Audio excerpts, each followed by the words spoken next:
Good evening, wherever you may be. I am your humble host, Mr. Hawkeye Two Feathers, also known as David Noel. And I'm here with you tonight with a conversation about the heart and the spirit and the heart. That's what this one's about. So I greet you with the love and the honor of the infinite creator. And I continue to pray that each and every day, that each and every one of you will continue to learn how to accept and receive the knowledge, the healing, the wisdom, and the many blessings from the universe. That is my wish, and that is what I pray. So, with that said, it is a Wednesday morning. Wait, yep, it's Wednesday morning early. So, what's it all about, Alfie? You know, say, what do you mean, Dave?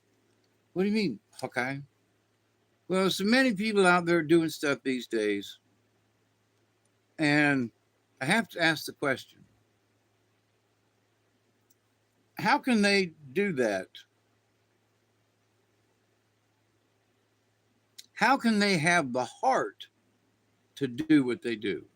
You know, there are people who I used to be a bill collector, and so forth. So I know what it feels like and know what it is, to go to somebody's house and try to collect. And so it's like, take a deep breath. It's okay, you know. But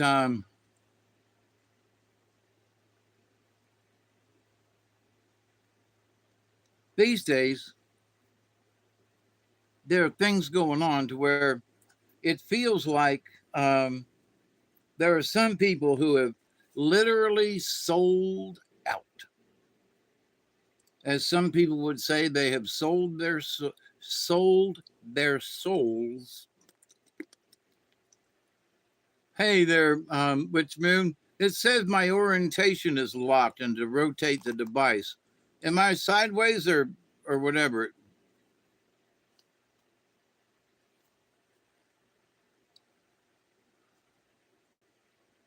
It always gives me these weird orientation is locked. Rotate device back. Okay, let's see, which end is this? But so anyway, in watching, I'm right side up. Okay, as far as being sideways. Um, but anyway, I was reminded several times this past since the hospital, and I've been out. I've seen several things, listening to a podcast, and they will say something about, the spirit's attached with the heart or something. It's like, well, what? And little little fleeting sentences of reference from the spirit to the heart.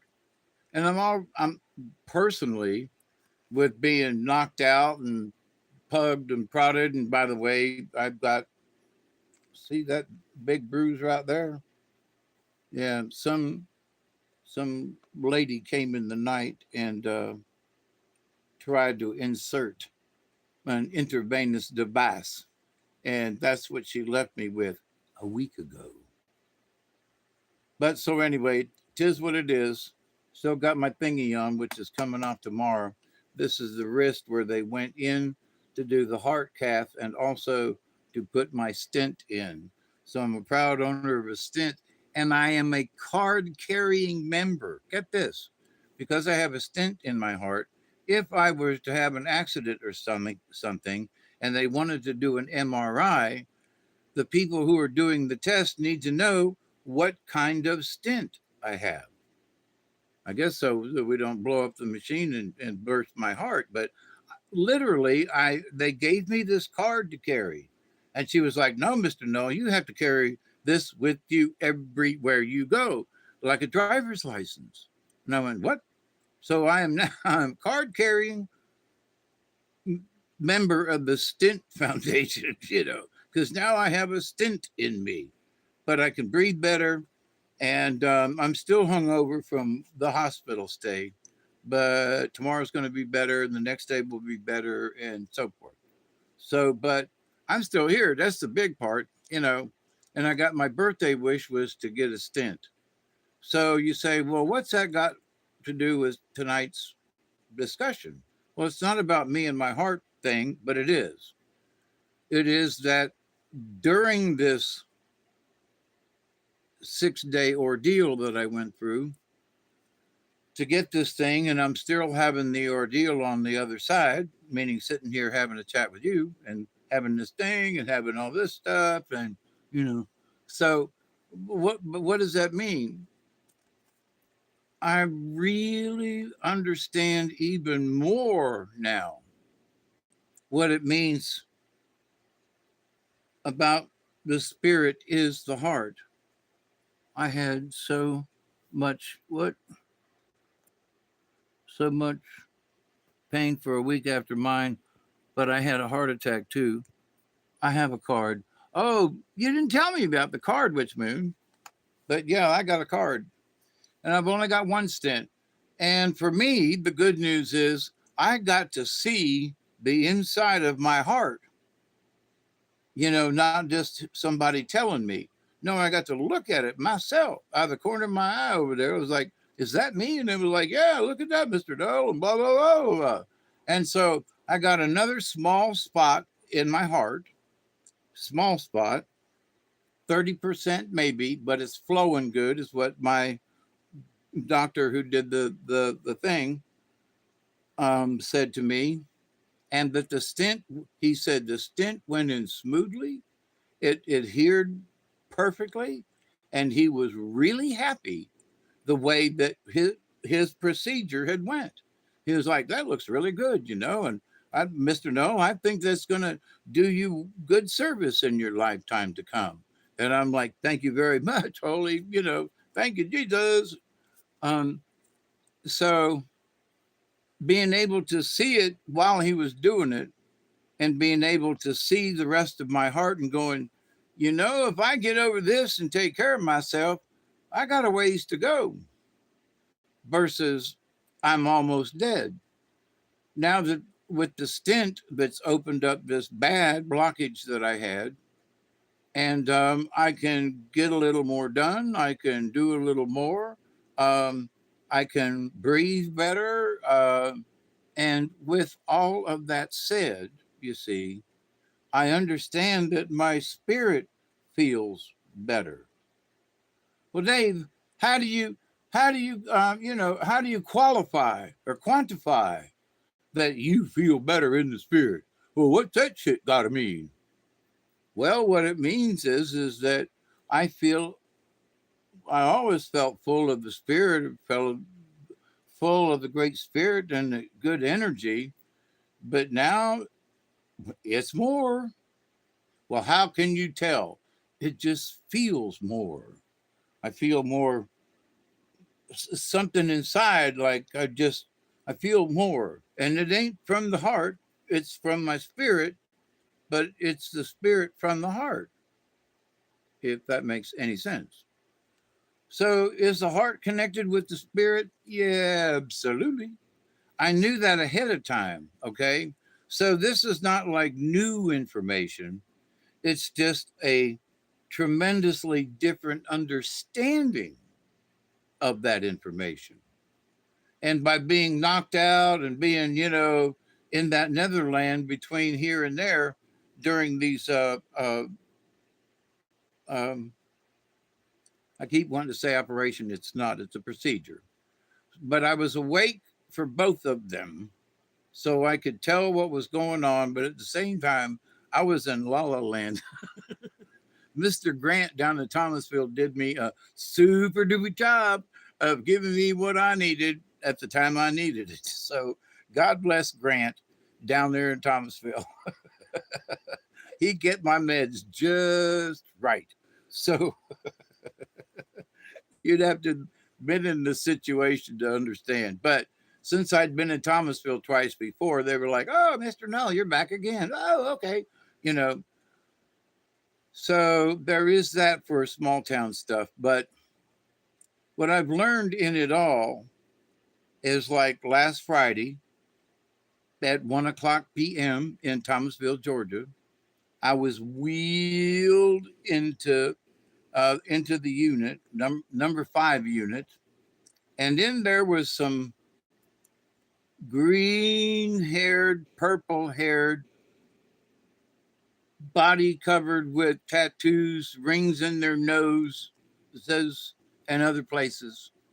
And I was like, oh my God, what are these people doing here? What are these? Oh my God, they're good. A green haired, purple haired girl's going to what? She's going to work. Oh no, holy. Here's the thing. They were having a training class on Friday, and because I was the only patient there, they decided, Mr. Null, is it okay if they come in? Absolutely. So during and after the procedure, I'm asking all these youngins, because they're like 23 years old, but they're all in school. They're all learning to work to be um, um,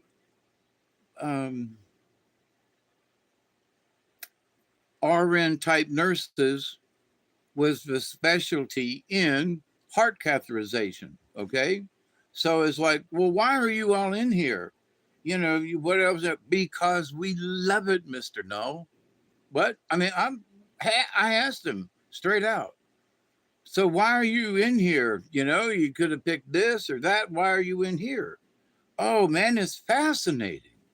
We're looking inside the heart, we're looking inside the body, and best of all, we are helping people to get better. What? Now, these are 23-year-old kids in a hospital setting during my procedure. And they're like, Mr. No, we are doing this because we want to see people get better. Bones in the nose, hair different colors, tattoos everywhere. And I was scared as hell. Like, holy crap, what am I getting into? But after having conversation with these people, like 5 minutes later, I was like, wow, man, I'm glad that we have, whether they be purple haired or not, I'm glad that there is a group of younger folk who are taking this stuff really seriously. They were on it. They understood it. They wanted to understand more. They wanted to learn about the procedures and how this goes that way. And, they're 23-year-old kids. But if I have to go back down to Thomasville, I hope them 23-year-old kids work on me. I'm completely trusting of them because they went from just talking and chatting around to put on their stuff and went to work. And they were professionals. And I'm so glad that there are younger folks out there who are learning these high tech things in order to save people. They weren't in it for the money. They weren't in it for the this. Every one of them talked about, yeah, it's so fascinating and we get to help people. None of them said, yeah, and we can make good money doing this. None of, they weren't on they were in the mindset of helping people with their hearts. Now, why did I go through this nonsense, you might say?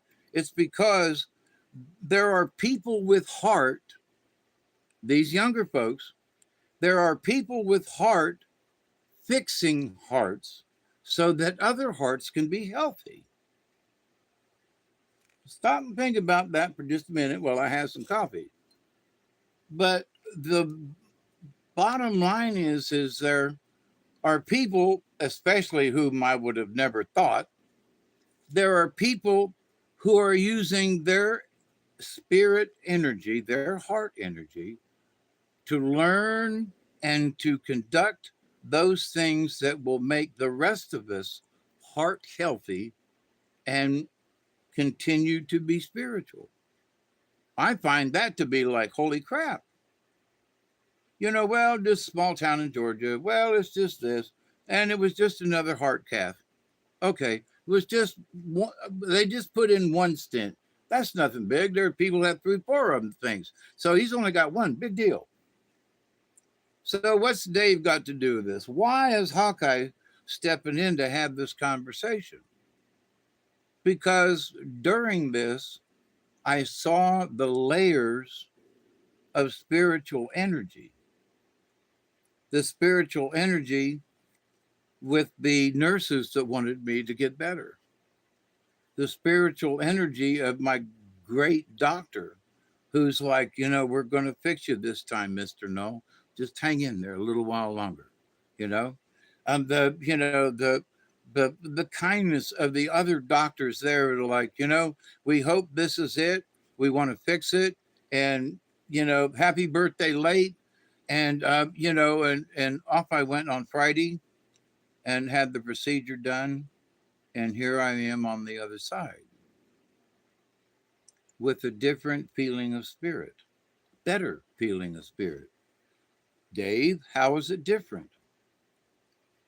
I just feel more of it. Well, how can you quantify you feel more spirit? I just do. I feel more full somehow, almost in a way to a form of to being so full. I'm like not necessarily bursting, but it's like, wow, take a deep breath and whoa, that's interesting. My heart, I just took a deep breath and that didn't hurt my heart, which it had been. And, and my blood pressure was 108 over 68 with a 61 pulse rate, which is real good, especially for me. And it's like, but wait a minute. So why do I feel like my spirit feels greater? Well, I'm so lucky that the procedure went well. I'm lucky that everything happened last Friday so that I got my stent after almost 4 years. There's so many things I'm grateful for on the outside of this. Getting her done, going to the hospital, having all these people take care of me, and the nurses give me a hug as I was leaving Saturday. So it's like it was all very heartwarming and heartfelt, tears in my eyes, and with gratitude for the people who helped me to get better. And in all of that, it takes heart. There are those young nurses I wish I could remember. They were like, Mr. No, we just hope that you get better. You're too much of a card. You always made us laugh up here on the floor, and we all want you to get better. How great is that? Okay. So I traded a little bit of my heart stuff, meaning positive energy and jokes and playing around, and I'm trying to make the nurses feel, okay, when it's me that's in the hospital, right? So that's how reversed geometry I am. But with that said, so because of what I just naturally do, or who I am naturally, talking with the staff downstairs, oh, Mr. Dole, this is your third time, ain't it? Yeah, hey, welcome back, old home week. So, but with that comes heart. Other people sharing their heart message because they have decided to work in this field. They have dedicated their lives and their energy to helping people with heart issues, which they ought to know if you help the heart, you're helping the spirit. So these folks that are working on me and who are going to school now, who is that just come on? Richard, hi, my brother, I made it. But so, it's like, well, Dave, you just had a procedure. Oh, pay attention, please. Yes, I'm talking about my procedure, but I am talking about more that I learned about The spirit is in the heart and with the heart. If you don't have any spirit, you ain't got no heart, and vice versa. You ask a runner, they might be talented and they might run fast, but in a race, do they have a heart to push it to win the race? Do they have the heart, that extra strength, that extra spiritualness that comes up that potentially drives us all? That spiritual energy, which doesn't necessarily mean it's directing us in the way of becoming a monk or somebody, nope. That ain't what it is, because life is spiritual. Life in and of itself is spiritual. And if we partake in life, which as long as you're sitting there breathing, you are. So if you're sitting there and taking in life, then you're taking in the energy from the universe. You're accepting the knowledge and the wisdom from the universe, if you're paying attention. And so, what is that? Well, but that's energy. Yeah, and guess what? And it feels good with the heart. Same people have had heart transplants and take on a new skills or traits of the last owner. Yep, I didn't do a heart transplant. They just put in a stent. But it has opened up my heart and I can breathe better. My blood pressure went from way up here to down, down, down, down. And so it's almost too low. But me and my heart have got to get over this hospital hangover that I'm in right now. I'll be okay. Give me a week. I'm okay now, but I feel tired and oh man, I I did ride up my driveway to get my mail, and that was a chore. Riding on the scooter was a chore. I was like, oh man, and do I need to get my energy back up? And my stamina, which was in the cards tonight, I didn't try to, I did discuss the stamina in the cards tonight, but I didn't point out that it probably was for me. But no, everybody needs to look inside for their stamina. But you need to look inside also, as Bear says, which was one of the cards that I pulled tonight was Bear. And so Bear's like introspection. You got to look inside to see where you're going. And people say, well, that's just stupid. No, it's not. If you're going to go into selling ice cream, you got to go inside yourself and go, now, do I really want to try to sell an ice cream business in North Dakota? You know, might not be the best idea. You could take that same idea and go to Florida and make a killing, right? But so you got to look inside yourself to see whether or not the self is making a good or bad decision. You got to look inside and say, well, do I really want to commit? Do I really want to do this? Do I really have the heart to follow through on this? There's a good one. And so that it all has to do with energy from within, and you got to look inside. You got to have that introspection, you know? And so with the introspection, though, then as you look inside, you can tell that, hey, look over there.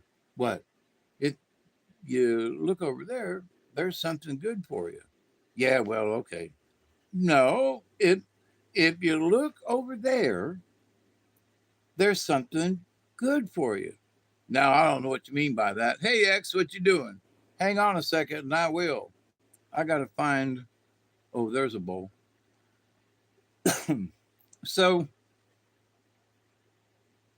in meeting people and in interacting with people, and I mean literally just poking buttons with folks in the in the in the lab, in the art thing, and everywhere I went in the hospital and the staff and everybody, I was poking fun and making jokes.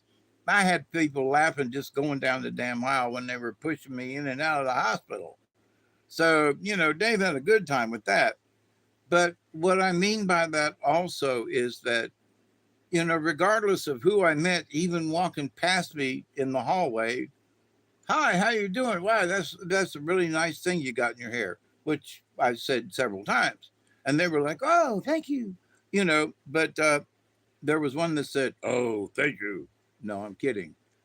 But in that, I could have some kind of interaction with everybody in the hospital.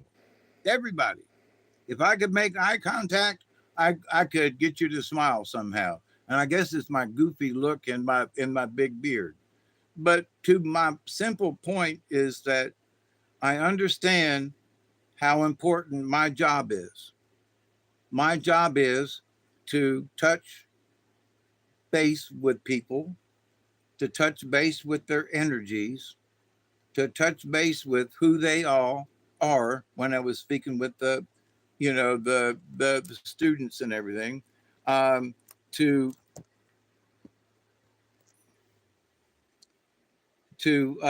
Dave, what are you doing, kind of thing. Well, I'm not trying to. I'm just trying to be nice to people. My job is to get folks to smile. Honestly, I'm not trying to be a dickhead or nothing. And somebody says, well, what do you're looking for some kind of special something. No, I just like getting people to smile. And that's supposed to be my job as a storyteller and as a puppeteer in the older days. It was my job to make people smile. So I continue on that journey of meeting people in the hallways of the hospital, for crying out loud. I got back to my room and I was like, Dave, you're one crazy son bitch.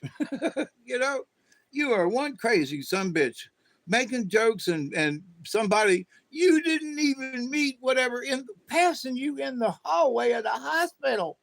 And they stopped and we had a chat. It was like, what? But you got to have heart. You got to have heart.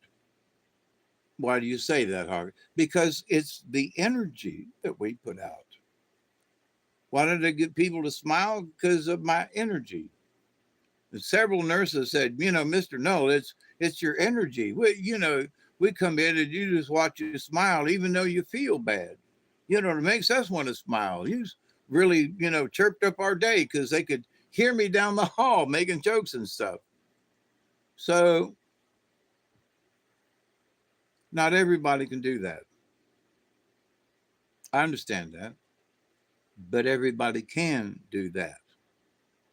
And my simple point about this particular thing is I was hot to trot in the sense that subconsciously, anybody that I could see, in some cases could hear, I was going to say something to liven up the place. Not that it was bad, but I was going to liven it up even more. Like down in the procedure room, we were all laughing and cracking jokes and stuff. It was amazing. And here I am, with this thing in my arm, and we're all looking at my heart going, wow, that's an interesting thing, and joking and laughing. And how many people do that when they're being, fluoroscoped? But anyway, this isn't about me. It is about the energy that a strong heart can and will bring. If you're weak thinking in your heart, then you're not going to have the same spiritual energy about you. Who is that just came on there? Who is that? Jose's a little hell Mel. How you doing? Let's come up with a 20 just because. But so y'all know me. It's like, well, what's up with Dave? What's his new message for? But no, seriously, everybody's got a little bit of spirit and everybody's got something here and there, but there are a lot of people that don't have any heart. Or when you look at them or watch their actions, you go, man, that person ain't got a bit of heart. They're cruel to animals, cruel to their family, slapped a kid, where's the spirit in that? Where's the good felt heartness of that? Where is well, because there's some heart damage along the way for other people. And you go, what do you mean by that? Well, if somebody is an abuser to children, it's highly likely in this day and time that you were abused as a child, right? And so somehow it's replaying in you, and you're doing what was done to you, whether you are actually aware of it or not. So hello, Scotty boy. um so, well, no, I'm not taking after my father. Well, some of your energy is, and maybe it's because your heart was broken. Follow me on this, please. That your heart was broken, and therefore, because your heart was broken and not mended correctly, shouldn't have been broken in the first place, but there was no mend to it. Um, that inadvertently or whatever, you mistreat something, someone, or you know what I mean. And it might not be physically, and it could have been mentally with words. That was mine. I didn't hit the kid, but I beat him up to death with words. Just as bad, let me tell you, or worse, actually, in many cases. So, but I tried as a parent, don't want to hit, but I'll tell you with my words. No, that was wrong. You shouldn't have done that. And uh, that was as bad as the paddling. But it takes spirit for all of it. The individual, like me, you got to know at the time. Now, this has been 30 years ago, 40 years ago, right? So you're trying your best, but somehow the energy that you have in your heart does not match the frequency of what's going on around you. This is going to be a heavy one. Your heart doesn't have the frequency. Hawkeye, what are you talking about? Well, listen, let me tell you something. They put a heart monitor on you that hangs, and you're attached with with six sticky things, right? And wires going into that monitor. And they are monitoring your frequency and the oscillation of your frequency, whether it's going like this or whether it's going like this. Doom, doom, doom, doom. That's the drum. That's the drum of the powwow. Doom, doom. Hey, ah, hey, wah, hey, wah, hey, ah, hey, wah, hey, ah, hey, wah, hey, wah, hey, hey, wah, hey. Frequency, right? And then there's the faster drum. One down, hey, one, hey, one, hey, down, hey, come, hey, ho, why, hey, oh, hey, hey. Still the drum, different frequency and a different oscillation due to the amount of times the drum is struck. And so that's an important thing, So, but to the Native Americans, it's like, so how do you get cured? I was listening to something earlier today. How do you get cured? How do you mend your spirit and your soul and your heart? Which a lot of times, they talk about the heart and the soul. I'm sorry, they talk about the soul and the soul's energy, but you don't ever hear them discussing the heart in this situation. That it just don't show up, right? And it's like, wait a minute, hang on, wait. I know there is heart energy. I know that certain things you have to feel from the heart. I know that the heart is an important part of the thing.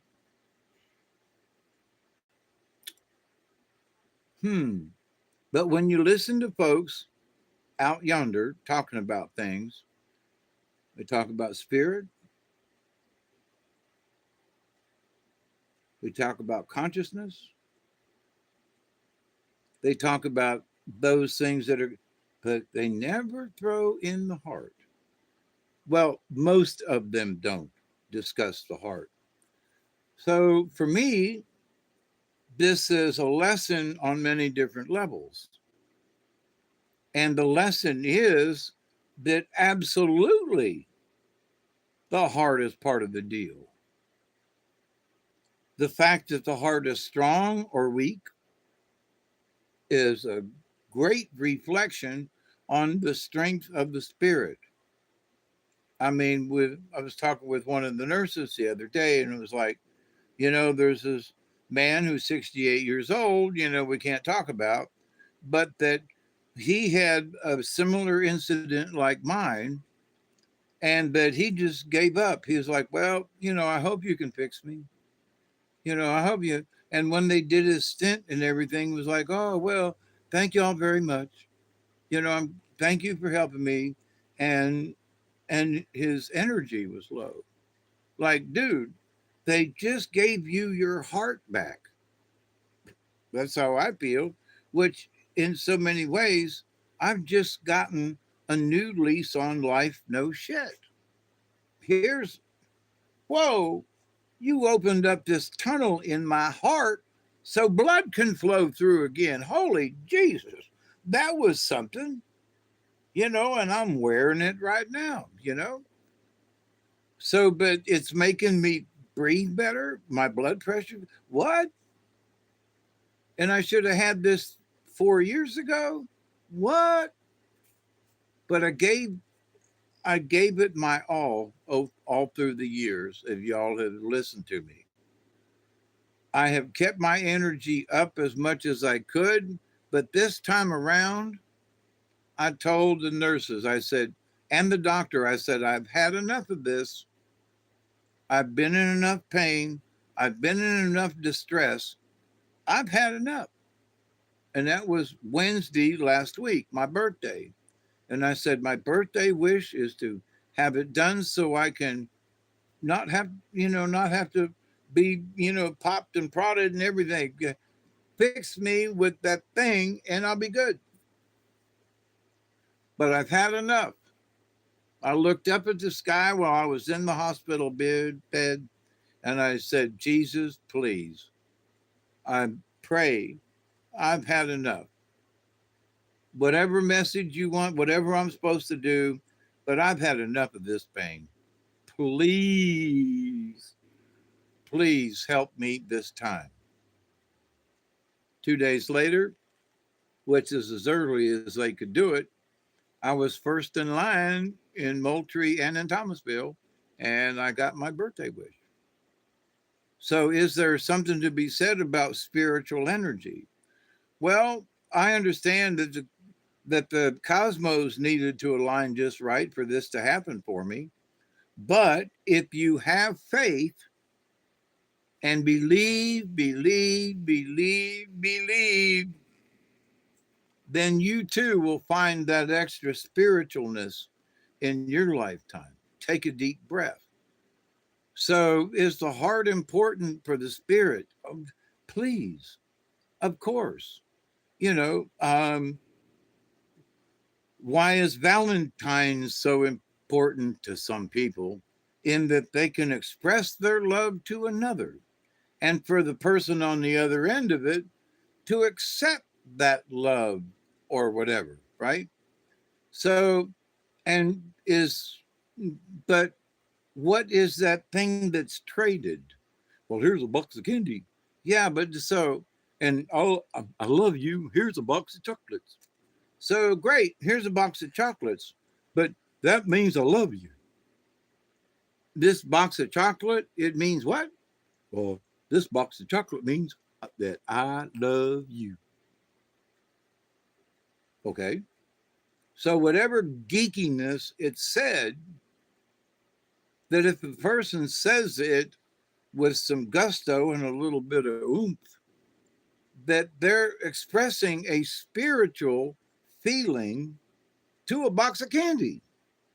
I love you. Here's my box of chocolate. What?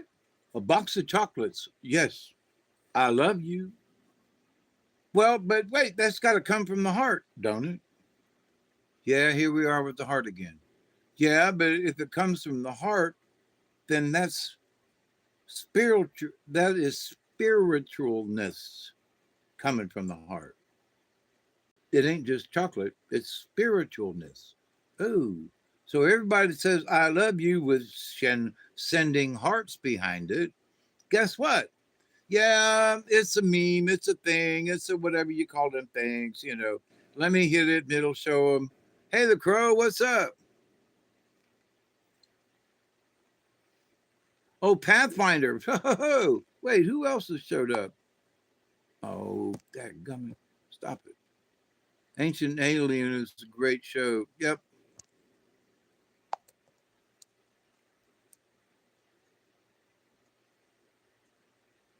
Yes, Pathfinder. I got my note right here.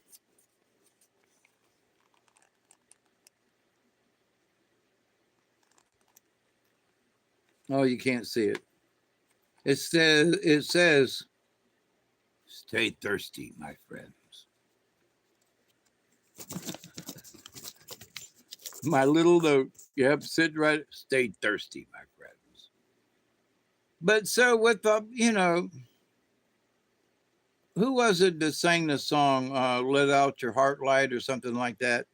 Um, and I think it went with the movie E.T. or whatever. But as corny as that sounds, people don't want to. Well, that was in that movie, wasn't it? Where he touched his finger and all that kind of stuff. I got touched with the finger, but it wasn't like that. So,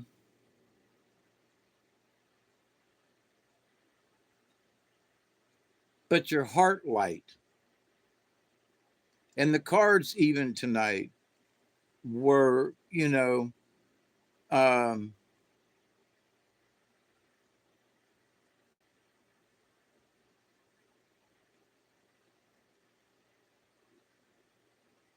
your heart light. Oh, the cards were a reminder um, that if you're missing the light,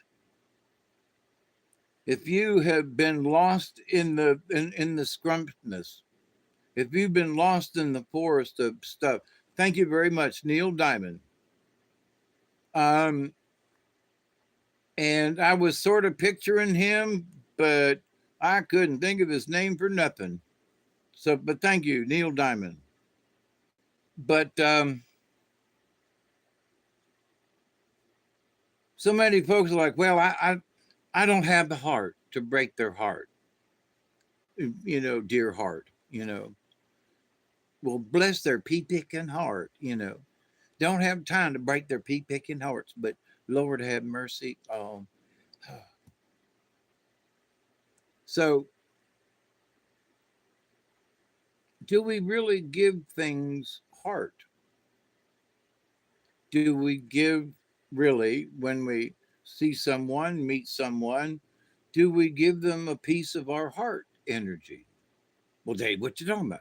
Well, like going down the hall in the hospital, giving off a little heart energy was nothing more than hey, that's a nice, I love your hairdo. Wow, that's a neat pair of shoes. Boy, in them pair of shoes, I can't even hear you walking. I mean, I was making up shit, right? But at the time, it was like they really were cool shoes. It really was an interesting hairdo. It really was a piece of clothing or something that I saw that I made mention of. So, but then everybody else. So, what's the difference, Dave? The difference is I couldn't shut my mouth. that's that's the big thing. But I didn't offend anybody. Everybody ended up with a smile, no matter what I did. Now it was all kosher, all right.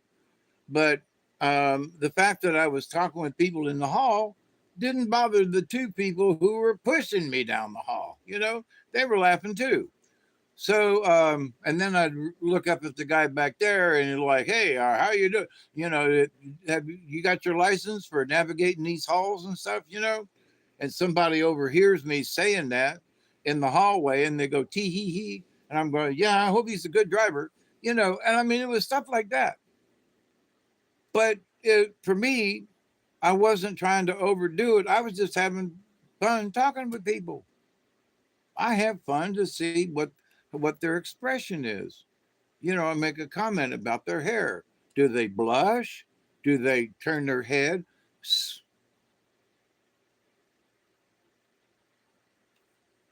Who is that? Big Justin? What's up? So anyway, there are those people who would say, David, you overdid it. Shut up.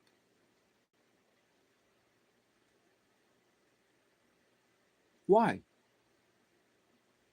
If I see something on the spur of the moment that I can compliment someone or give them the nice, attaboy for the day, everyone that worked on me, I said thank you to. I know it's your job, but thank you for the job you've done on me and other people. Thank you. And every one of those people I said that to blushed in some way or fashion. They all did, well, no, that's okay. Or, well, they all did some kind of something. Well, that's my job. And it's what, no, you did a good job. That lady who gave me this black spot on my arm, cuss her. She was a witch. God almighty, this thing is big and black and dark and ugly. And she did it in the middle of the night. But anyway, the only thing that went wrong. So, yeah, it was downstairs being worked on, in Moultrie. And I say downstairs because I was on fourth floor, fourth and 20. How far away are we? Fourth and 20? I want one. But so,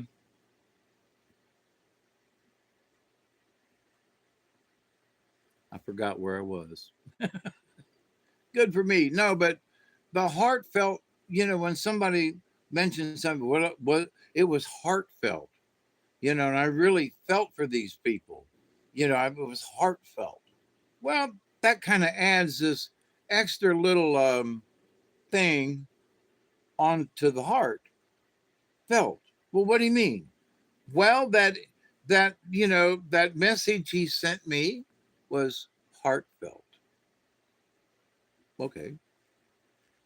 How do you know? Well, because from it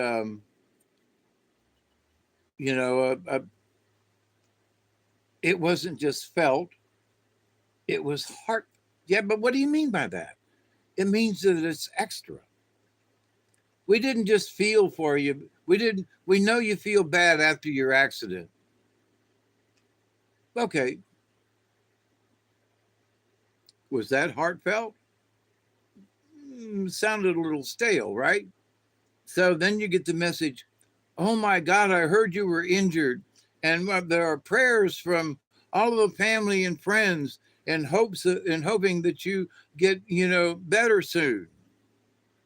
Which message is more heartfelt? The second one. Why?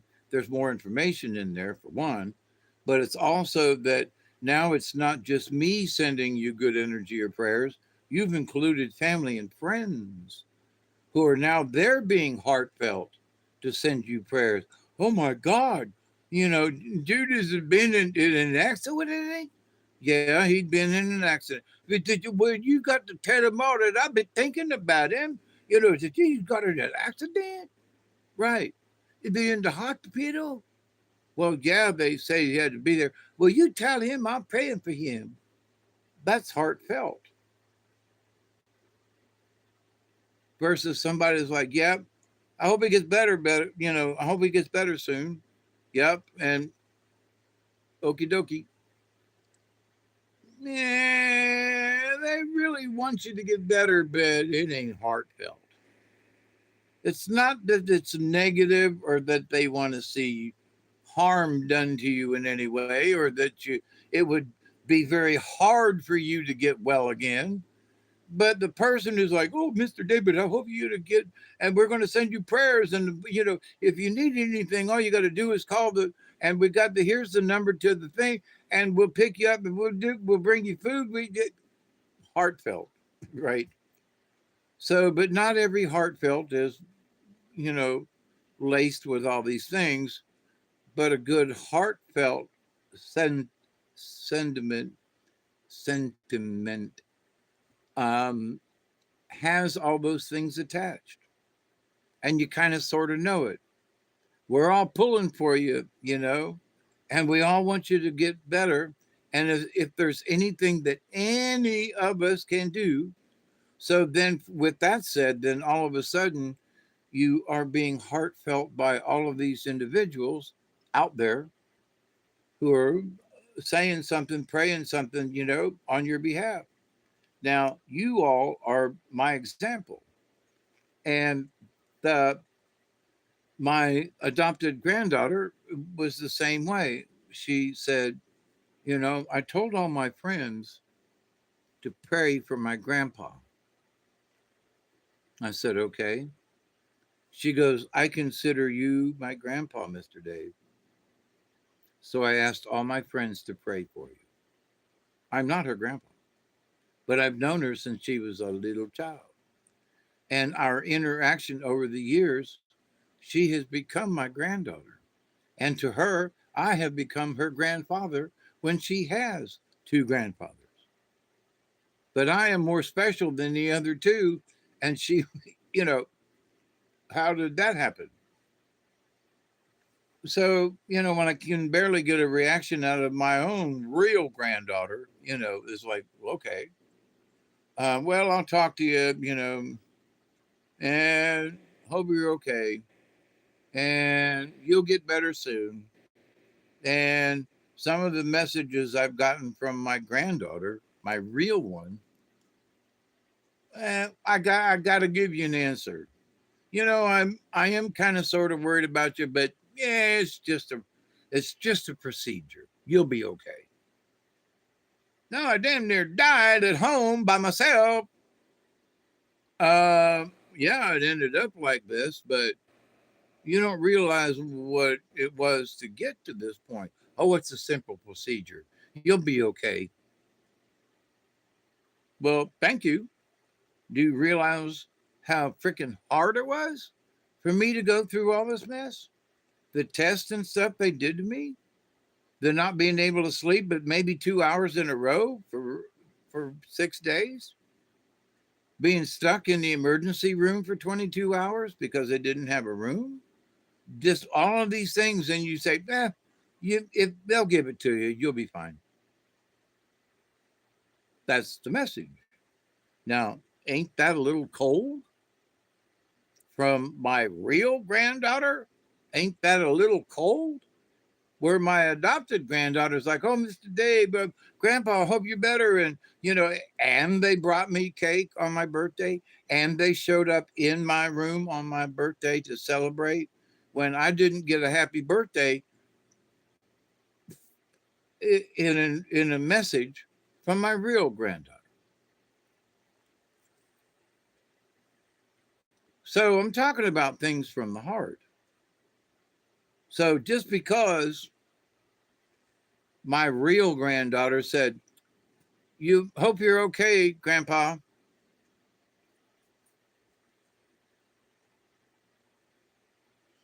versus "I love you, Grandpa. Please get better. I know that things are going to be okay. You're strong, and I love you." Okay, which one do you choose? But that's what I mean by heartfelt.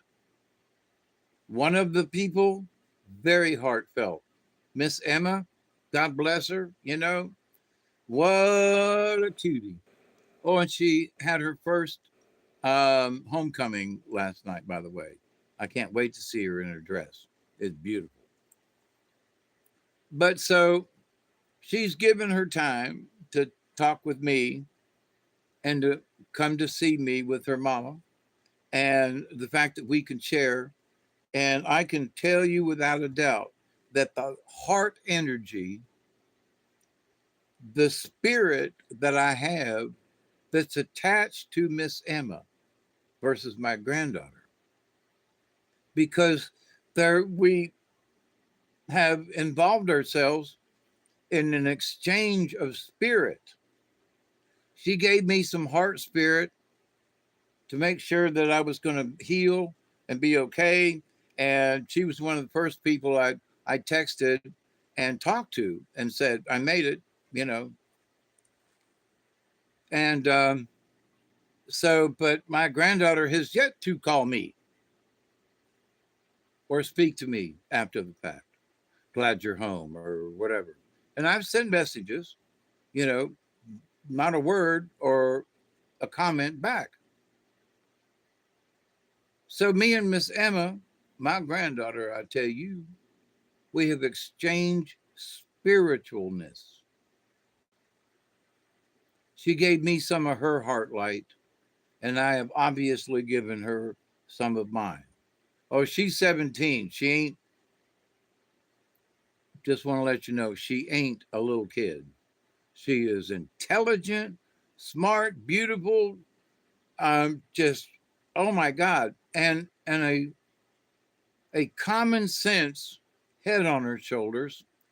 And she asked her mama yesterday if she could be a part of the new chapter that was being formed at her high school that is related to the Charlie Kirk thing. There was some kind of something, and me and her mama had discussed it beforehand. And she was like, you want to join that group? Absolutely.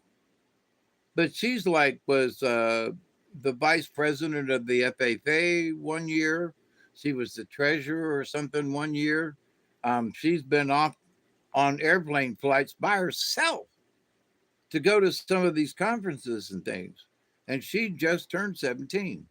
She's smart as hell and going to be really good at whatever she does. And I'm proud to know this young woman, you know, and proud to see how things develop with her. And proud to know that I've got a little bit of something if I can throw, interject in her life moments that will help her through. You know what I mean? If that makes any sense at all. I was a, a right dick at 17, always in trouble. Oh, yeah. Oh, my God. Mel, he was in a war zone. Yep. I hope he is okay. Are you talking about Dante? Phones are dying faster than Charles. Yeah, seven. But if you met her and listened to her, you wouldn't know she was 17. She is the top of her class in high school. She also has 2 years of college behind her in the classes that she was taking because she's so dang smart. So when she gets out of high school, she's already 2 years prepped for college. She's ready to go third year into college. You know, she ain't just smart, she's smart. You know what I mean? So, but she doesn't throw it around and like, oh, look, I'm smarter. She is not like that. If she was, me and her mama both will whip her. But, oh no, she's a lovely lady, you know, and to talk to her about things, and you know how I am, I chat on about all kinds of stuff. We sit and have conversations about things. And she's like, Grandpa, I love having conversations with you because I'll take her off into the Milky Way if she'll let me, and she'll go. So, but anyway, so Miss Emma proves to me, not about grandpa, grandchild, grandpa, not about that, but it's that our representation. So the best way for her to describe me, because I'm not related, was that I'm her grandpa. And I've been saying, Miss Emma's like my grandchild, and then when she told me on my birthday, I've been telling everybody to pray for you. You're my grandpa. Got it, man. I started crying. I ain't lying. That made me so proud. And especially at the time on my birthday, especially at the time when I wasn't getting any kind of, stuff from not I can't say from my family, but I mean from my granddaughter, my own real granddaughter. So am I bitching about it? In a way. But what I'm actually here to say is that you can share that heart energy with anybody. And anybody can share their heart energy with you. It's a choice, right? So me and this young lady, Miss Emma, who I've known for at least 14 years or more, at least 14 years, um, of her 17. So I picked up when she was a little over 3, you know what I mean? So, but um, here is this person that we have known each other for this many years, and to have developed a heartfelt relationship between us. We've shared energies, we've shared love and hugs, you know, we've, shared smiles when we're not blood related, but it's like we were blood related. But here's the thing, it's because of frequencies. Our frequencies could match, you know? We'd sit there and go, and if it's that can be craziness. You don't understand. It's too much for the system. And then there's a, hey, hi, how you doing? This feels good. Let's have a conversation. Oh, yeah. Let's go on. And there's a tempo to it that isn't necessarily exact, but there's a tempo to the energy that is being exchanged. This is heavy, seriously. So there's a tempo, but in that tempo, there's an oscillation of how it's moving. And so when two people, regardless of age or whatever, when two people come together and that energy matches, that is true heart energy past the omega sign or something. So, does it matter in this world if we smile at one another? Oh my God, y'all didn't tell me it's a 20.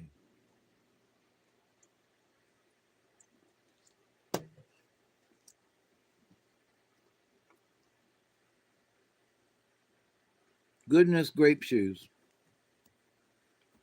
So anyway, I know it sounds like I'm just discussing my granddaughter, no, but it's the energy, literally. It's the heartfelt energy between them. Miss Emma, she's got it. My granddaughter, eh. My real granddaughter, eh. Do I wish she'd do a little more or feel a little more or be a little more? Hell yeah. But Miss Emma, who's not related, is more of my relation than my related. Think about that one for a second. But so it's like, so in this world, we have a tendency to depend upon our relatives. Okay. This is where I'm going with this. And sometimes our relatives do not have the same heartfelt as someone who is only known us for a year or so or something. That somehow you connect. Everybody talks about, well, I connected with this person. It was really strong. It was heartfelt, you know. There, there you go. So you meet other people, like I meet you all, and you all meet each other in the ether out there in the chat room. And so I don't think anybody's been murdered lately in our chat room, But I mean, you know what I mean? Is like nobody's beating the other person up. We don't, you mods don't have to, ban somebody because they're being mean to somebody else. And even though it only shows that there are 8 folks out there, we still, you all can come and have a chat and not be badgered by other folks. I find that very interesting. And I find that, thank you, Creator, to allow me and us to do this, right? Because it's heartfelt. You follow me? This is all related into the heart thing tonight. I know I might be skipping around as normal, but seriously, I'm on this heart thing. And the heart thing is that we all have to give that energy if we really want something to succeed. We have to give our whole being to something. We have to give our heart to our art, our heart to our family, our heart to other people who are trying to help the universe. We have to give heart to that. Now, to some things, it's like giving off a little heart energy does not mean that you should drain yourself of all available stuff, but that you have to learn how to tickle the light fantastic. And for me, I had an opportunity to play with that over this last 6 days in the hospital, meaning that I was able to talk to this person and get them to smile, talk to that person over there and get them to smile, tickle the light fantastic. So I could tickle over here and get a little somebody to laugh, tickle over here to somebody on the 4th floor, take me down to, take me down to the city where the red girl and the girls are pretty. Oh, won't you take me home? Okay, that's enough of that. So meeting people and being able to do little tiddly bits with them and get a smile. The guy that took me downstairs had to stand in the room after he brought me back up so we could finish our conversation. It was stuff like that, but it was all good. And I could have just sat in the chair and said nothing, but we had conversation. An old white dude and a black man. And he told me where he lives, and he wants me to come by sometime and sit on the porch with him and have a cup of coffee or some tea. I'm going to go look him up if I can remember. I know where his neighborhood is. I know where the junction is. I'm going to go see if he's sitting on the porch. It ain't too far from me. So I invited him down here if he wanted to go sit on the creek to come down. And I told him where I live. So it's like, okay. So I have met a potential friend if I choose to follow up on it. Why? Because an old white dude and black man had a conversation. Literally, that's what it means. That old white dude talked to you, but you're a black dude. Yeah, so what? And I'm an old white dude, and you go, listen, you mean that black man had a conversation with you? Yeah, so get over it. He invited you to sit on the front porch with him? Yeah. Well, maybe he is waiting for a drive-by shooting. He wants you to sit on the porch so you'll take the bullets. Oh, for God's sakes. Come on now. Can you get out of that mode?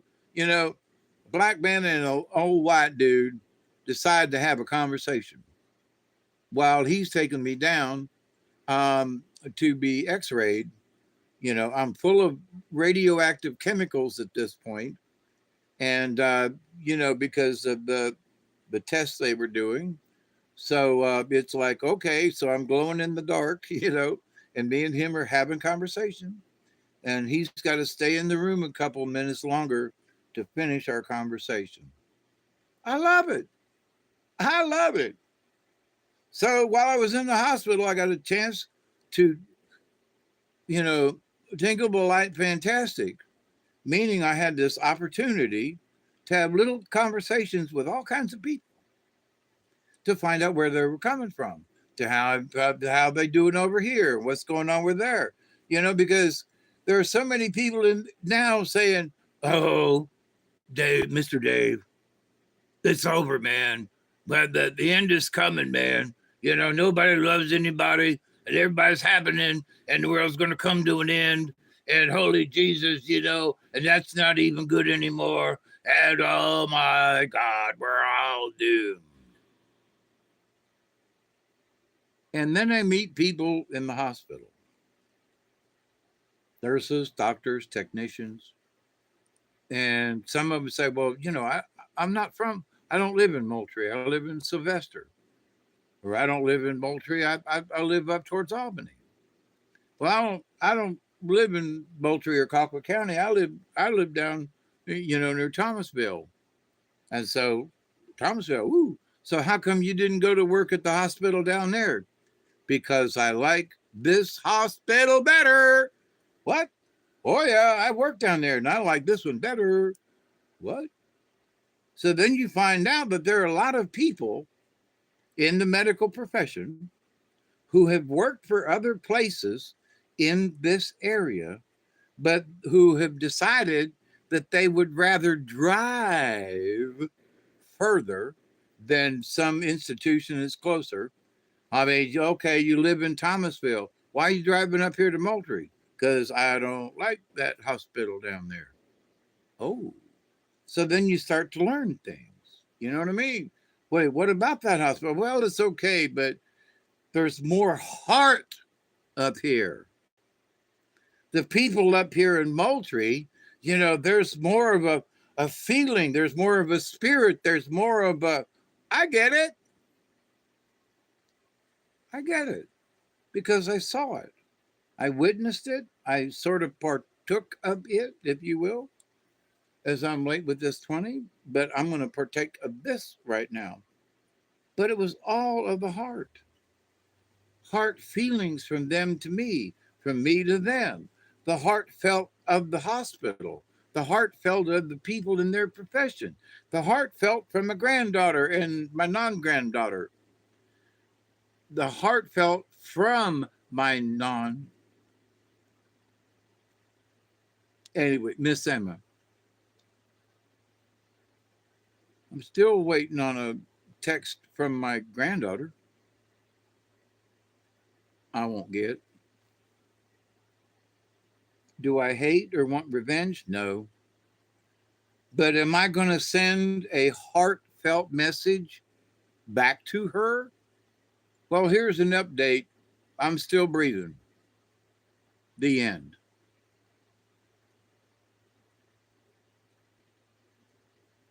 That's the answer to her heartfelt message, which was nothing. So we can find energy from the heart from all kinds of different locations.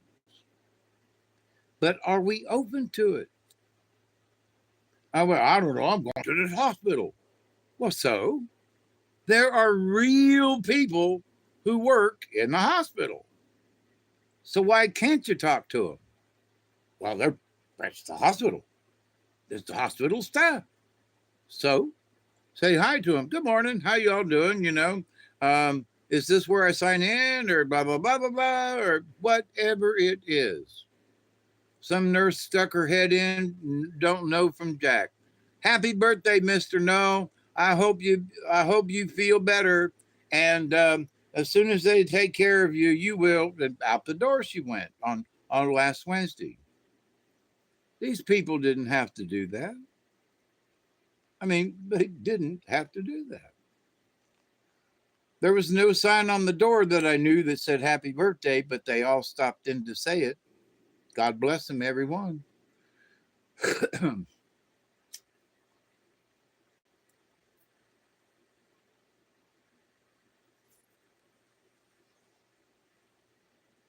Yes, it was my birthday.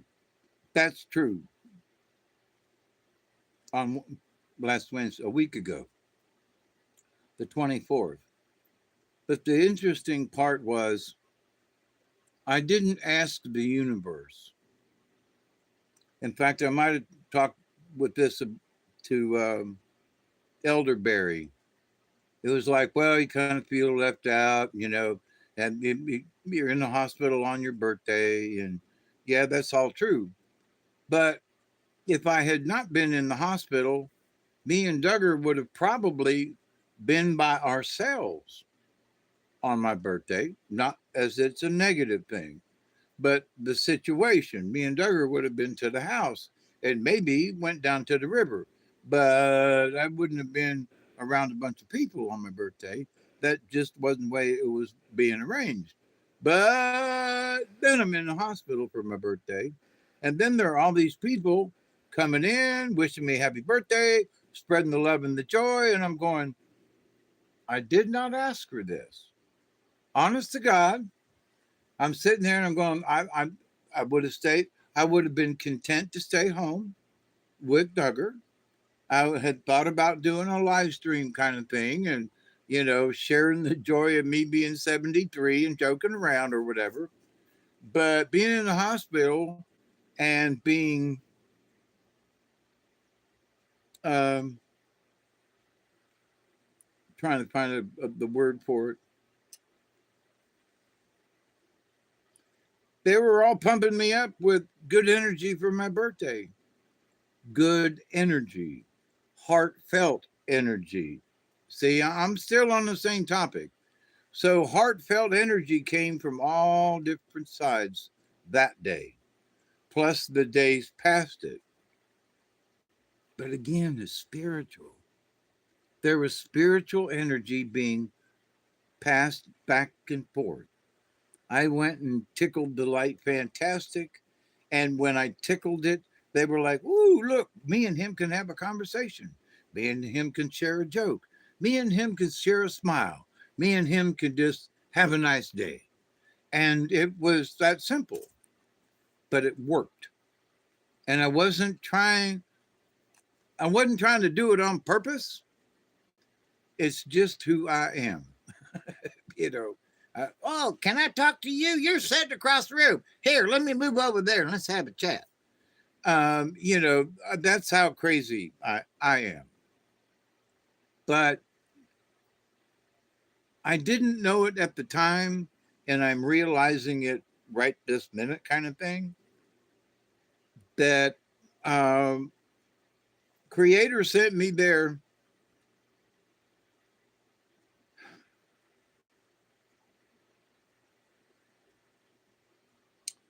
Creator sent me there to get my heart fixed.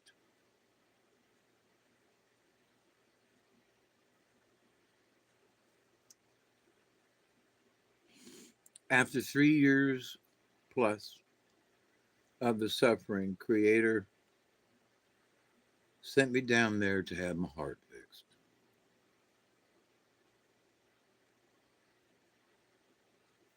Lift truck driver, get back to the sleep coach.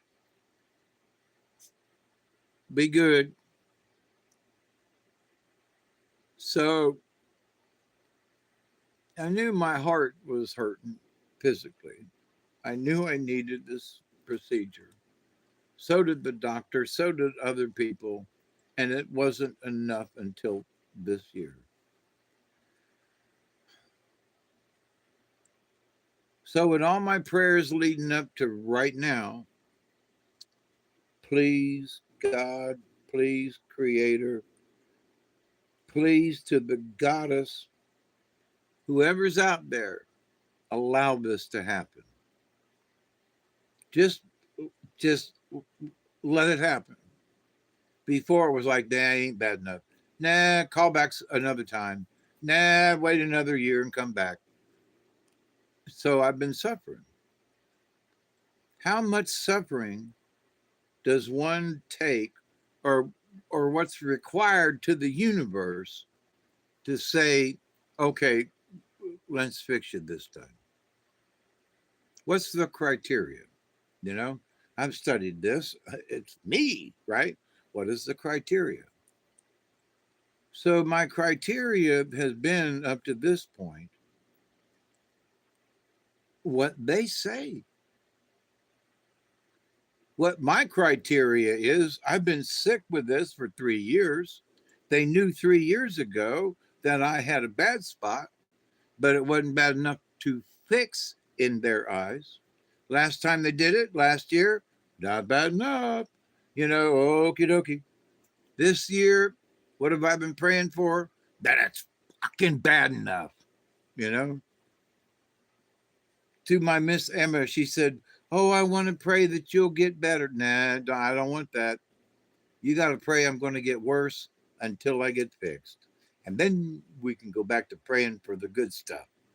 Pray that I'm bad. Pray that my heart is bad enough that they will fix it this time. I'm sorry, that's a negative prayer. No, it ain't, but it is. No, it's got to be bad enough. Fix me this time. So, how much spiritual energy, trust me, I gave out a bunch for the universe to hear this, you know? Well, it's over and I can talk about it in the past tense.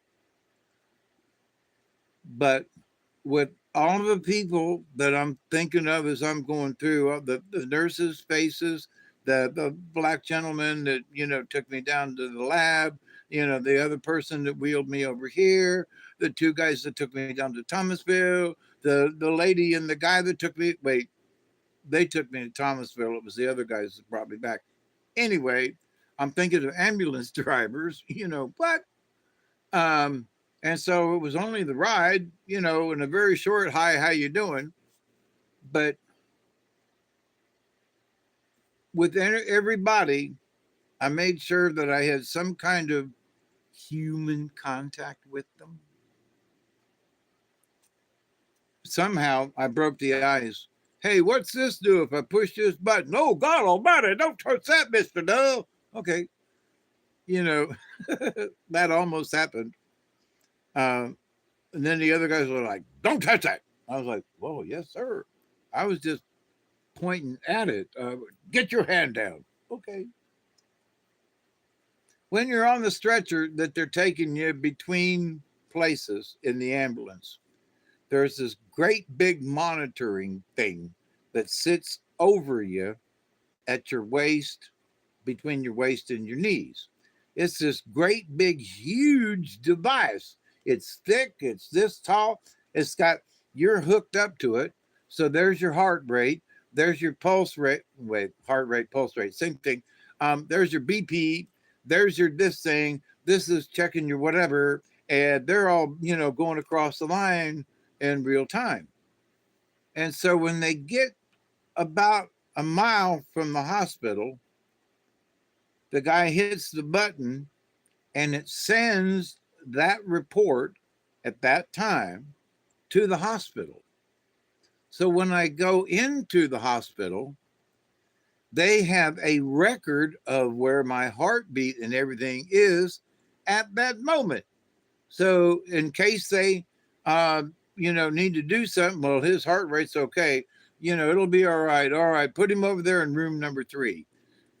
But this device that sits there had a radio. They could call in. It's what they take when you see him go in, and they get on the microphone and go, Mr. Jones's heart pressure is, blah, blah, blah, blah, blah. That's what it was. And it sits on this thing over you on the stretcher. So I'm looking at it and asking questions and what's this over here? And what's that blue line do? And how come when I move or turn and take a deep breath, that blue line goes chunk, chunk, oh, it's monitoring, blah, blah, blah. And I'm like, wow, that's cool. So, but anyway, learned a few things along the way. But being able to query people about what they did or what procedure we might be going to or doing or watching or whatever. And it's also about, for me, it was like, seriously, how did you choose this profession? I honestly, seriously want to know. I mean, I'm having this chat with y'all, but over the distance of things, and I'm going to try to change it. I want to start interviewing people because I think I would be a good interviewer. Er, um, and especially with some folks that I've seen as interviewers, just horrible. But the people that they interviewed were like great. I'd like to have the opportunity to have an interview with some of these folks. We'll see, but that's sort of my what I'd like to do in the future. I've only been on YouTube for 9 years. I do have a um, God bless you all. I do have a small following. Following. That's just a. I hate to even think of it that way, but subscribers. Folks are great.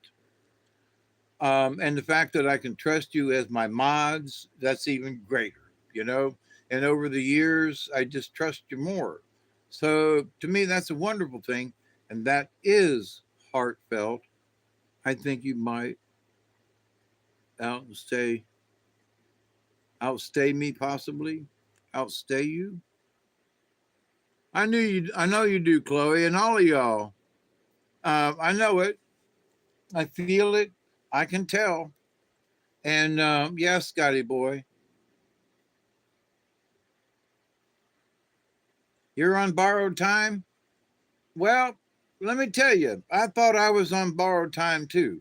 And in a way, I am, in that I knew my heart was bad. I knew I was having problems with that. I know I have problems with breathing and COPD, but not near as bad as my heart condition was making it. Well, and they are attached, let me tell you. COPD and heart condition. Um, so if you're having trouble breathing, you're having trouble with your heart, you know, and that spirit just ain't allowed to. Well, that's interesting. Your wow. That's wait. Let me stop. Your spirit ain't allowed to breathe.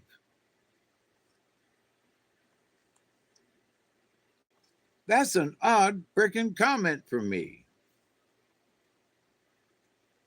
Your spirit doesn't have a chance to breathe. I got to think about that one, but it's true. It's true. It's true. When your heart's slow and you're doing this, it's hard for your spirit to breathe. That is a very true statement that has come from my that one just come from my spirit guides that have been waiting on me to come back from the hospital. Honest to God, hi y'all. Love you to death. But allowing your spirit to breathe. Wow.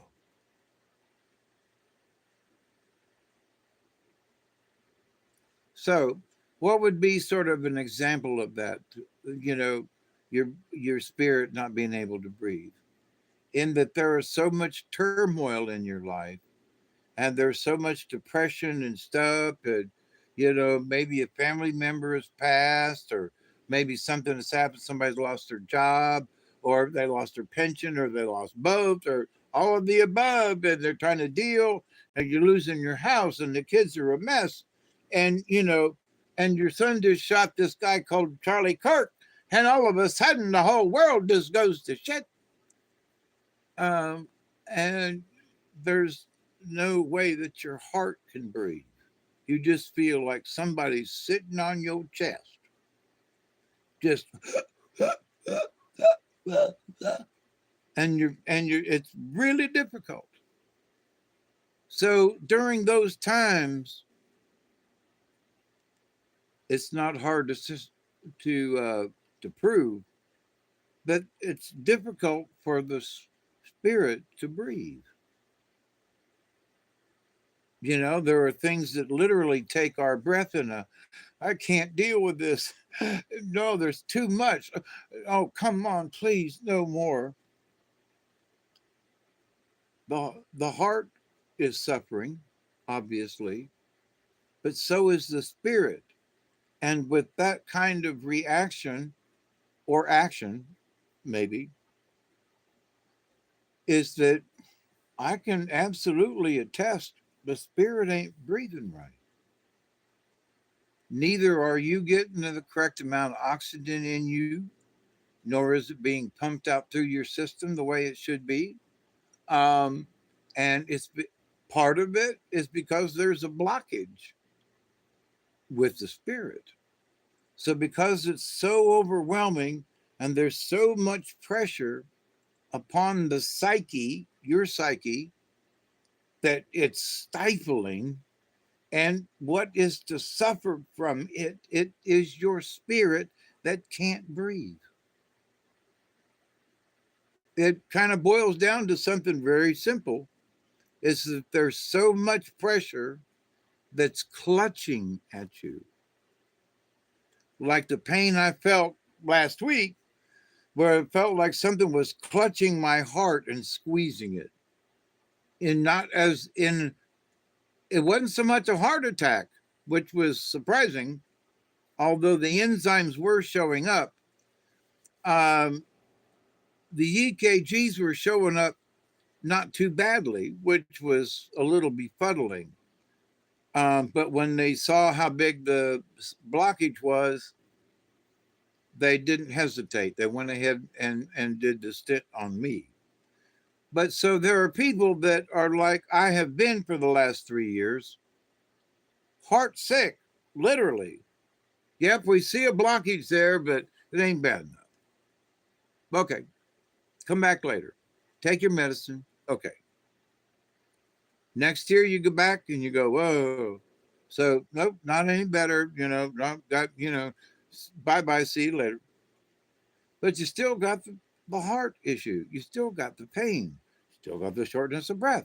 You still got all the symptoms that they know you have, but they can't do anything about it because the clog ain't bad enough.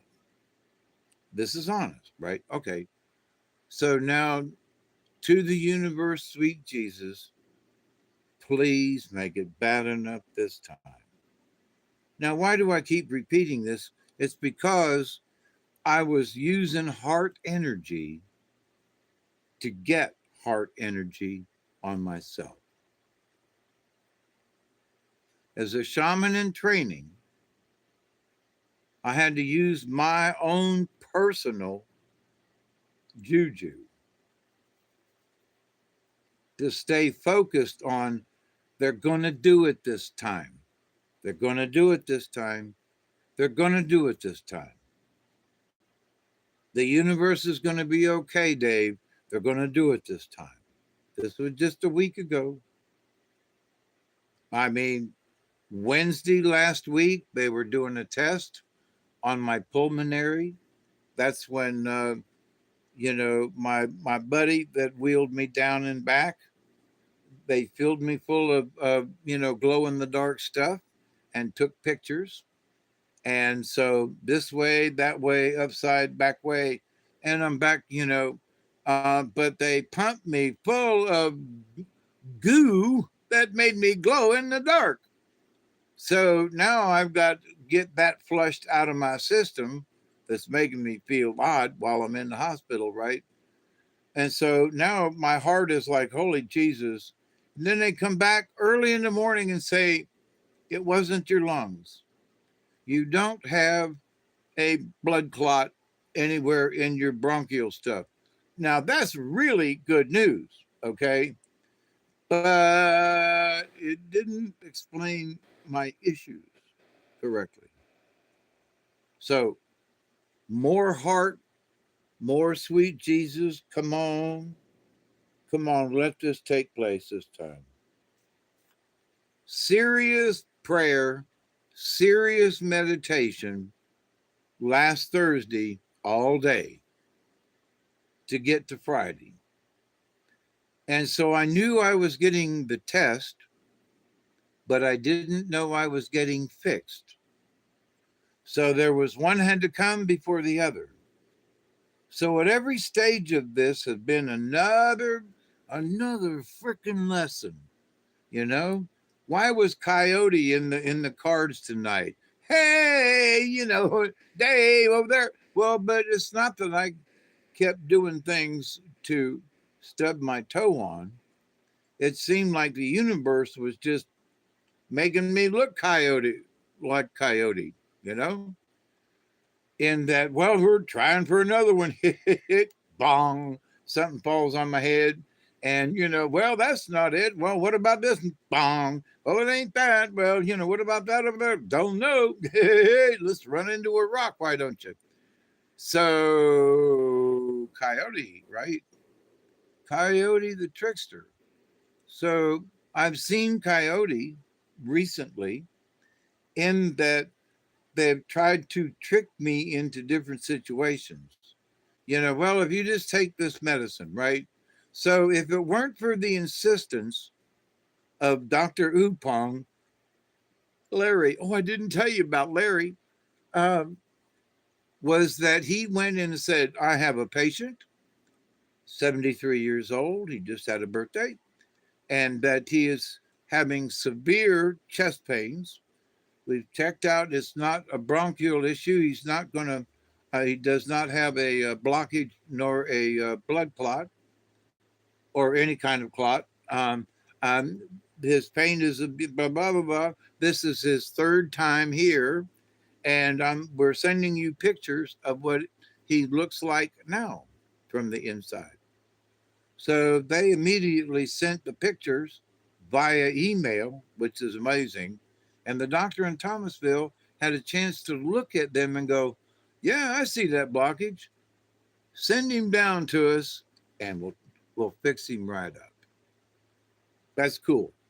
That right there. But my doctor called him on the phone, the doctor down there, and said, hey, we got this issue. So when the doctor down there agreed, it's like, thumbs up. The universe is looking up. This is cool. The stars are getting lined up. And then when I got to Thomasville at 12:20, time for a 20, let's celebrate, that the folks were just coming back from their lunch break. And at 12:30, they started working on me. And at 1 o'clock, I was in with the procedure room. And by 1:30, I was done. The stars had to align and get in the right places. And then the folks that were in the room with me were students, and I got a chance to chat with the students before and after the procedure. I got a chance to, mingle with the clientele down there in the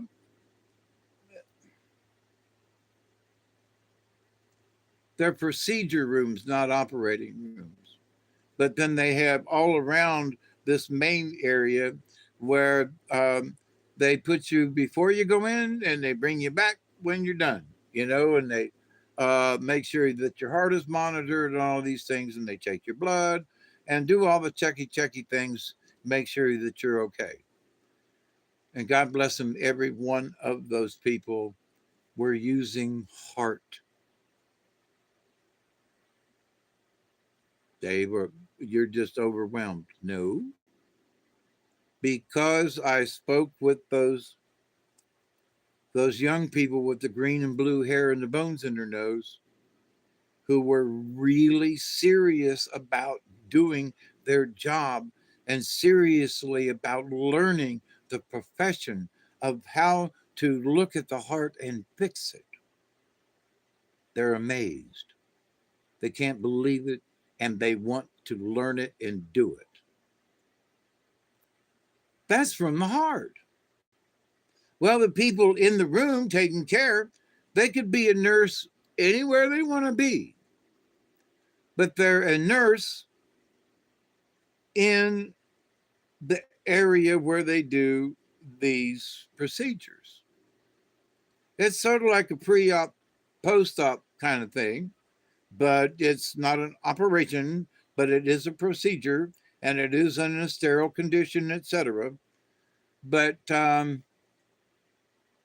it's not closed in hospital room. They do wear masks, but it wasn't like having been in a real operating room like I have been. It's not the same, but it's similar, but not the same. But anyway, and the fact that I was able to cajole Grant, I'll never forget his name, Grant down there in Thomasville for, fixing my meds just right. My back was really hurting after he finished with the procedure. They still had to sew me up, kind of thing here, and get me ready to, post op, if you will. And so I said, Grant, hey, yeah, you mind scratching my nose? It really did itch. He said, no, man, scratchy, scratchy. And I said, by the way, I said, my back is killing me. Any way you can slip another 5% of that good stuff to me? He goes, yeah, sure, no problem. He went over to his little side over there where he keeps all the drugs and came back and tink. Oh, within 2 seconds, I was like, oh, man, thank you, buddy. So it was that kind of a day. But leading up to it, Lord have mercy. But every one of those people that helped me through my event, they all did so with heart. I could feel their heartfelt energy helping me. I could feel the nurses who I've seen down there in Moultrie 3 times, so we were cracking jokes and stuff, And so it's like, it wasn't hard after me being there the third time to just be laughing at stuff, right? Making jokes with these people, and then with me, it was a comfortable. Say that 3 times in a row. It was a comfortable situation, and it was so relaxed, and I, you know, they're looking inside your heart, La, la, la, la. So, and I got to see it. Um, I was awake for the whole thing, which was like, okay. But Grant had me really close to the edge.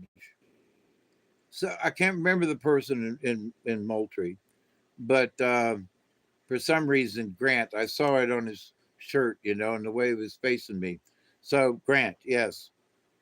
But the person in Moultrie, they did me right too. Now, don't get me wrong. They brought me right down in there with, no pain and no this and blah blah blah. Because a lot of times they'll knock your bitch ass out. And for me, I was like, no, you can keep me awake. I know you can. I want to watch what's going on, and they obliged.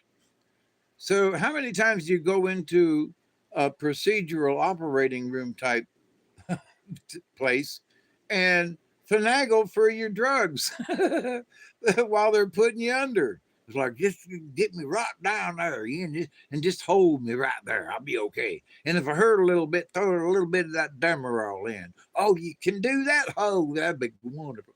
You know, so, and that's what happened. So, not many people do that. How do I know? Because the nurses told me that. So, so have I made a difference in somebody else's life?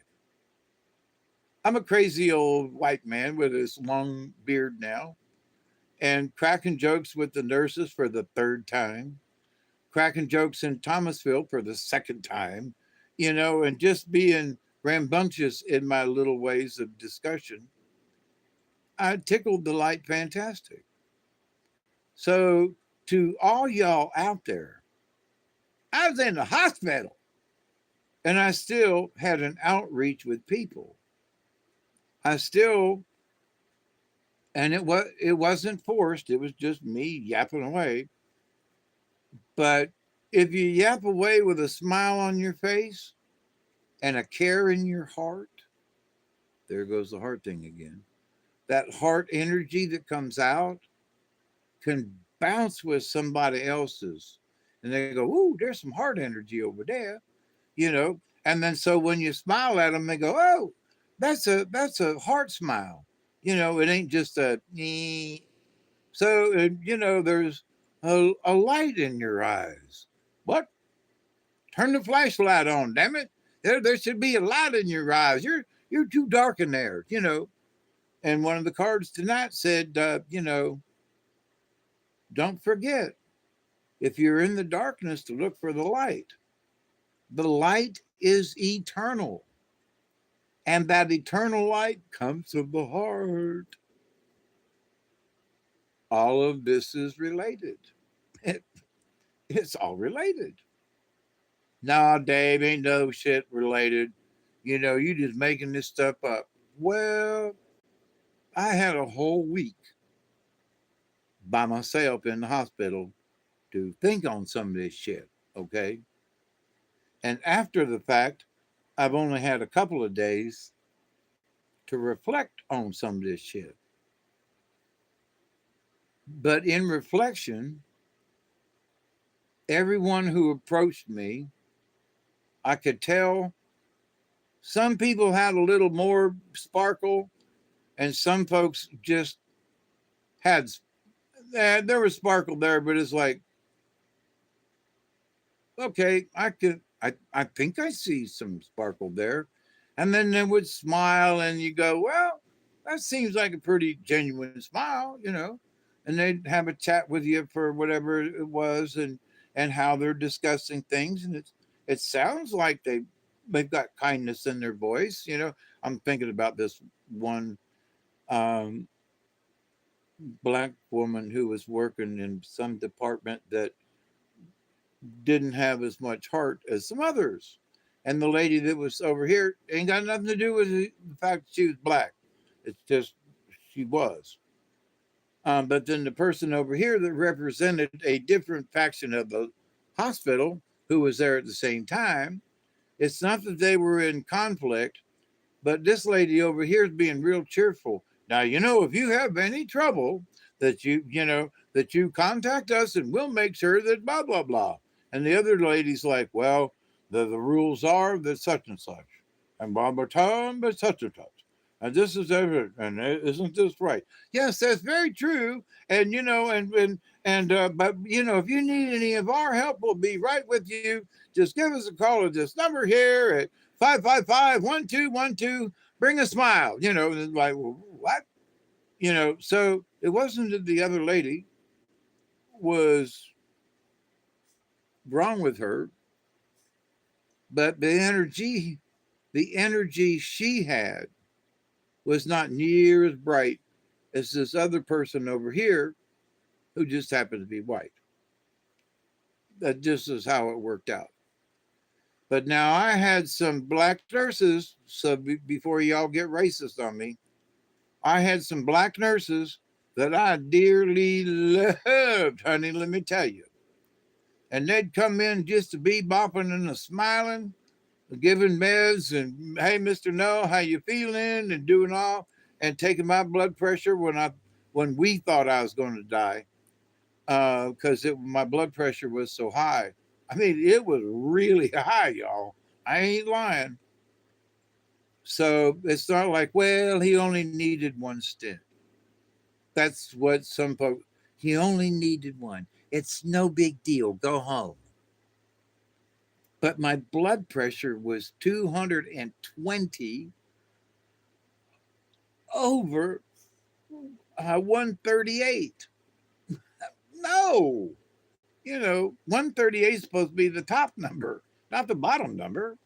So was I blowing a fuse? Oh, yeah. They pulled in 3 different types of electronic cuffs, or the other one was not electronic, but then they went down to old school, you know, just a cuff and a set of earphones. So, but to the point though, every person who came, even in the middle of the night when I was having trouble, a week ago, literally, a week ago now, I was having severe troubles, and they were hanging over me, taking my blood pressure every few minutes, coming back with another drug. We talked to the doctor on the phone. Here's a something. We're going to try it on you, Mr. No, and then we're going to monitor you. And through the night, a week ago now. So them folks, I could tell their heart energy because they were right there. Hold still, Mr. No. We got to do this, Mr. No. Let us put this EKG. Let us do this thing. Let us do whatever. And of course, I cooperated. But I'm sitting here, remembered that a week ago, myself, my energy and spirit level was this low because I was in severe pain. I was don't want to even try to remember how it felt because it hurts that bad. So I'm sitting here like, oh, it hurt like no, don't no, no. That's something I do not want to, nor should I relive. you know. But is the lesson there? Yeah. Now I'm like this close to a heart attack. I am having cramps. My blood pressure is sky high. Obviously, I'm in duress. What could I possibly be learning from this shit? What? I got people on this. I'm doing this. I can't breathe. My chest hurts. I'm in a frantic mode because I can't. My blood pressure. Oh my God. A week ago, 7 days ago, a week ago. Dave, why you keep bringing that up? Because it was the energy from the people who worked on me, who brought me to health. They shared their heart energy with me. Is where I'm going with this. Every single person, day or night, that had anything to do with coming in my room. Oh, I'm live again. Oh, it just, okay, yeah, 2 hours is about it. But every person who came into my room and who wished me happy birthday, every person who took my blood pressure, who stuck me with a needle, even that crazy black woman in the middle of the night the other night that left me this mark, this horrendous mark on my arm. Can you see that? But anyway, but every one of those people shared their heart energy with me because what they did was heartfelt. That's see, how do you know it? Because it was heartfelt. There was one lady that stood in the door and she was like, and I never saw her again because I hollered at her ass and told her what to do. 111. Yeah, okay. I'm with you. Yeah, I got 115, but my clock is fast. And I'm not on um, daylight savings time. So, yeah, I'm ready. So I absolutely, when I saw the cards tonight show up, that was butterfly and swan both together, sort of a one card, one message. And I didn't say this at the time because I was like, these cards are for all of us, but actually these two are for me. Well, maybe that one over there too, but you know, but I did see the meaning for everybody, not for me. But after having contemplated it for the last 2 hours in the background, I'm like,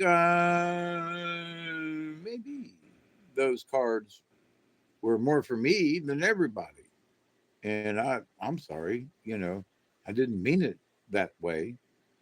But when butterfly card and the swan card showed up at the same time, it is that with butterfly medicine, if you will, the butterfly comes in four stages. You know, the little egg, and then the pupa, and then it goes into the cocoon, then it comes out the butterfly, right? So there are four stages of butterfly, no matter how you look at it. In nature, it's four stages. And um, but but for swan, and if you remember the story of the ugly duckling, which she wasn't a duckling at all, she was a swan. But so Dragonfly met Swan before she transpired, um, where she was at, and she had somehow found her way into the to the other side. And Dragonfly was like, "How'd you get here?" And she was like, "I don't really know, you know. So what do I do?" And Dragonfly was like, "Well, you're here now, and that the deal is if you agree to what the Creator has for you, then go right ahead, go right on in." And so here's um, Dragonfly having conversation. Dragonfly, now you got that one.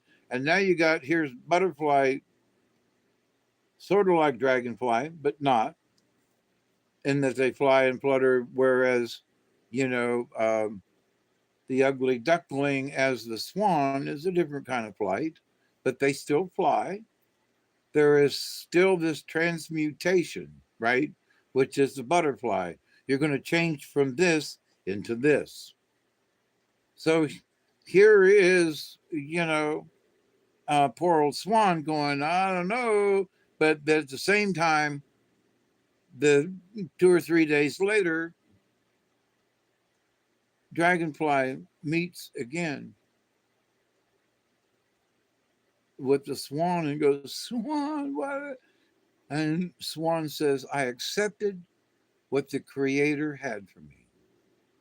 I accepted what the Creator and the universe has for me. I accepted it, and I'm now, look at me, I'm a beautiful swan. The transmutation of the butterfly, the transmutation of from ugly duckling to swan. We give ourselves up. We don't, we,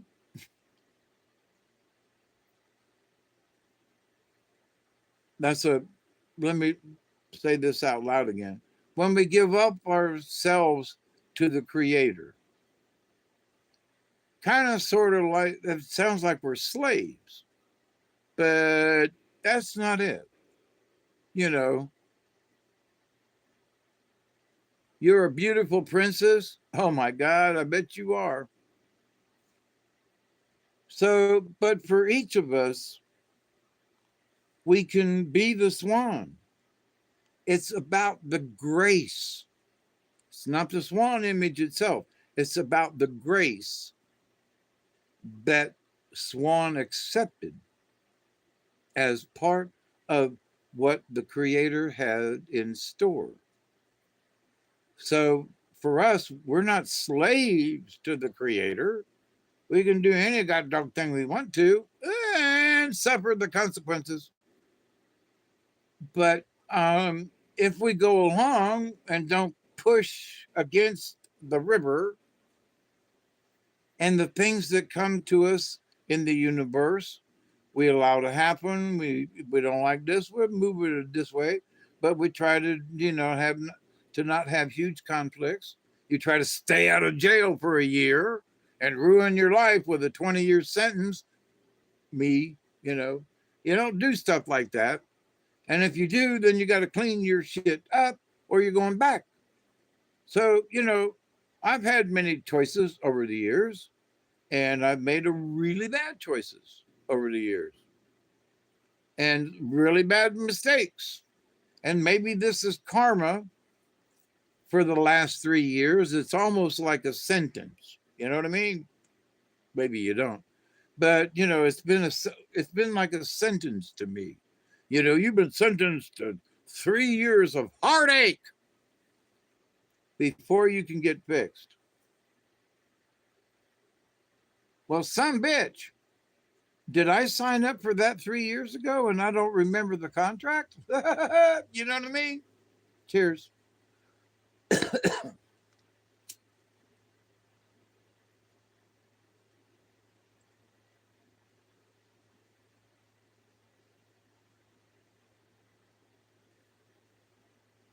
But again, all of this is related to the heart and the heart energy and this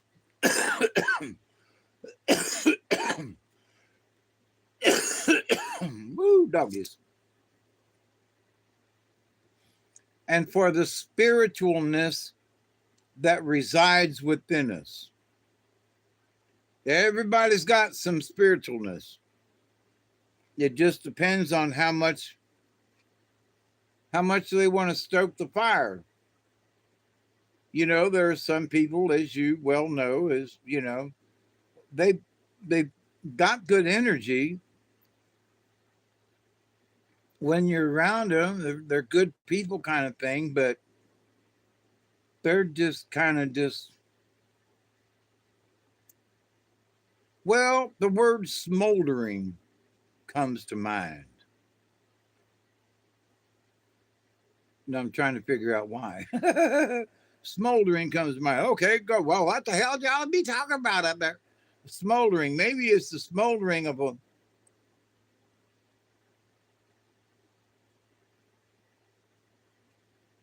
What the hell did that come from? What?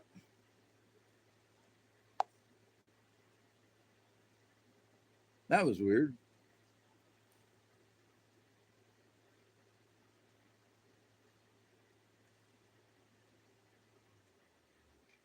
So, having had all these people, I'm thinking through, having had all these people that worked on me the last week, as I sit here talking with you, I'm sending each one of little prayers, you know, little thank yous in the universe. Now, will they get them? Will the floor nurse on second shift, will she get it? She's included, but I mean, will any of them say, "Ooh, wow, I think Mr. Dave just sent me a good thought"? I'm not trying to be facetious. I'm serious. Would any of them actually feel it? But I will send it regardless if they can feel it. Yeah, thank you, Chloe. Maybe. And I'm thinking about this one nurse, the last one at she goes, Mr. No, can I give you a hug? And I was like, what? She was like, yeah, you've inspired me. What? I, just because I was brave, just because I stuck with it, just because uh, and she was one of the ones that was monitoring me for hours. And can I give you a hug? Like, yes, ma'am, you can. And I want to give you a hug. You want to give me a hug, but let me, I don't know why you want to give me a hug. You're you're telling me thank you. Whoa, whoa, whoa, whoa.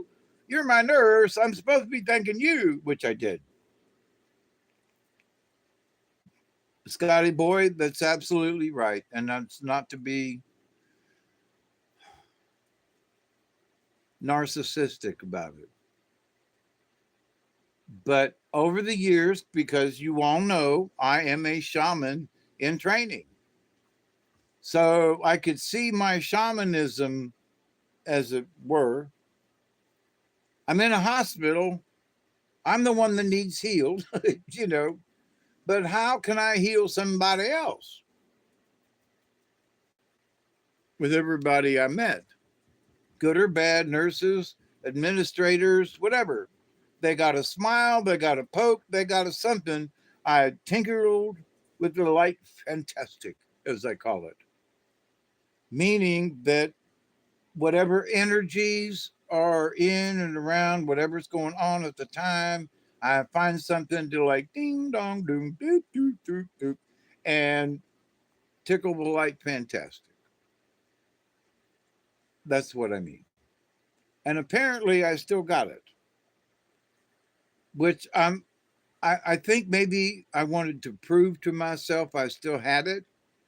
But here's the thing, I did not anticipate in being in the hospital on my birthday at 73 or at any age, but that was not my intent, not my intention, not my. So anything that happened because I was in there happened because I was Hawkeye. I wasn't. Being David Null ain't bad, but being Hawkeye is even better.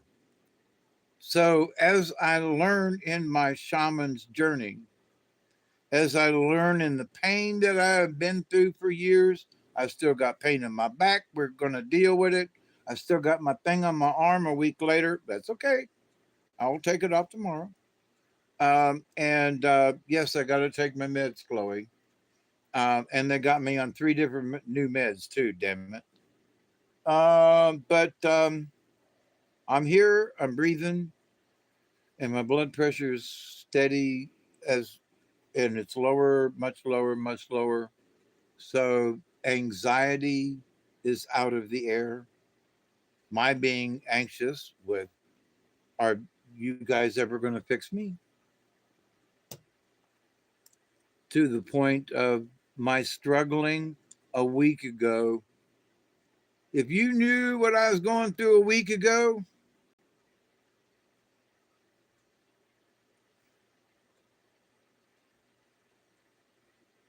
you would say, no wonder he's tired. No wonder he looks a little haggard around the edges. Bullshit, y'all. You know, God almighty. Last a week ago today, right this minute, whew, God, it was ugly. It was ugly. It was ugly. Ugly. It was so ugly. You know what I'm saying? Ugly was ugly.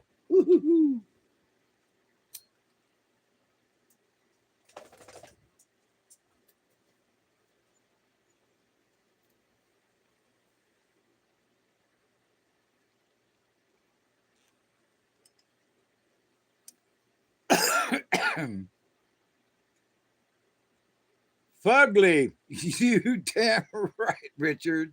It was fucking ugly. It was.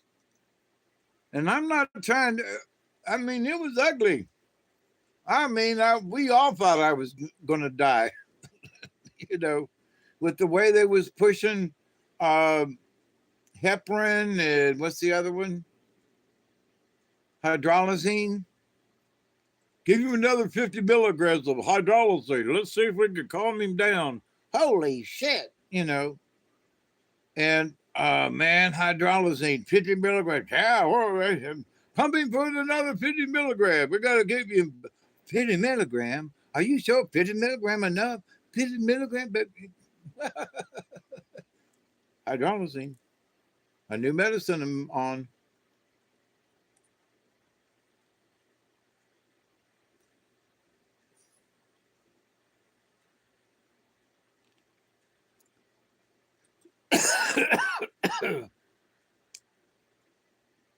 And of course, I have this illustrious patch on my arm that doesn't do a bargain bit of good. I want a cigarette so bad, but I'm trying my best to not do it. I have rolled my own with tobacco that I have. I have not forced myself to go to the store to buy a pack, which I really want to do. And if I could have walked straight to the car today, I would have drove and got me some cigarettes. But I know I got to. I smoke 10 cigarettes a day. But you shouldn't smoke at all. Okay, I understand. But, follow me for just a half a second.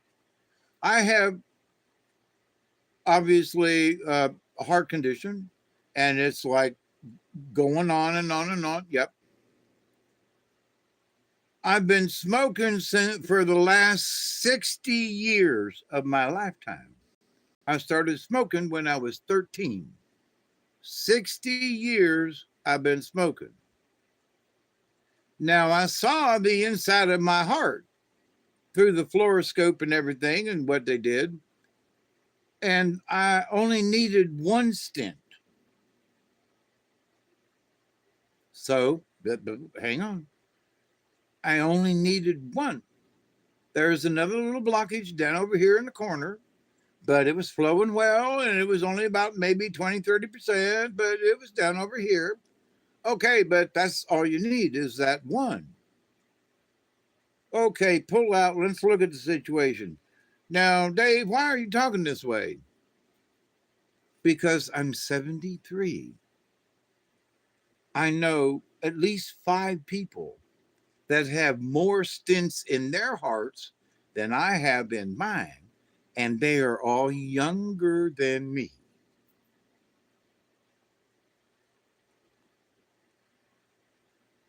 One of them is sort of a non-smoker, smokes weed and a cigarette once in a while, but to the point.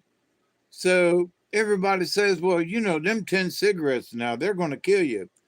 But wait a minute, I've only got one blockage versus all these other people I know and all these other people you've been telling me about, but I've only got one. And the rest of my heart looks good, right? Yep. The rest of my heart looks good. Right. Only needed one. Right. Then why are you bitching at me for quit? You got to quit smoking. You know, you had all this, but okay, I get it. Honestly, I do. But I only got one. You know, why are you bitching at me because I smoked 10 cigarettes or maybe 8 or maybe 12, but that I always stay within this range? Well, because you have COPD. So I'll turn on my albuterol and I'll smoke a cigarette while I'm doing my my lung treatment here. You know, hey, how about this, y'all? But so I'm not trying to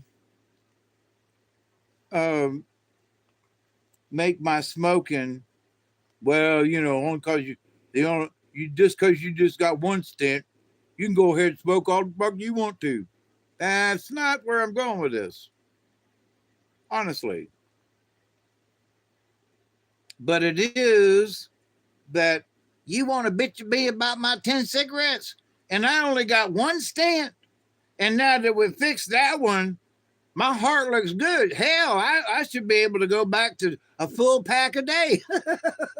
Look at my heart. That looks good, man. Hey, Junior, we're going to buy a carton and smoke them bitches up. Wait a minute now. That's not what I'm talking about. But I look at that, how good the picture, I saw it, you know, how good my heart looked. I was like, damn, man, that looks good, you know. Yep, see there's your stent. Yeah, that looks, that looks good. Yep. And so you know, that should do you for some good years. Well, the way it was looking, man, hell, I got 15 years of some sure enough hard smoking to make the rest of it look bad. Come on, let's buy a pack of cigarettes right now to smoke them bitches up. But that's not what I'm thinking. But as I'm going out to my car after they released me, and there was that half a pack of cigarettes sitting there on the dash, I was very grateful. Oh, there are some cigarettes in the dash of the Jeep. Oh, there are cigarettes in the dash of the Jeep. I left a half a pack out. Oh, oh, and I've been out of cigarettes, and I could have had one of them. Do you understand, Junior? Oh, Oh, Lord have mercy. Uh, nope, they are actually the cigarettes that are in the Jeep right now were cigarettes that my brother left in the Jeep. Well, he died. He couldn't smoke them. Um, and I don't mean that lightly. It's, he'd get a kick out of that. Hey, Dan, I just got out of a hospital with a heart condition. Hey, you got any cigarettes for me? Yeah, they're in the dash, Dave. Thank you. That's how I feel. From somewhere on the other side, my brother's going, sure enough, Dave, they're in the dash. And they're the American Indian cigarettes that are like supposed to be the homegrown tobacco with no things. Anyway, real expensive around here. And so there's a pack of those in the Jeep when I got the Jeep in March. And so I have kept them in this little spot in the Jeep. It's a little compact thing of a jiggy there. And so if I ever needed a cigarette until those are gone, I would I'll always have a cigarette. It'll be in the Jeep. It'll be the ding. It'll be in the, and so now's one of those times where I think I'm going to run to the Jeep, as one of those guys. But so anyway, honestly, looking at my heart and seeing how clear it was, other than the repair at the time and then the repair. I got a good 15 years worth of abuse I can put on it for before I take a nosedive out of here. So that's a nasty way of saying it in any way. But what I mean by that is that there was nothing else wrong with me. They could look inside me with the fluoroscope and tell. They could see I could see my rib cage, and I'm going, what's that? Oh, that's my rib cage, and it's like, so if there was anything buzzing or whatever, it shows up as a blob, as a white blob on the fluoroscope. If it's not right, it shows up, right? So I'm looking around as they're moving the camera thing around over my chest and all. Everything looks clear. So I've had all the tests. My liver and all this other stuff been good. I have kidney issues, but we've got that covered. But now after this fix, there's nothing major. I don't have cancer, knock on wood. I went through the Roto-Rooter thing a year ago, and I can pee real good now, so there's no issue there, which was making an issue with my prostate, which would have given me cancer, which would have contributed to, and so, but now that has all been took care of. So it's like, I'm ready for whatever comes up. I say this next time. I don't know what next time means. What I do mean how it feels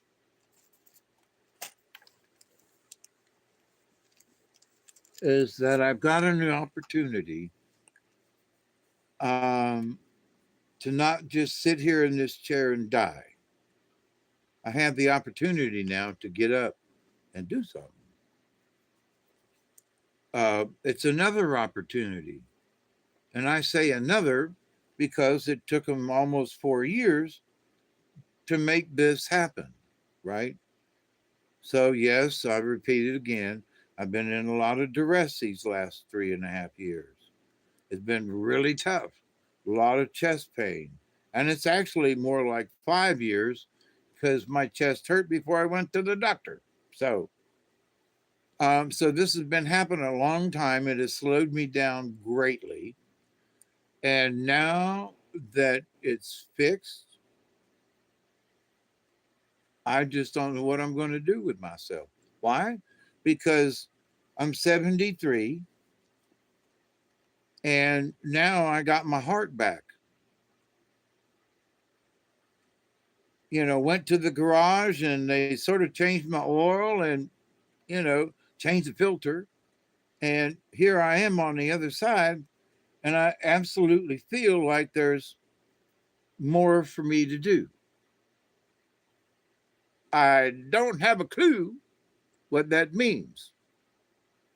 But if I take the message from Swan and going into the netherworld kind of thing, why would you go in there? Because you learn and you have to take what the creator has in store for you and accept it. And it's like, what was that? Don't be pushed. What? Don't be pushed around by fears in your mind. I'm not. Be led by the dreams in your heart. That's absolutely right, Pathfinder. That's really good message. Thank you. Hey, Mary, what's going on? So, but those of you who've been following me a while, I'm always talking about, the adventure and what's being learned and that shaman in training, right? So the shaman in training who was being healed, made sure that I could spread. It's almost like I got little twinkly things that that when I go somewhere, I leave all these little twinkly things behind. Twinkly things? What am I talking about? Like little pieces of starlight. Yeah, I hope you're well, Mary. Absolutely. So,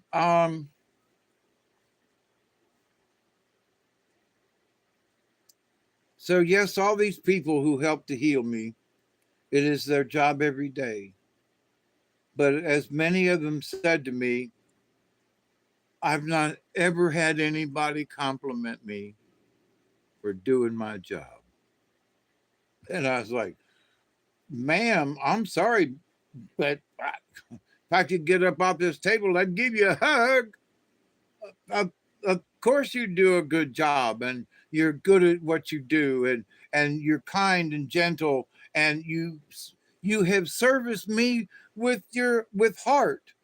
A nice smile, a nice thing. Okay, Mister, no, turn over now, and that's just right, and up just a little bit. Perfect. Hold still.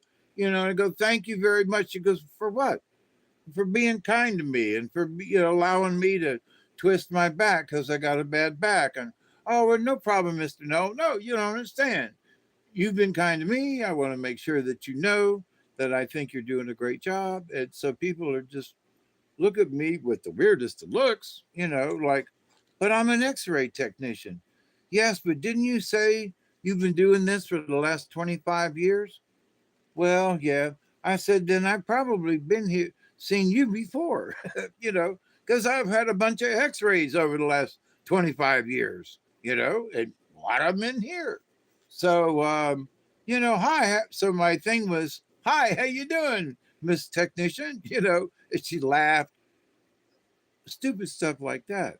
But to me, it was from my heart. And I meant it. We probably met before. You probably x rayed me before. And she was like, Mr. No, huh? I don't know that, in a way it sounds familiar, because it's just no. Um, that after all these years, I'm still making jokes with the people in the x ray department, you know, and some of them still remember me. So it's sort of a long standing joke in a way. And what does that mean? It means that there are people who have done just 5 minutes in your lifetime at some point.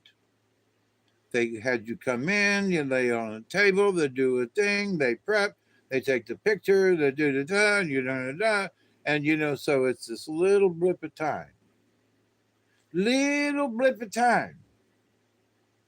But most patients don't talk to the X-ray technicians. Most people don't say thank you to the X-ray technicians. Most folks don't, because they're patients. And they feel like, I can't say anything. Looking around at a lot of other patients and they ain't saying a word. But me, you can hear me across the way across the room, and they're making jokes back to me, and other people are just laying there. Okay, it came out. All right, and here I'm going, hi everybody, and just bebopping all over the place, and they're telling me calm down, But my personality versus everybody else's, okay. But I'm not trying to be big about it, like, hey, look at me. No, I'm actually joking with them. It's a back and forth kind of thing. And so I think that's where I understand even more every day, because this last week has been such a, God almighty, what a challenge. I hope I don't have to go through none of this again, at least not anytime soon. But Lord Jesus,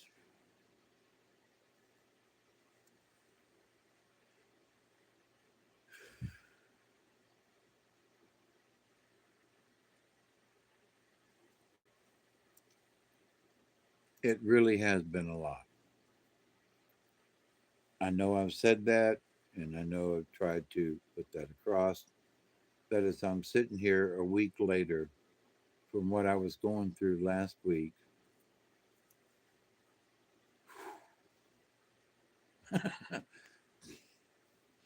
yes, I went through it.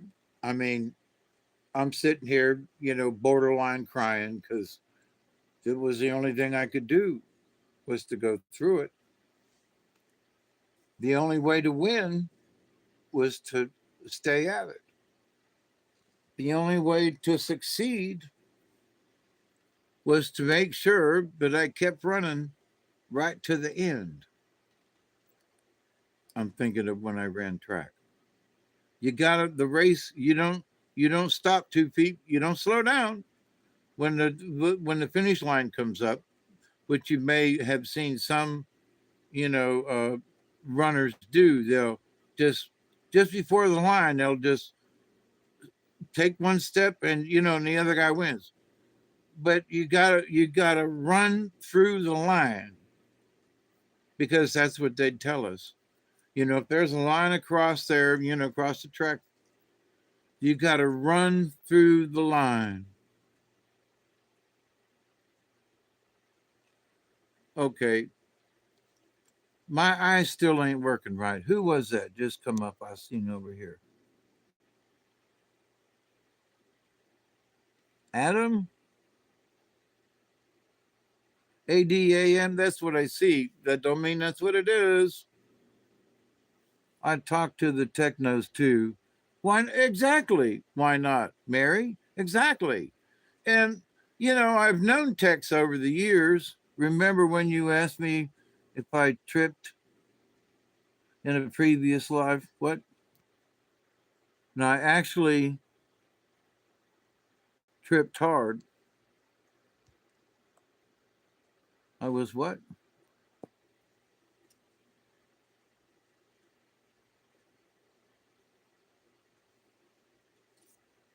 It was what?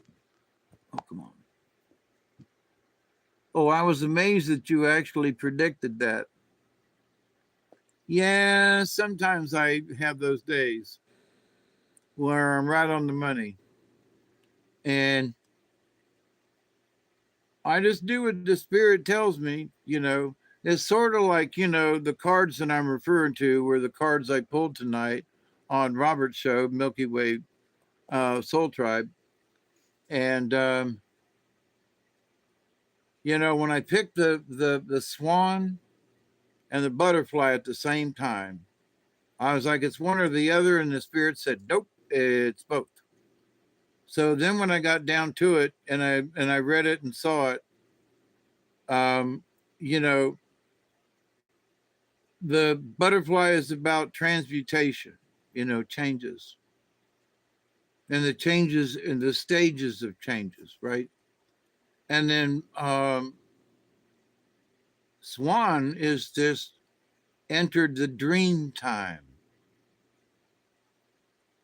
And in the dream time, you know, the dragonfly was like, so, you know, what do you want from the dream time? And Swan was like, I don't know. And you want to enter the dream time? Yeah. Well, the deal is you got to accept what the creator has in store for you. Okay. That's that. And so Swan went in and came out the other side. And and Swan accepted the grace from the creator.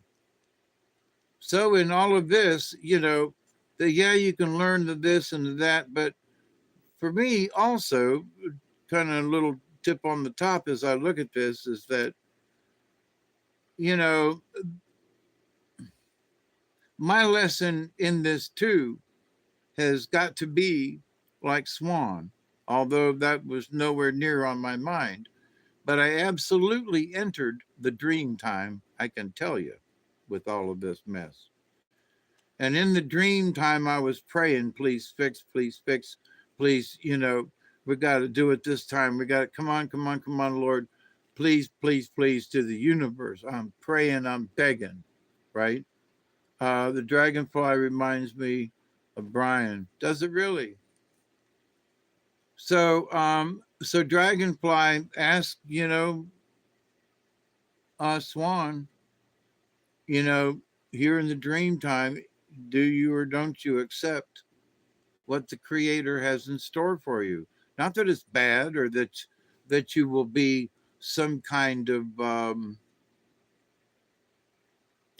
some kind of slave to something, but if creator, like, you know, wants me to be, you know, uh, a shaman in training, and I try to be something else and it don't work, then universe is going to let me know, and it did.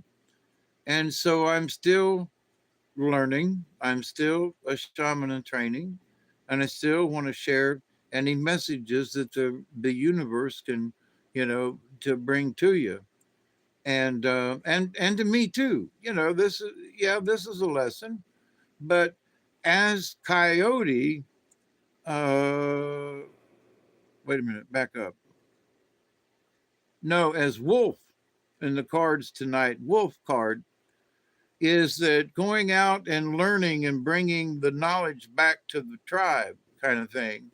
And so in that, you have to learn to be, and you have to be able to teach that which you learn. So during this, I'm talking about um, heart energy, spirit energy.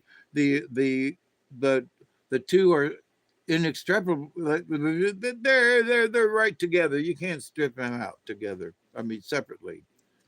One is the other, and the other is the other. You know, so there's always a lesson for all. Yep.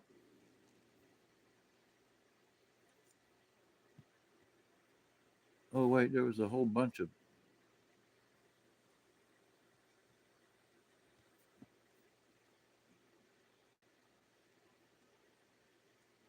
So, but anyway, I guess it's thinking about my mission.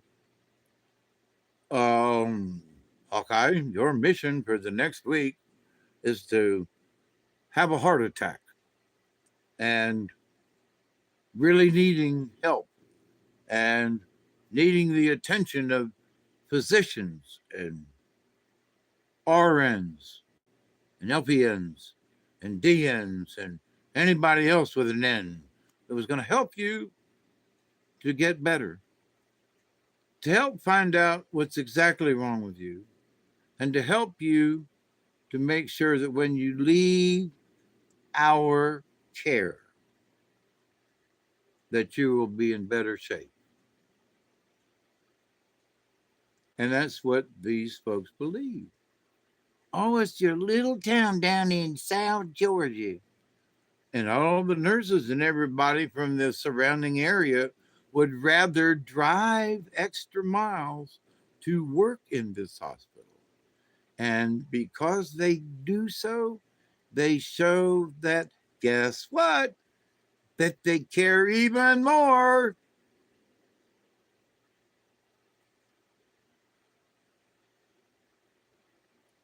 So I'm thinking to this one blonde lady that's like 68 years old. We had a chat while she's trying to keep my blood pressure from peaking and me going into a serious cardiac arrest. She stayed with me right there, right beside my bed, making sure and checking on me. I'm here because of her. I can't remember her name, but I can remember her face.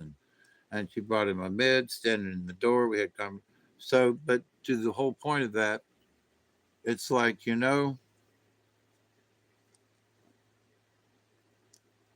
I could tell by her personality that she really cared for her patients.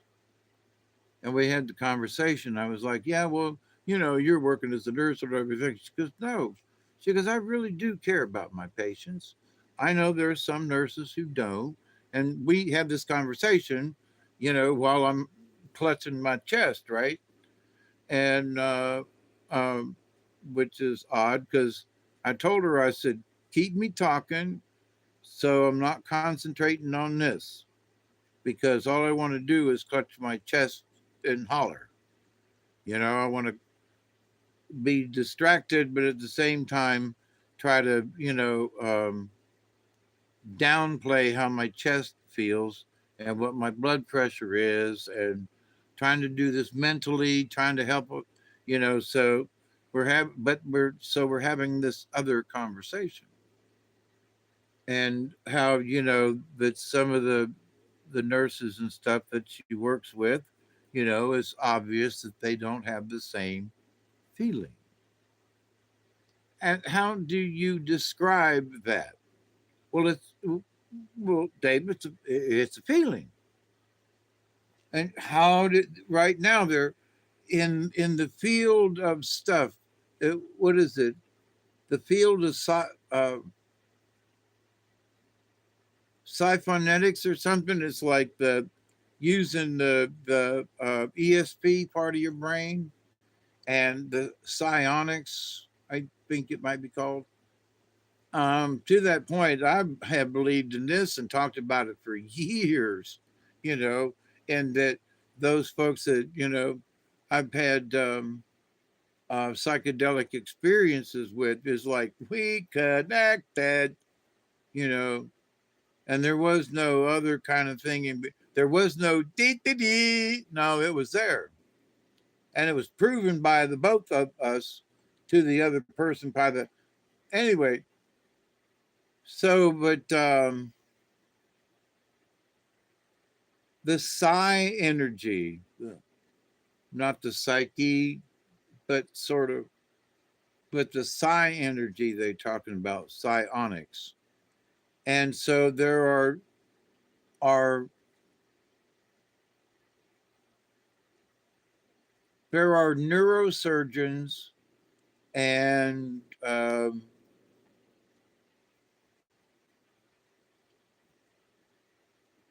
neurotic doctors. That's not neurotic. That's I'm funning you on that one. Them neurotic doctors, no, the doctors that work with brains and neurons and stuff. Okay, that make my that may make them neurotic, or me, but that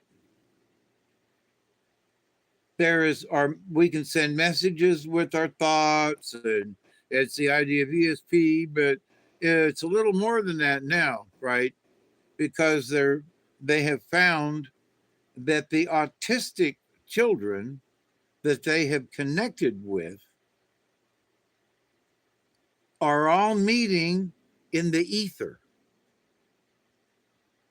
They're all connecting psychically, psionically, if you will, and that these kids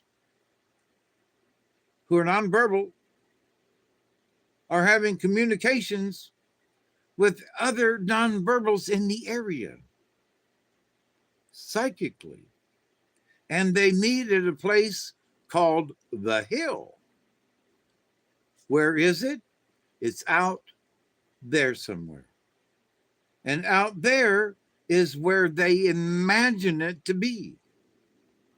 So there's this energy, and folks are starting to freak out about some of this because they're finding out that, well, how long you been able to do this shit? You've been doing what for how long? And then you find out that nonverbal over there ain't there nonverbal out here in the ether. Can verbalize just fine, have communication with other people, other persons, I would hope, persons with the same disability, that they're nonverbal, and somehow they can communicate with other nonverbals in this psychic area that nobody knows how to get there. They're playing with it, but the psionics of it is, what frequency is it? How do they know where to go? They're nonverbal, but they stupid. So what makes their brain different than the rest of us? It's that basically they're nonverbal and their brain is seriously and simply looking for a way to communicate with other beings, other people like themselves. So in that, it sounds, but it's complicated because they could do this and that. Yeah, but they don't know that it's complicated. For them, this psionics business of being able to communicate with other, nonverbals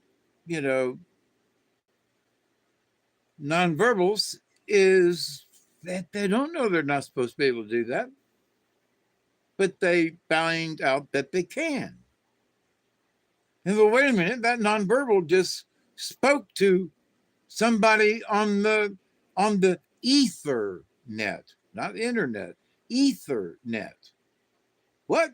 Yeah, that's like the galactic sort of internet.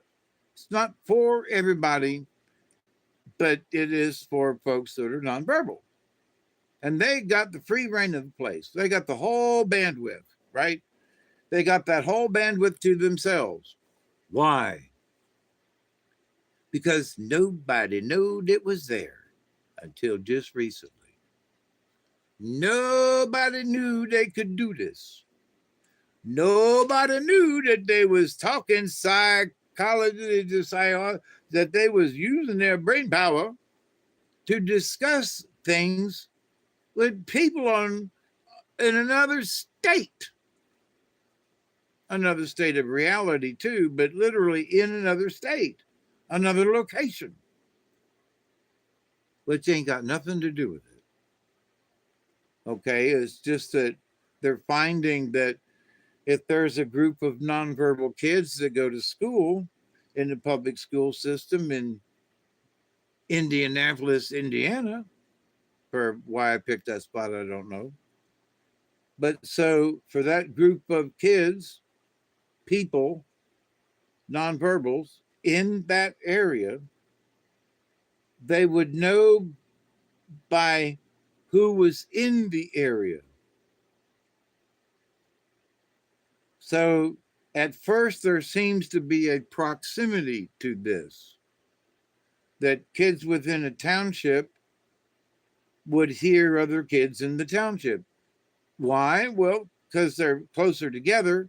Maybe they've met each other in a school or on a bus or a transport or something, So, there are two nonverbals. It sounds like a beginning of a bad joke.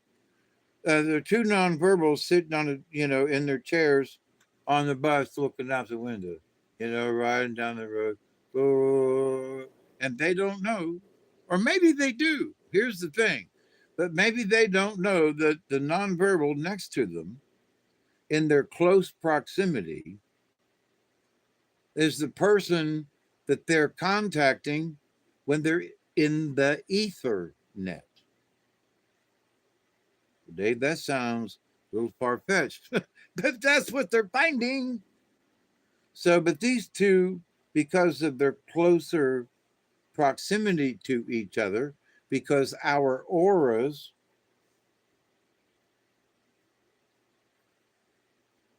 extend out from our bodies. So if these two people were put together on a bus or in a class or whatever, then it would be very possibly that their auras exchanged energies, meaning close proximity, so that later on when they're, and I don't mean to be rude, I mean it, I mean they're, because I've worked with these folks, they're sitting in the chair going, and they're just looking up, they're just staring. They're being nonverbal. Now, there are some kids that are nonverbal, they're very active, yes. But the ones that I remember, but you could tell there's something in there.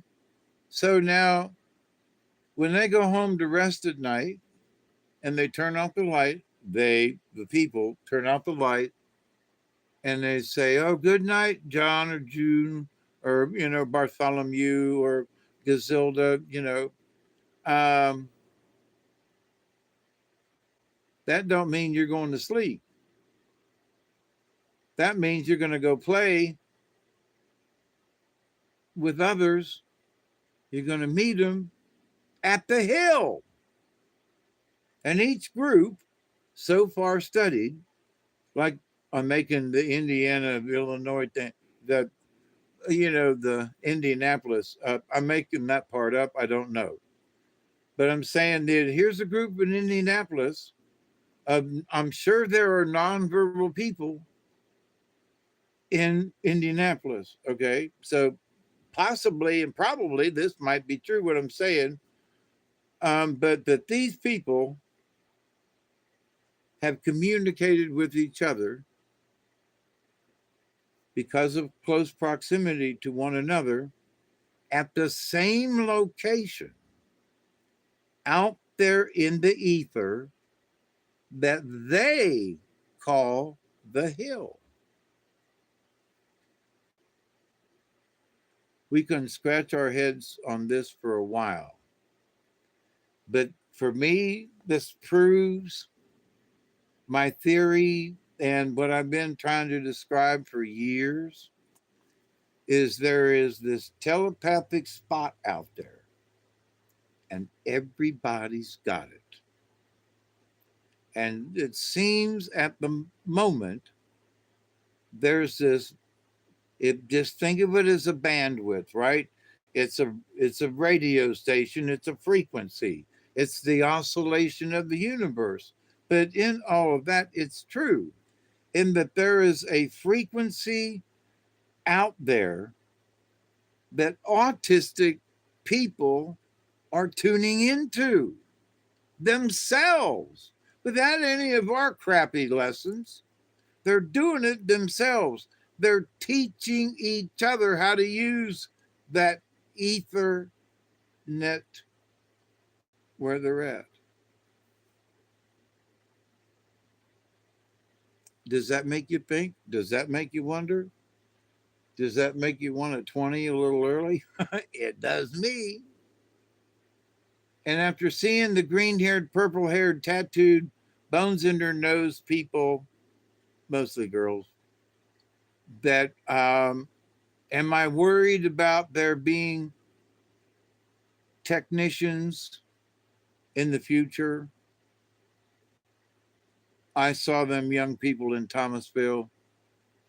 I am so encouraged. I'm 73. Okay. I hope if I ever have an issue, you young people will work the fuck on me and make sure I'm good. You know, don't care. You got a bone in your nose. Don't care. What color is your hair this week? Don't care.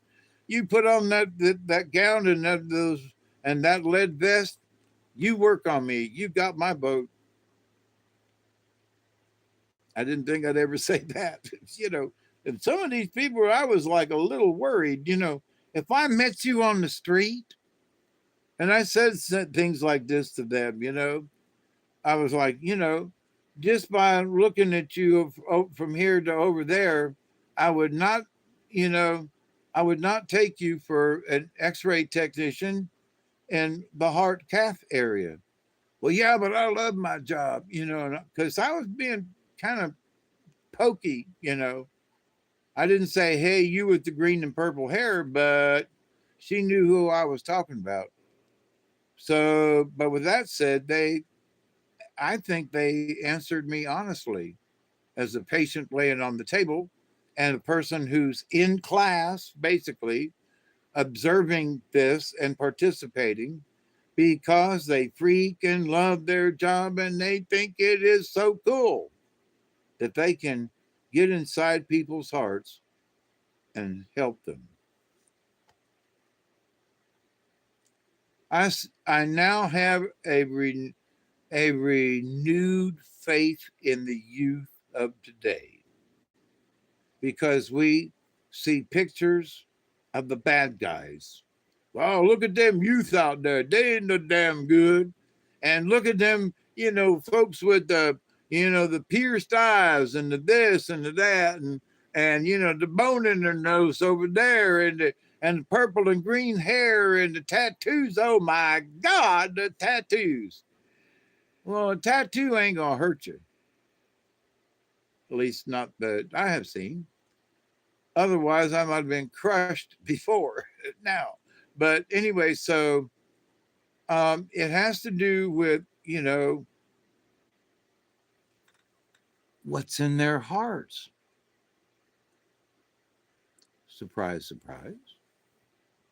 It's what was in their hearts. And there are in their hearts. I'm bringing this thing around again. And because they love their job from the heart, that the energy they put out and how they want to heal people, it comes from their heart.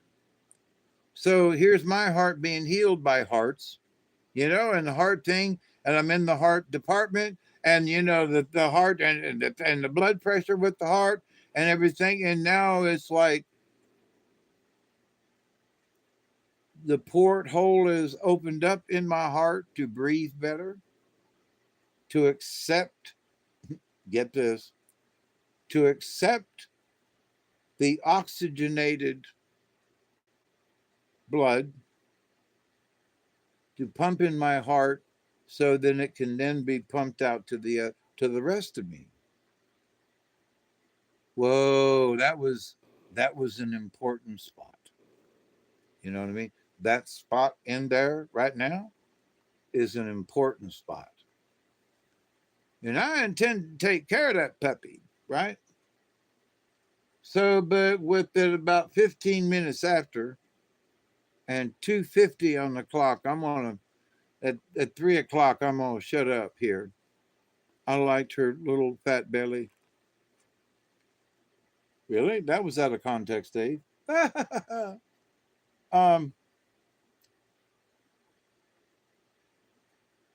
So as the shaman in training,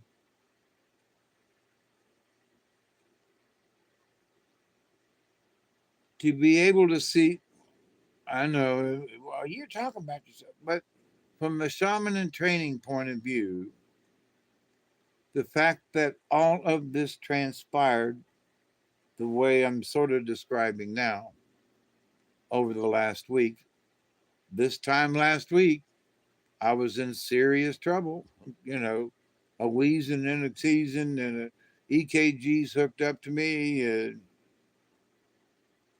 It wasn't looking real grand. You know, they knew they could pull me back. They knew they could give me some nitro. They knew they could keep me living, but it was not looking good as far as I was ready to have a heart attack, right? Right there on the edge, so almost touching.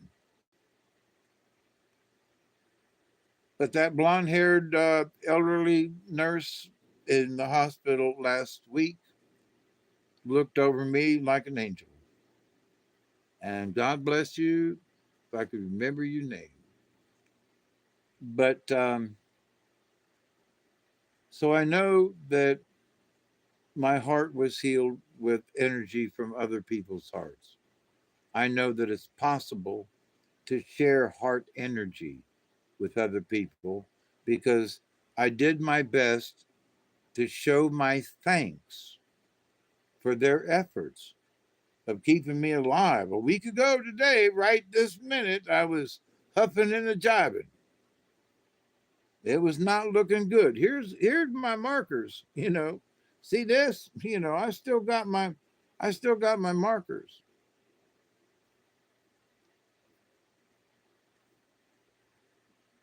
I was sort of doing that to the world. Here, world, see? I still got my markers. I still got my band from the hospital. I still got the bruises.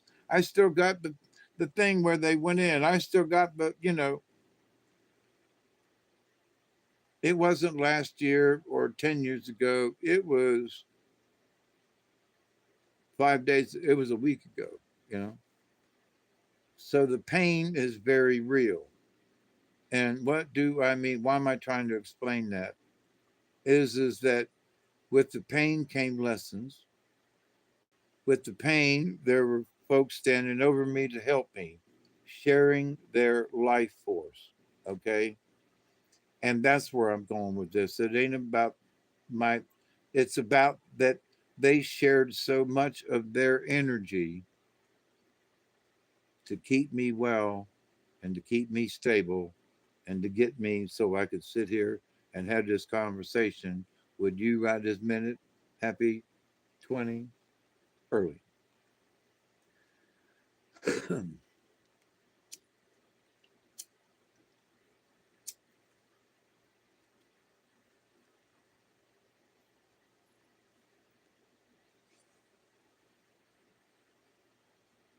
So, what does that mean for the future? I want to have adventures.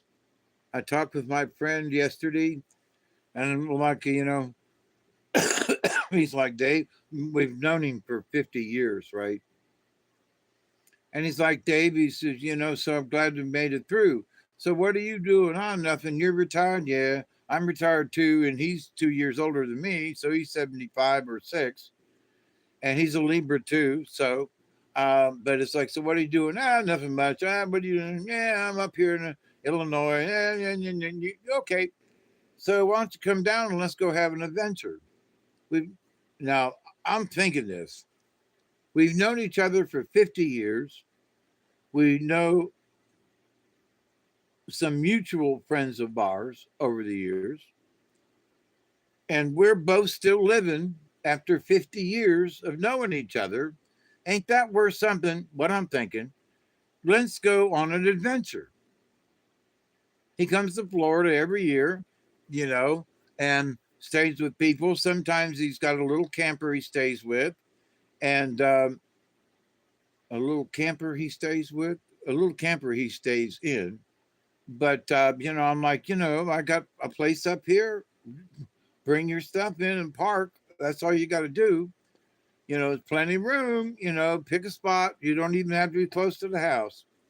But the closer you get to the house, the better reception you'll get with Wi-Fi. But you know, so but anyway, you know, for me, it's like, why not? Now he doesn't have or hasn't had heart problems, so he's never been through the hospital stuff that I've been through from my back, from my neck, from my leg when I was 15.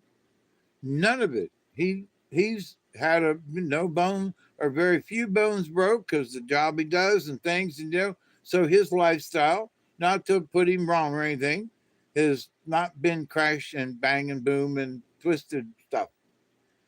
Meaning him. where it has been with me.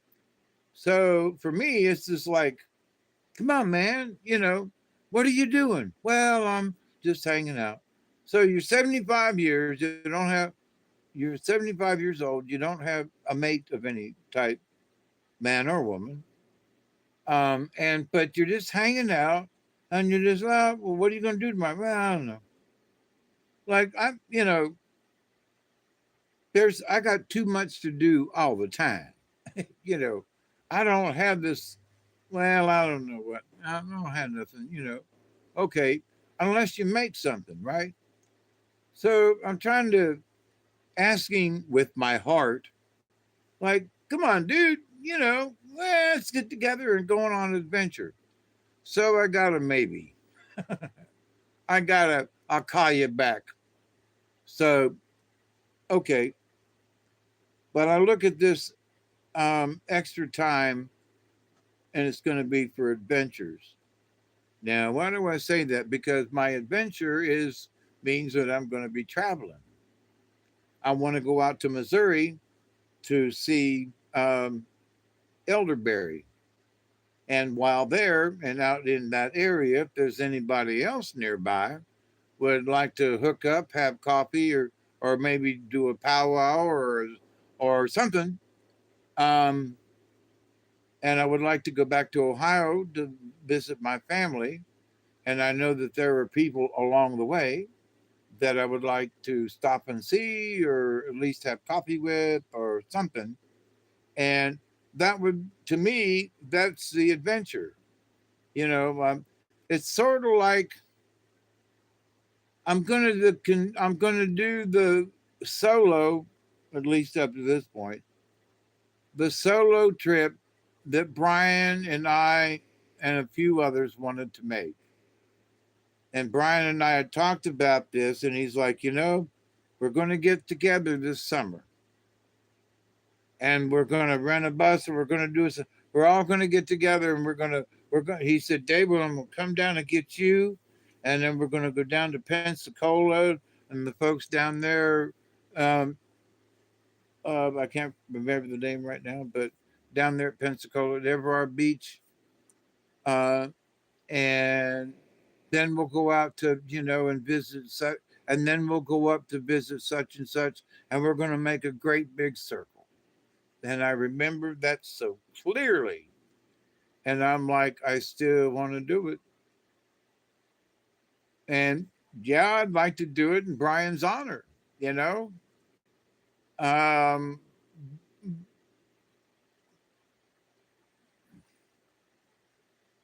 oh, if I said that, I'd be cussing. Oh,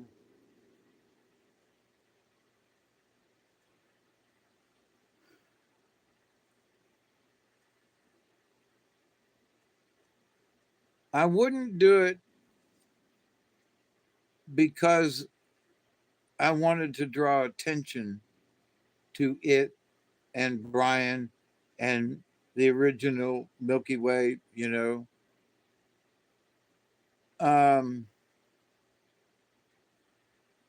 it's because he was my friend that I never met in person, but I'm sure that we have met in spirit. I'm sure because we discussed it that he and I had met on the ether in that realm where other few people go. And it's not necessarily the astral. No, this is different. And so people that I have met where we have had this communication over distance, you know, that it's not that I'm right or wrong, but it's just very simple. It exists. So the nonverbal people, that does, ooh, that sounds weird. The flying purple people leader sure looks strange to me. And anyway, the nonverbal people. God, that rhymes so. too well with that other song. Be careful, Dave. Um, but that they are communicating on their own and have been in this ether place that it seems like there are mothers of some of these nonverbals that they're sort of communicating through. And so, because the mother has an eternal connection with her child, the phone line's open. But then the trick is teaching it to the mother. So the mother's learning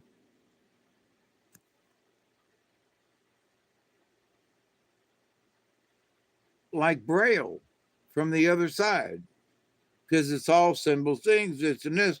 Because these nonverbal folk are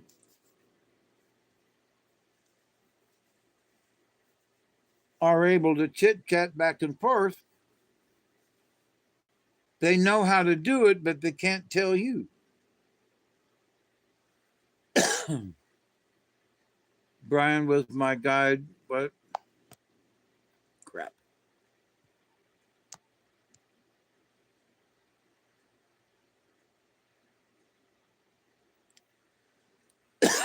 Oh, yeah, with Tina.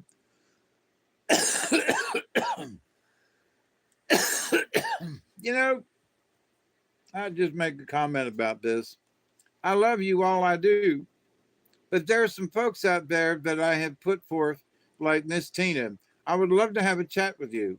Let's get together somehow and have a chat. Oh, Dave, I would love to. Okay.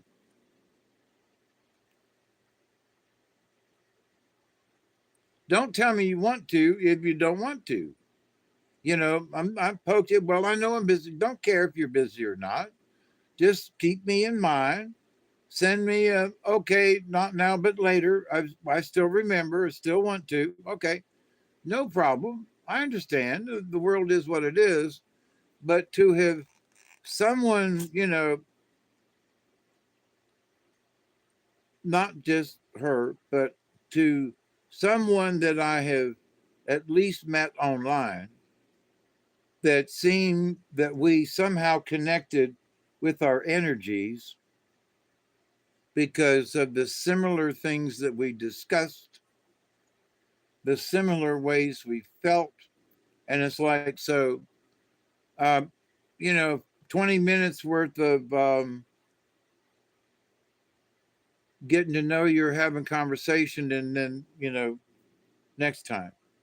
A lot of space in between. Oh, let's have another conversation here for 30 minutes and nice meeting you again next time. So then you speak and you say, listen, I would really like to have the conversation last longer between the twixt of us, not between somebody else. Not that that wasn't fun, but let's you and me chat, you know? So it's like, would love to. I'll get together with you. Hey, I would still love to do a chat with you. We can invite other people. Oh, yeah, I still love to, but silence. So I think I'm too weird for people. That's where I'm going with this. Dave, you're too fucking weird to have on for me to get on with you all by yourself. Hell no, you're too fucking weird. It's 3 hours. I can say that now. I've been good for 3 hours. And it's good 20 after easy.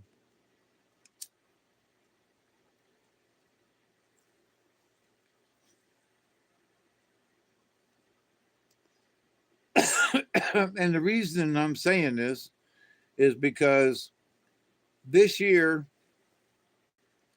YouTube should release my camera on my computer so that I can do a live stream from my computer instead of having to do it with my cell phone. YouTube is let YouTube let Alex Jones back on.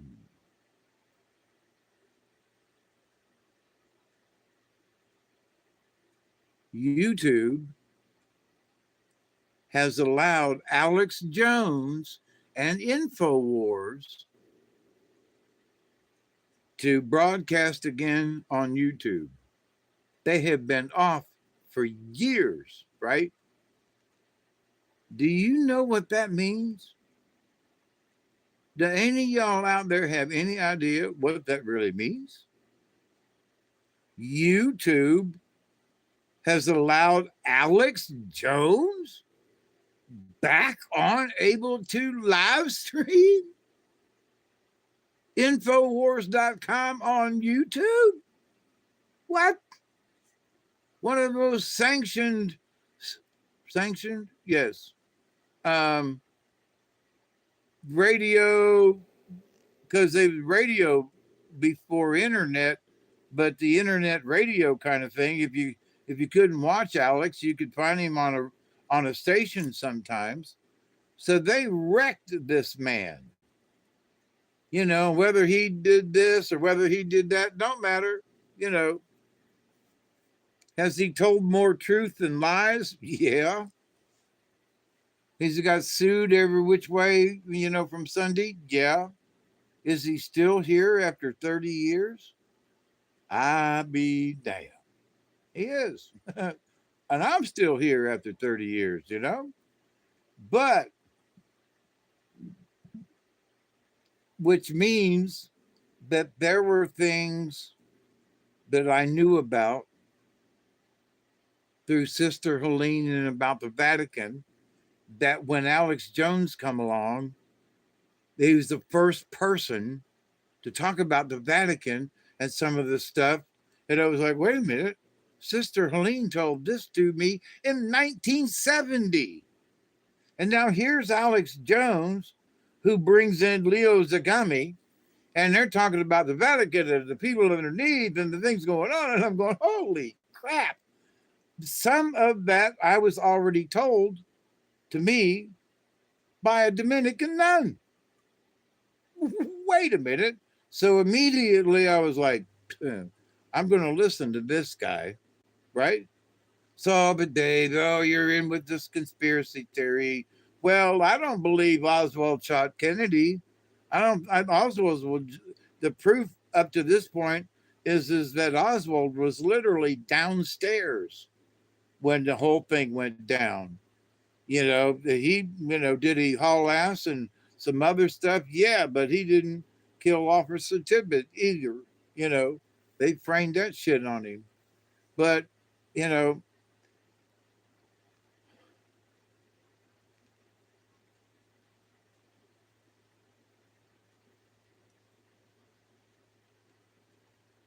Sirhan killed. No, who was it that shot Robert Kennedy?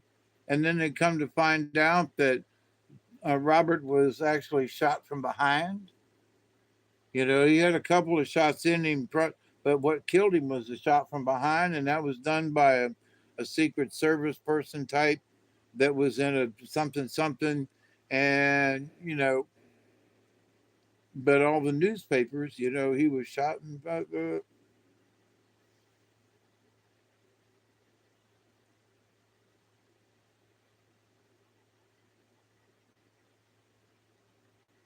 So, you know, and watching some of these people out yonder, and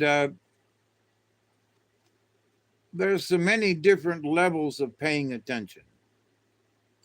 You know, you listen to the MSNBC, and I just want to puke literally anymore. It's like, oh my God, there was so much wrong with that. How can you people must be brainwashed in order to say that on the air? You said what? You know, and it ain't one of them, it's a bunch of them, right? On different networks and in different areas and in different topics, but they're all wacky as hell. And no, I don't watch them either, but I have to skip through them as a watcher. I have to keep an eye on what's going on, right? And some of the stuff I go, God almighty, you know, I mean, literally, I'm holding my head down from the screen and peeking over it. Ain't nobody around, but I feel so sheepish. But somebody's actually saying that, on live television, Oh my God. That Rachel Maddow person, Jiminy Christmas. And the amount of money she gets paid. It's just, we should open, you know, um, homes for the poor and homeless and children. And with the amount of money you make for what you're saying, you should give up your salary immediately and they should pay it all that millions of dollars a year to somebody who needs it. Because you damn sure don't, Miss Rachel Maddow. So it's like, oh, you be cutting down all these people and oh, you bad and oh, everybody has the right to voice their opinion. Oh, yeah, but nobody has to listen to them.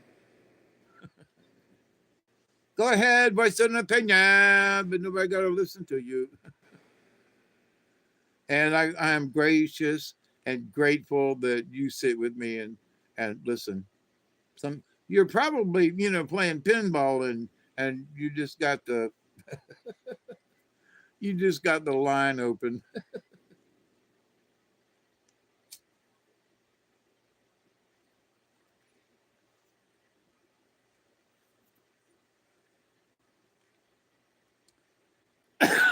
So I had a crazy thought today. One of the things is part of I would like to do an adventure. I would like to do a train adventure. And I found out that there's a train adventure here in Georgia and Alabama. And it starts up in Appalachian and comes all the way down and down to the Mississippi Delta kind of thing. I don't know how much it costs, but I didn't even know it existed. So that's one. But for me, as a pioneer, I remember and talking with Robert and stuff, with the pioneers, the fur traders and stuff, the mountain men, the true, honest to God mountain men who carved the trails through the Rockies, literally.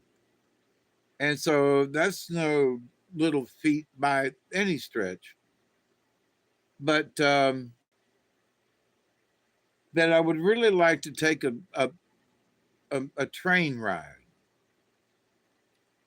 across the United States and just sit back and look out the window. And then I was like, back in the day as a kid, and there were some trains in the neighborhood back in the time that, and there were hobos, there was a little hobo camp back in the day. And so it was like, man, what would it be like to ride the rails in a boxcar Willie, I mean, take the showing up, just no big deal, just get in a boxcar and go wherever it's going, right? So me and crazy as I am, how much would it cost to rent a boxcar? How many of us could fit in a boxcar? We'll put in we'll put a toilet over in one end and we can camp out in there. We can have all the provisions we need and we can just get in a boxcar and pay to get picked up over here. And by the way, you can make those arrangements with Amtrak. They will literally come by and pick you up at the end of theirs train and haul you to where they're going next. I did not know that until today. So I'm like, and then I look around and you can buy a boxcar. Got to look around from anywhere between $2,000 and $4,000. I can buy a box car for 2,000, put it on the rail somewhere, make sure that it will roll, but I can pay rent on it, and they can put it at the end of a thing out of the way. But then if I want to travel somewhere, all I have to do is pay the folks Amtrak's going from here to here. Okay, hook me up, and they do. I got my own stuff. They got their own stuff. All they're doing is towing me to the next location, you know? And so it's like, I got to look into this because as part of a huge adventure, like, oh man, who was it? Woody? Um, Come on, help me out, Scotty boy. Who was it? Woody something that traveled the trains and that sang all the this land is your land, this land is my land, from the California to the New York Island, from the Gulf Stream waters to the Netwood Forest. And this land was made for you and me. Woody Guthrie. I got it. Woody Guthrie. And so his son's out there still singing songs, but I don't think he's riding in a boxcar. But honestly, could videotape the whole thing. Could, if you had the boxcar there, you could have the doors open, is what, got to have my legs hanging out the window kind of thing. But, can have solar powered stuff. If it's only going to take a couple of days for it to go from here to here, and how much does it cost? But what could you see along the way, And I mean, just videotaping the whole trip, and being able possibly to do live stream through part of the trip as hobos in a boxcar, you know? And what is it like? Let's try to, would like to keep it hobo-ish, what hobos would really do, along with, bringing along a portable toilet that you could go in the corner with, but to bring a refrigerator, one of those portable refrigerators, charge them up if you're only going to be gone for 2 days. You could get a big ass cooler and fill it full of ice that'll last 2 days. So, if you are careful with what you do, so load up the boxcar and then invite whoever wants to come for the journey. Hey, who wants to go?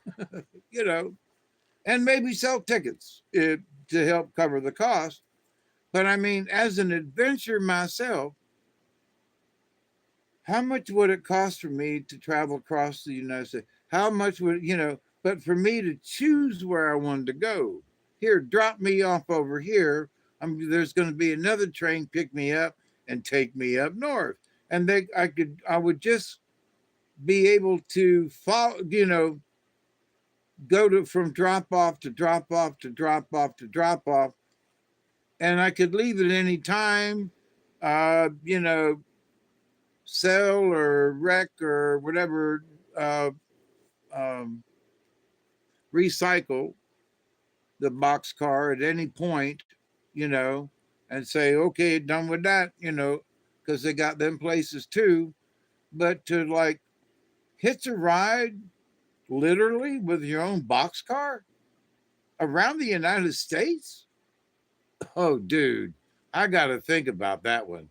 I might do a GoFundMe kind of thing, honest to God. Now I got my ticker fixed and I'm off for an adventure. And who wants to go with me? Honestly, come on. Let's let our legs hang out the boxcar and sing songs and, and go from here to, to the Sierra Nevadas and then hitch a ride up to, up to up into Seattle area, you know, get pulled all the way up to into those mountains. Woo-hoo. That'd be a ride. So, but anyway, and into Idaho or wherever. Oh, Idaho's beautiful. So I don't know what train tracks are there, but would just whoever's running a track through there, and if Amtrak or whoever is got a train going, hook me up, brother. Pull us along. So I think it would be one hell of an adventure. We'll see. More on this later. More on this later. I might not be able to shake this idea. It's like, how can I have a cross country adventure and it be like not just looking out of a car or driving it or what about a train ride? Ooh. And what about your own boxcar? Ooh, because what it costs to just buy a ticket? Ooh, you could buy a train car for. You could buy a boxcar for. So it's like long-term investment. Invest $2,500 in a decent old boxcar and fix it up the way you want to, and then invite your friends to come and pick a date and a rail time, and off we'd go, or I'd go. But I'm just gonna have to think about that. Boxcar wine. But see, anything that had to do with a boxcar or boxes, it would be the running joke for the whole gag. It wouldn't be a gag. It would honestly be I wouldn't want to do them crazy dudes with ice over our head. I don't want to do none of that. I want to do it straight up, but I want to have fun. Now if somebody had a cup of ice and they chucked it at you, okay. But I'm not, don't pick up the thermos and throw it up. No, it ain't none of that shit. And throw an ice, potential.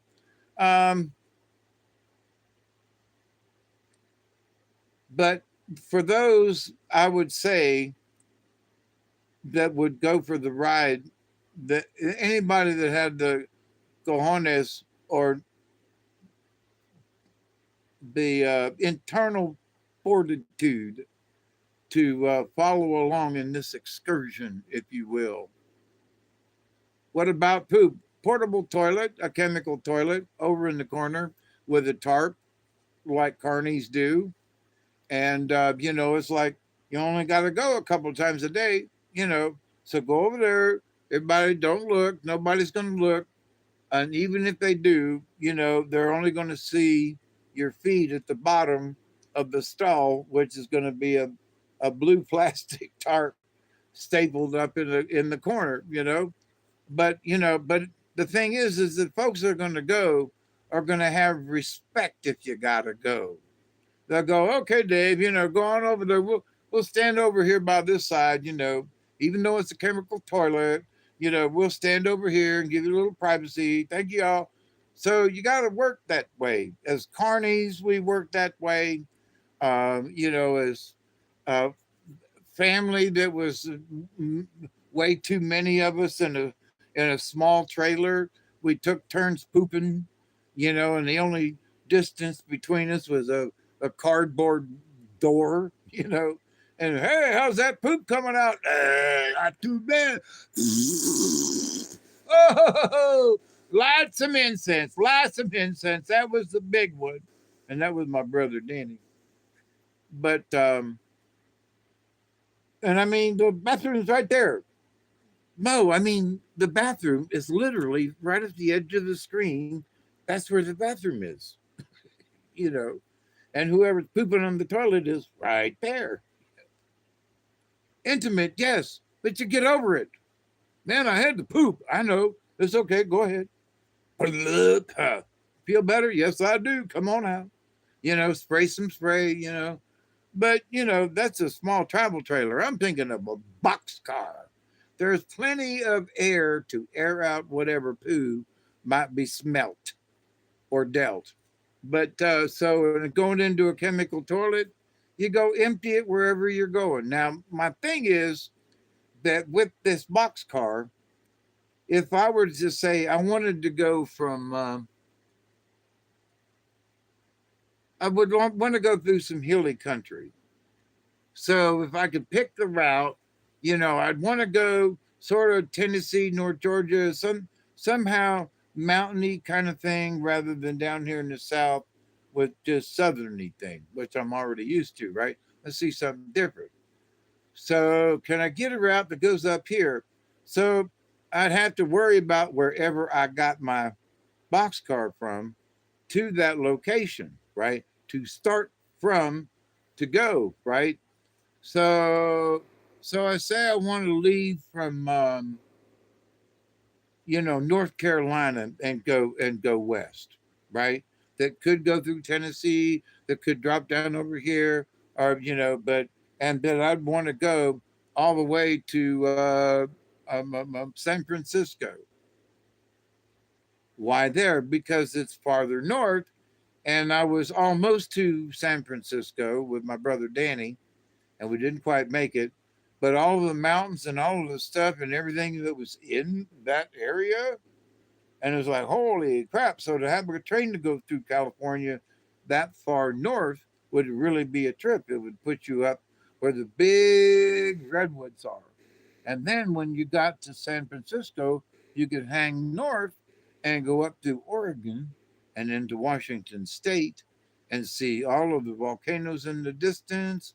You could see all of the big redwoods and everything. And so you'd be able to sit in your boxcar and look out the window and watch all this stuff go by. And it seems possible, you know, have to buy insurance and all that shit. But here's the thing: if I wanted to do this venture, and if I really wanted the adventure, it might cost me $10,000 to go somewhere to have an adventure. Okay, well, I want to go up to here, and we're going to do this. It's going to cost this much, and we're going to have that, and we're going to have that. So, in any adventure, there's going to be a cost. But the fact that I could possibly buy a boxcar, if I could buy it, I could fix it up. But it would only be fixed up enough so that it had to still be a boxcar, you know. If there were boards loose or siding or something, of course I would fix that. Any roof issues, I would fix that, right? But anything other than that, cosmetic or whatever, might paint it or something, But if for some reason I thought that a GoFundMe account, and I'm just thinking about this shit tonight, see, so I'm still working out the kinks, but there are people who have done worse or less. So, but to have a live stream video, and depending on how it would work out, I think what would be cool would be to figure out how many people that could go that wouldn't bump into each other or whatever, but that to sell lottery tickets to help fund the production. So for every lottery ticket, it will give you a chance at one ticket, we'll say. And so it's like, so how many people can go? Well, if everybody is accommodating and, probably as many as 20 people. But them 20 people going to have to know that it's special and that, bumping into one another might be a something. And, somebody might not be able to sit in the doorway in the same way for hours and hours. You're going to have to trade up, as part of the journey and the experience. And, of course, bring music. That would almost be a prerequisite You gotta be musically inclined somehow. I don't care if all you can do is hum. If you can hum and beat on a one of them sound boxes, which we will greatly, provide. Um,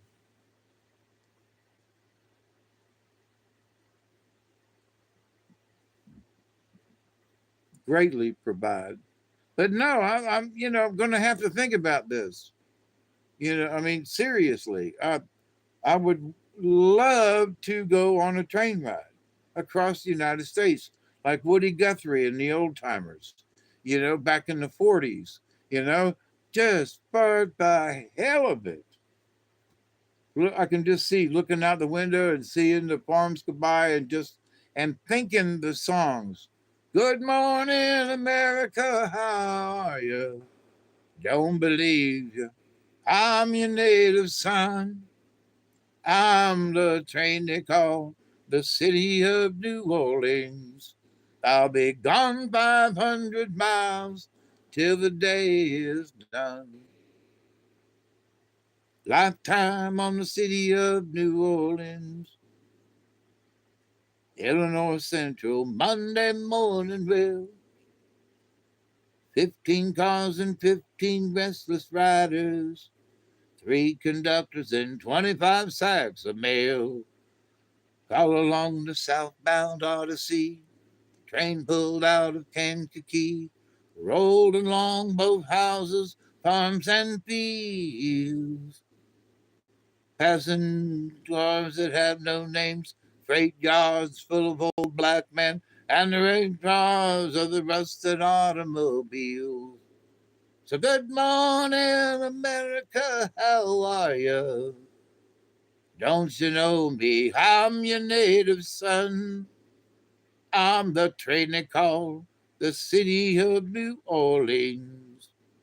I'll be gone 500 miles till the day is done. Oops, I slipped off into song. No, but so in me thinking about this, that's kind of sort of what's running through my head, you know. And is it a romantic way of looking at something? Yeah. Would it be the adventure of a lifetime? Yeah. And in a lot of ways, it's like I told Robert earlier. Back in the old days, he and I were always talking about the old days and the pioneers and the mountain men. And so, but how did the mountain men get from point A to B? They got to a place and hopped a train. When the one guy we were talking about a couple of weeks ago, he went to Washington, D.C. It was in 1875 or something like that, right after the Civil War. And he had come out down from the mountains. And anyway, he went to Washington, right? He took a train. So he went to train. He had traveled more in distance than a lot of people nowadays in their lifetimes, right? He traveled from St. Louis, Missouri, all the way to Washington, D.C. and back. And so, hey, how am I going to get there? Let's hop a train, Well, how are you going to get there? We'll get a train. So in this day and age, getting a train would be an adventure, where in the old days it was common. It's how we got around. So because we've gotten into cars and buses and airplanes and such, the train's still out there. And, to that, well, yeah, and Amtrak charges a bunch, let me tell you. But if you can save up for the adventure, then I think it would be worth it. If I was to save up money and say I wanted to go to Egypt, okay, it would require a crap load of money for me to get it up to be able to do something like go to Egypt. to take a trip across the United States, which does not require me going across an ocean to do what I want to do. To me, makes it more simple, but at the same time could make it more expensive. But we'll see, right?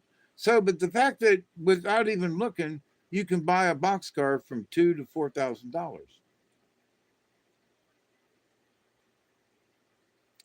Once you buy it and you keep it up for, I would say, I would take 2 years. If I honestly could get a boxcar, what I would do is keep it for 2 years.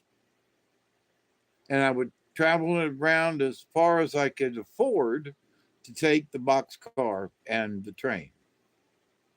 And after 2 years, I think I will have had enough of the boxcar, and I would relieve it, sell it, give it away to somebody else for the ride.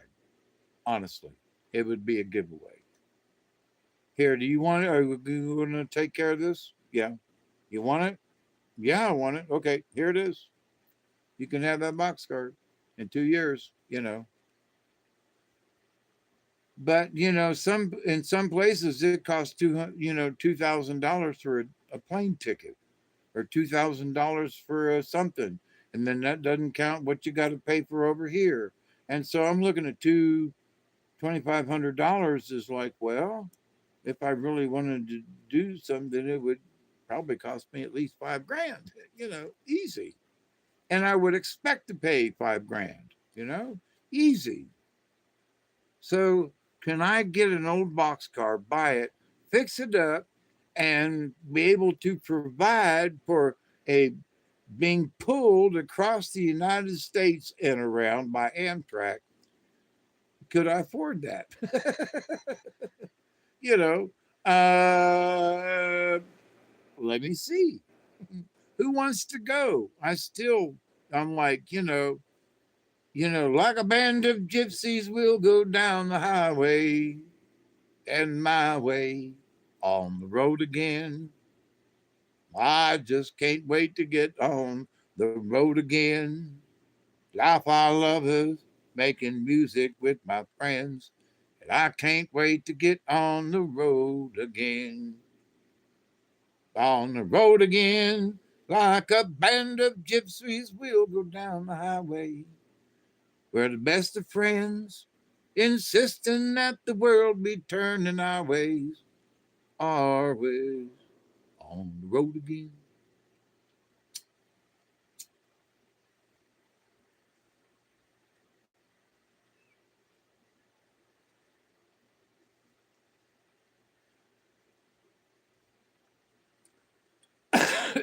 So, how many hours have I been on here?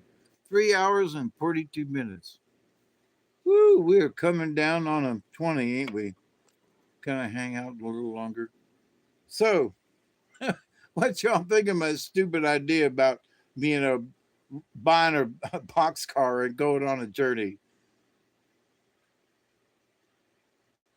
I'll throw caution to the wind.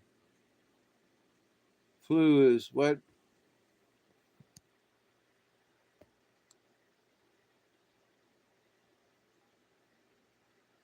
Oh, I got 25, what?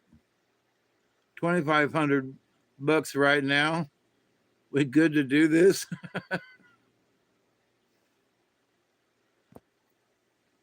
I come up with this tonight, like 8 hours ago. This is really new, but the idea is like, I'm liking it more and more, And here's the thing, I know that I can do it. And you go, well, Dave, how do you know that? Because I grew up on the carnival. Okay. I grew up as a teenager, 13, 14 years old, until I was 50, and they sold the carnival. I knew what it was like to ride, to sleep in the back of an open semi tractor trailer that a ride goes in. What it feels like to town to another in the back of a said vehicle where you're bouncing on ropes and chains and grease, for 150 miles, and then you get out and you're covered in grease and stuff, and you got to go back and get another ride, you know. And I know it's not a train, but there are a lot of similarities, And I had mostly unloaded a bunch of stuff out of a boxcar. I was on day labor, and there were several times, and they would send me down to the same place to go unload these 100-pound sacks of something. They're heavy as a mother, and they're like hundreds of them on pallets that had to be taken out one by one and loaded onto another device. Hard, heavy work, and did it about 3 days in a row, but got a good chance to play around with a boxcar, is my point. And also down on the railroad tracks down along 15th Street, they would sometimes park some of the boxcars down there because the trains went by north and south. And so every time we went to church or to school or whatever, had to cross the railroad tracks, But anyway, so and there were times when we almost got hit by the railroad flying over some of the places. Let me tell you, we was scared. But so for me, trains have always been in my life in that they were in the neighborhood. And as kids, we used to, it wasn't but about 10 blocks to go from where we lived to literally bumping into a train track. And, there was the old cement plant that was, from Annie Street straight down to the left. It was like less than a half a mile was the old cement plant. And so there were railroad tracks going into there. And there were, empty boxcars and flatbeds in there all the time, just left there. And and then there were trains going through all the time. And so, I was thinking, I wonder where I got the train thing from. Well, that's where I got it from, because the train tracks wasn't far from where we lived. So, but anyway, so the mesmerizing part of railroads, the fact that, all over the years, I've been listening to Woody Guthrie, this land is your land, this land is my land, From the California, let that run in your back to the New York Island, just let it play, you know, from the Redwood Forest. I've been in the Redwood Forest. Oh my God. To the Gulf Stream waters. I live down here too. This land was made for you and me. I don't. The people ain't singing that kind of song anymore. And I think it's because they don't have a Woody Guthrie. Maybe I need to do a revival of sorts of Woody Guthrie and some of the showing up old timers that rode the rails and sang the songs and help continue to bring light to the darkness. Because Woody sang to the people who were depressed and oppressed. I mean, this was back in the day when, the farms were blowed out with the sand. That there was things were Oklahoma and Kansas and it was devastated. People lost everything from all of that. Folks don't remember that. They don't talk about it much, but it was a big ass deal. So it's like, well, wait a minute. Why are you bringing this up, Dave? It's because the American people have lost so much. I mean, look at they're still barely recovering in some places in North Carolina from Hurricane Helene. We're still recovering in some ways from Hurricane Michael that came over my house 6 years ago ish, you know, and that's not counting. Let's go back a few years, when I was first here, you know, there was that hurricane back then that came in November, the Hurricane Kate in November of that year. And it was like, huh? So, the earth has brought us many storms, but through it all, Americans have pulled together as a family, seriously, as a family. And so when I think about all of the catastrophes that have gone on, I'm just here in this neighborhood over the 40 years that I've lived here. 2 tornadoes at separate times have come over my house in this 40-year time. My neighbor's barn has been destroyed twice by that tornado that went over my house. That's how I know. Can prove it. But what does that mean by the grand scheme of things? Keep our heads down when the storms are bad. That's one. But that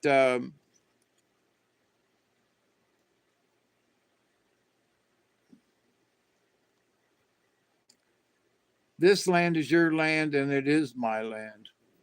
My, what's that? Hawkeye? You're looking great, by the way. Thank you. I'm literally just out of the hospital 3 days ago. I was in the hospital 3 days ago.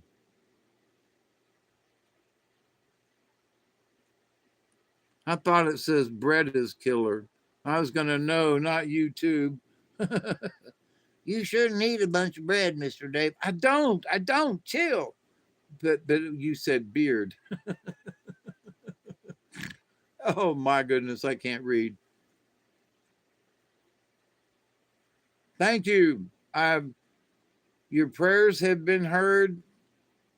Like I needed a stent in my heart. I asked and begged for it on my birthday, which was last Wednesday. And this is Tuesday. Now it's Wednesday. So it's been exactly a week ago, my birthday. But I was begging the Lord, please, Jesus, I don't want nothing else in this life. Because this was my third time going through this whole experience. And I was like, please, Jesus, I mean this. Whatever it takes, I'm here. I'm yours. Do it, please, this time. And I got it. So I am filled with grace as I've been trying to wrap this story, and also about the cards that I drew tonight, which was one of the cards was Swan. And so Swan learned about grace from the Creator. And that's what I feel now. How do you explain grace? I'm grateful to the spirits. Well, yeah, but you had a heart condition and they checked it out, and sure enough, they fixed you. They could have done it they could have done it 3 years ago. Okay. My blood pressure just went up. But the fact that it happened this year, and that I was the first one on Friday in Moultrie, and I was the first one after lunch in Thomasville, and I was home by 4:20 to my hospital room. You can't plan this stuff like that, So it's like, am I grateful? You betcha. And some people are like, it's just one stent. It ain't no big deal. It saved my ass and will, because I seen the x-rays personally, live and in color. So no doctor can fool me into there's something else wrong, because I seen it on the screen. I seen the inside of my body on the screen. I saw inside my heart on the screen. They turned it to different angles so I could look at it good while they were doing their thing. So it was amazing. A bunch of ings going on here in a row. But it was amazing. But the fact that I was awake for the whole thing, so can't nobody fool me. Like, well, Mr. Dole, wait for the difference, hope it'll be okay. No, he gave me play by play. It was like, Mr. No, this stint's going to work just fine. It's fitting real well, and yeah, it's fitting real nice and tight. I really like that now. Yeah, that's going to fit real good. And Mr. No, I think this is going to last you a while. So, good on you. Yahoo! Watching it and listening to play by play while they're putting a stent in my heart. That's like watching somebody change your oil, So I am very grateful. How do I explain how grateful I am to the universe?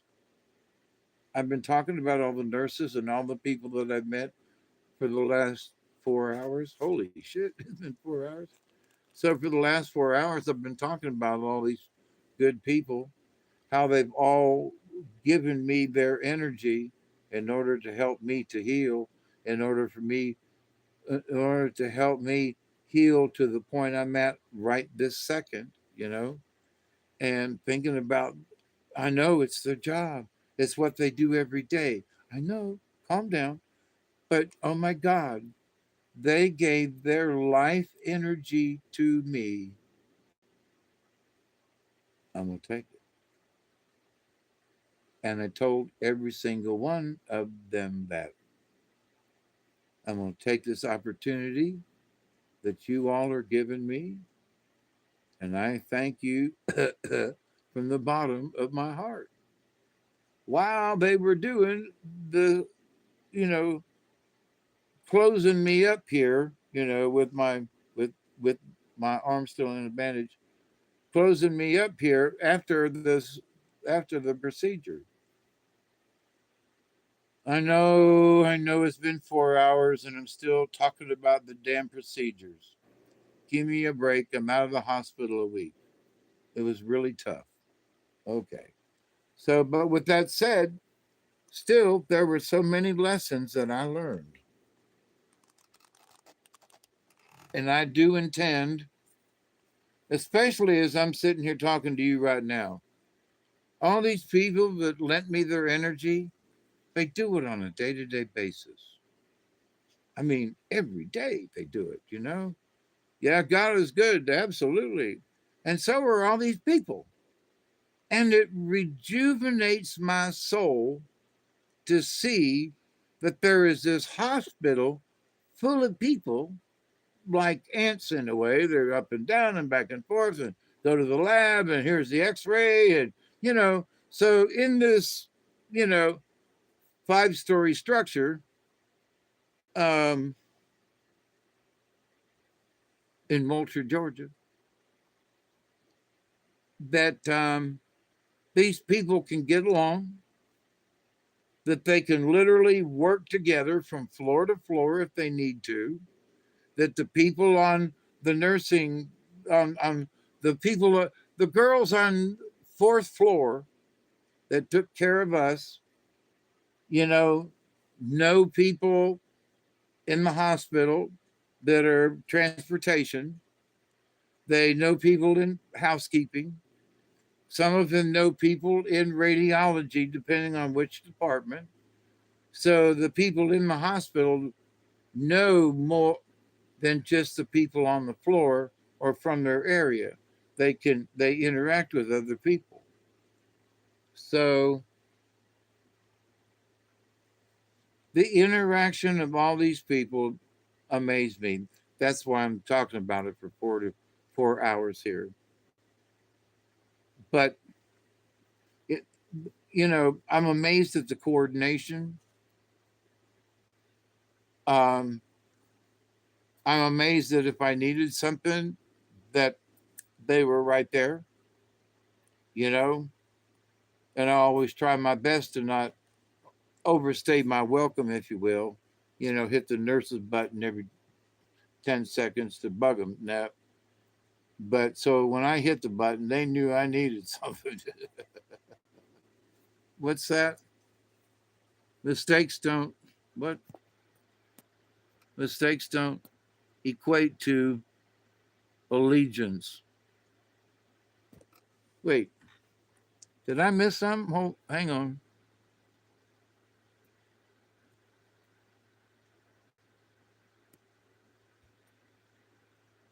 What are we seeing different? Oh, people are God's agents or the devil's, either one, never both. I would agree with that statement.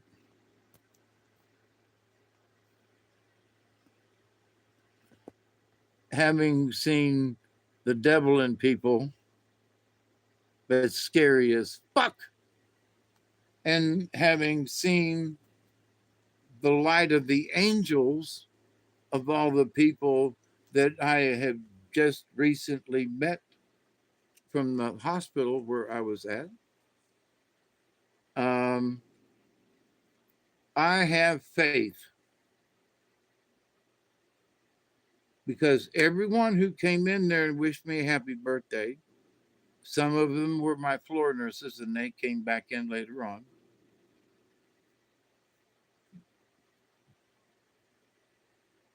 But every one of them were Christian. Okay.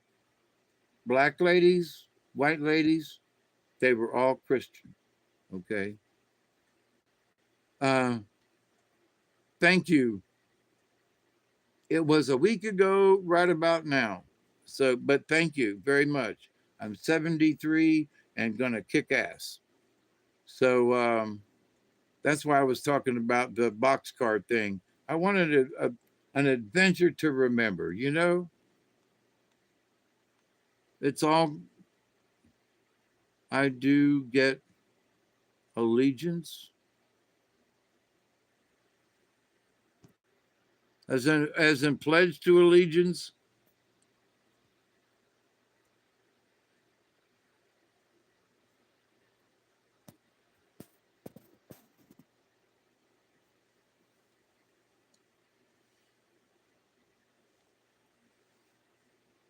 Or is it between two knights of old that say, I vow my allegiance with my sword? Sword. Sword. Sword. Sword. Holy crap. Hey,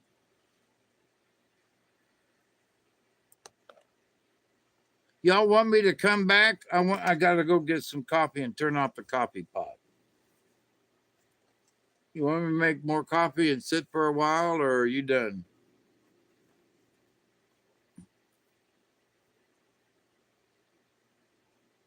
Okay, that means you want me to come back. Okay. Et toi.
And then the discussion.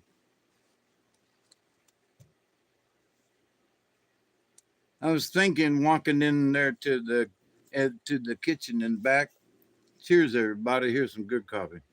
Ooh, homemade coffee.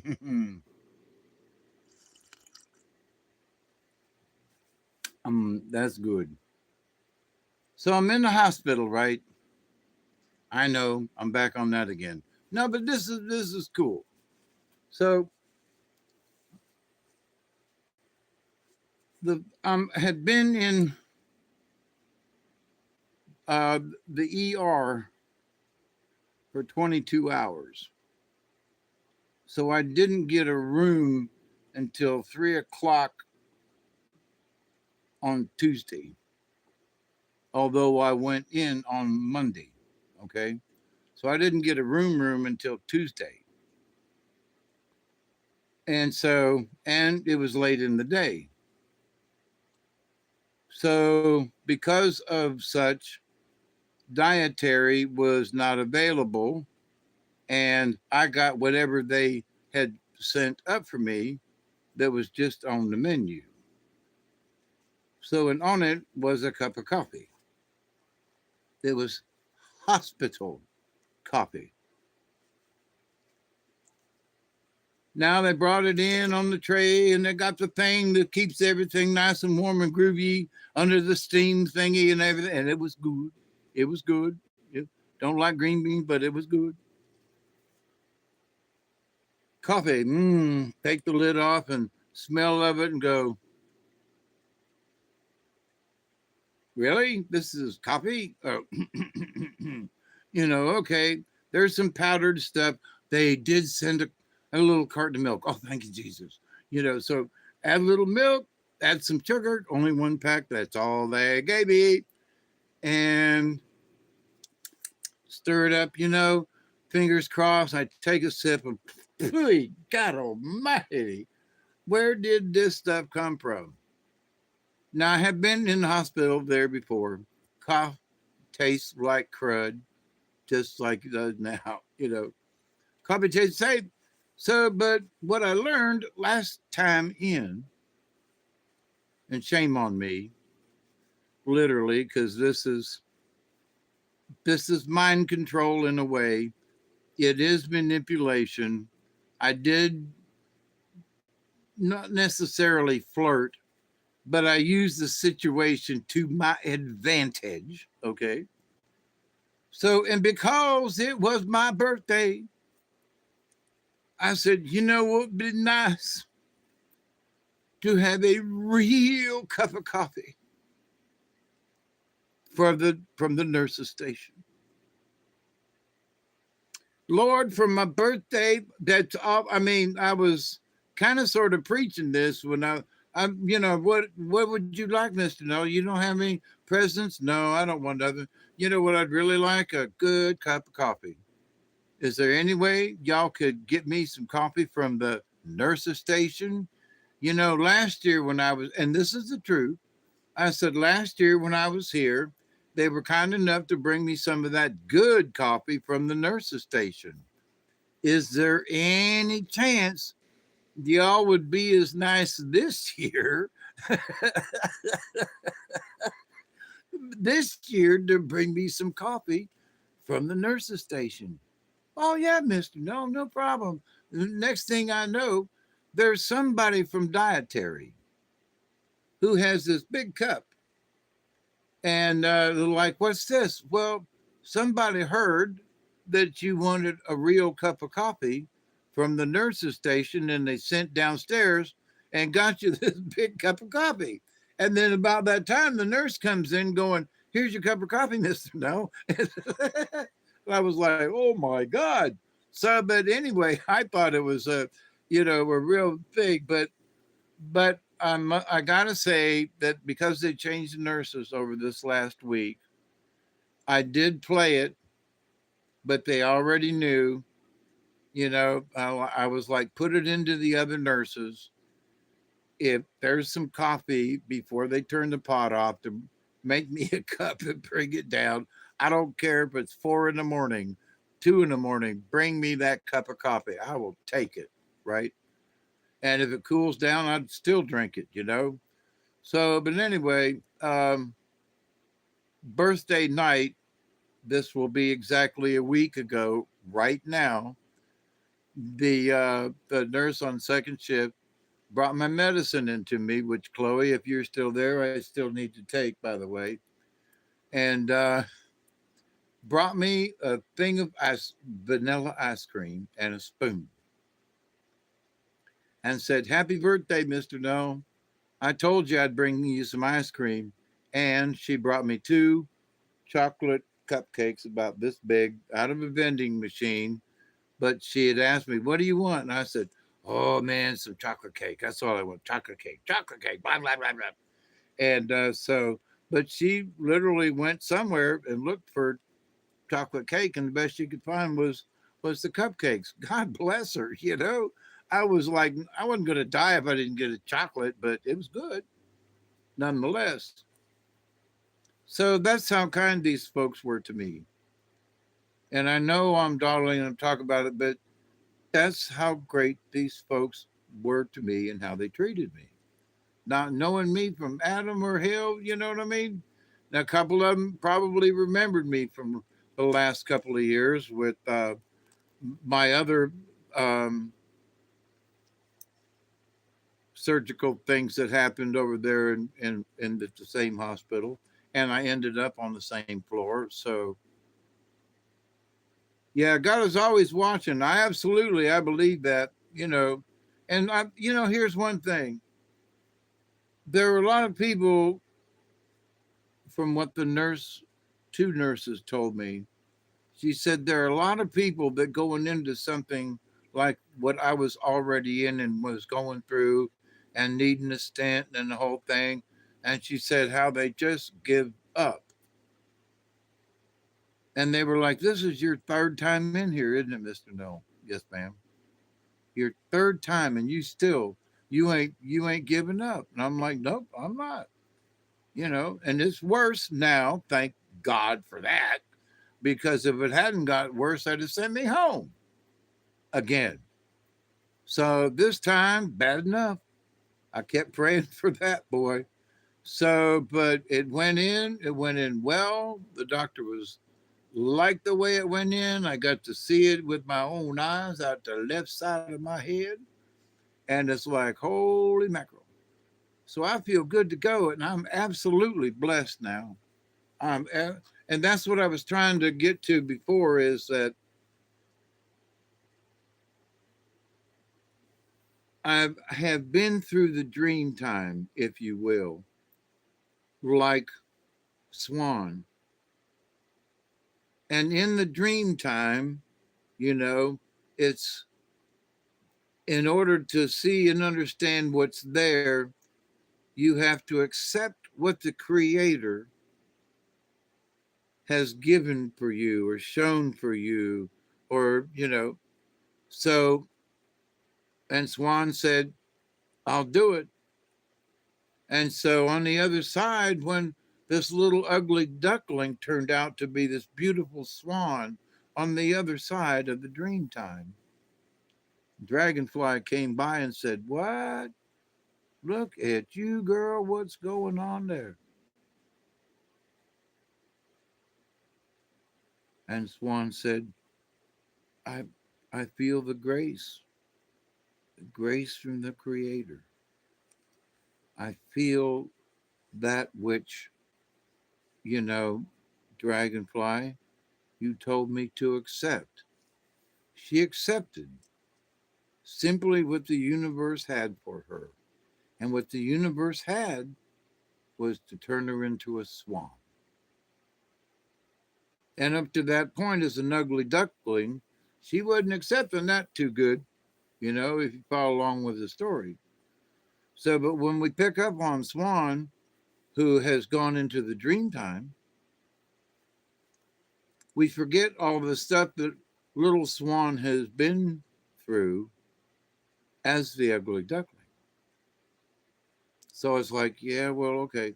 So, yeah, I feel like the Swan, I feel like And I have been in the dream time, I'm telling you, with the drugs and stuff they had me on, and where I was floating out in the universe. And let me tell you what, I was in the dream time. Okay. I can understand what that means for Swan to walk in the dream time. And for me, it's like I drew the card tonight, so I'm looking backwards on this. But as they were pushing drugs in me and trying to keep my blood down, my blood count down and everything, and what they were doing made me higher than hell. And so the best thing I could do was float through it all, especially as far as that with the pain, with the breathing. I need to submit myself to the rhythm of my breathing so I can keep breathing, keep breathing, keep breathing out. That it hurts. Keep breathing out, out, out, out. Keep breathing out. And that was last week at this time. So I know I had to use the powers of me during this escapade, which the nurses and the doctors did their best to put the right chemicals in me, but it was me that was riding it out. It was me that was being the one that was all full of this stuff. It was me that was gasping for breath. So yes, they helped me. Yes, they brought me stuff. And yes, they brought me to the other side. But it was me and my concentration and how I believe, believe, believe, believe that I had this.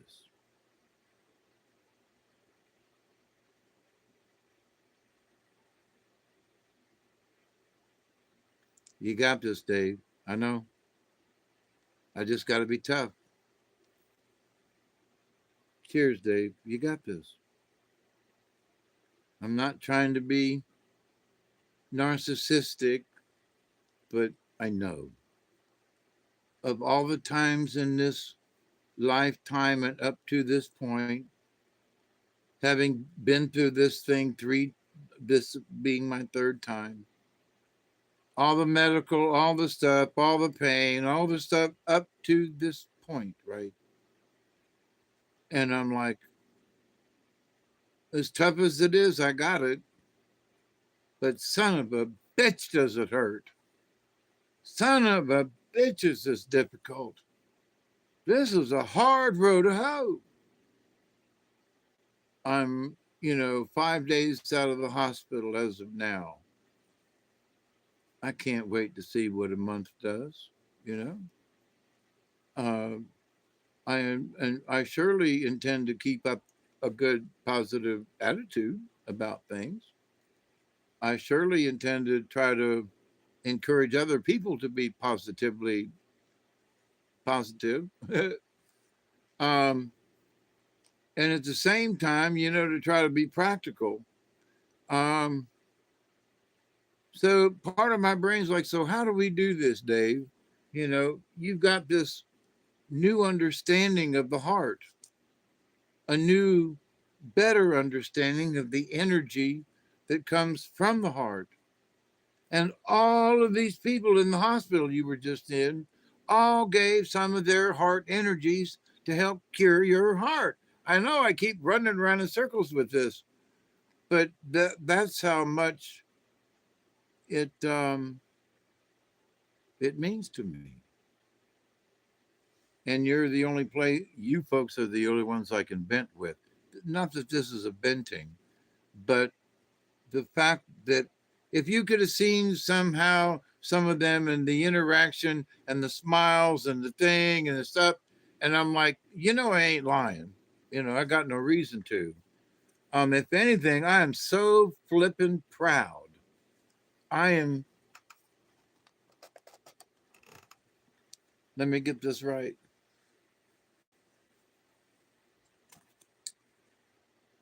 Tearfully, I say this now. I feel so full of grace by all of those who participated in getting me well. I just, I don't know how else to say it. I feel so full of grace. Like, I know I'm ugly as fudge and my hair's coming down, but I feel like the ugly duckling in a way. I'm still ugly as hell. Look at this mess. But that I have been in the dream time. And through my experience, I have accepted what the Creator has in store for me and what I should do. Like I just said 2 hours ago, 4 hours ago, I think. Um, it, does that say 421? No shit. Well, that's due for a. I missed 420. Man, it says I've been on here 4 hours and 21 minutes. Oh, that's worth a bowl. But but because of all of this, and it was, I'm thinking back, and it's like it was surprising to some of the nurses that I spoke to, in that, well, why are you thanking me for being your nurse? Because you're damn good and you're keeping me alive. And does anybody ever thank you for doing your job? No. So many of them answered no, and I'm like, well, let me be that one because I'm not afraid to tell you. Thank God you are wonderful nurses for me. And, you are free. Stop limiting yourself.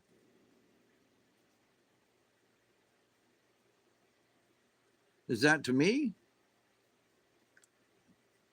I feel limitless at the moment, my person.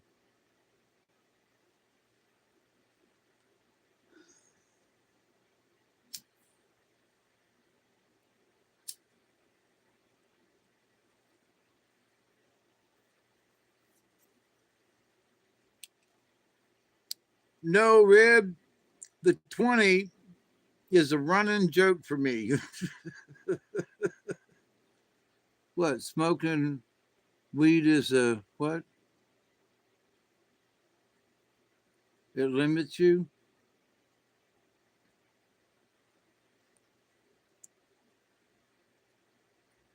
Is a huge what? Is a huge handicap. It limits you. Yeah. Well, at least I don't drink anymore. That really limited me. But I'm trying to do better with all the, I've been home and for this will be 4 days now. So I've been barely home 3 days, working on four. So very new. I didn't have anything to smoke yesterday at all, Monday to me. I have smoked very little until tonight, this morning, that I'm smoking this bowl with now. It's only my second bowl. So it's sort of a welcome home, Dave.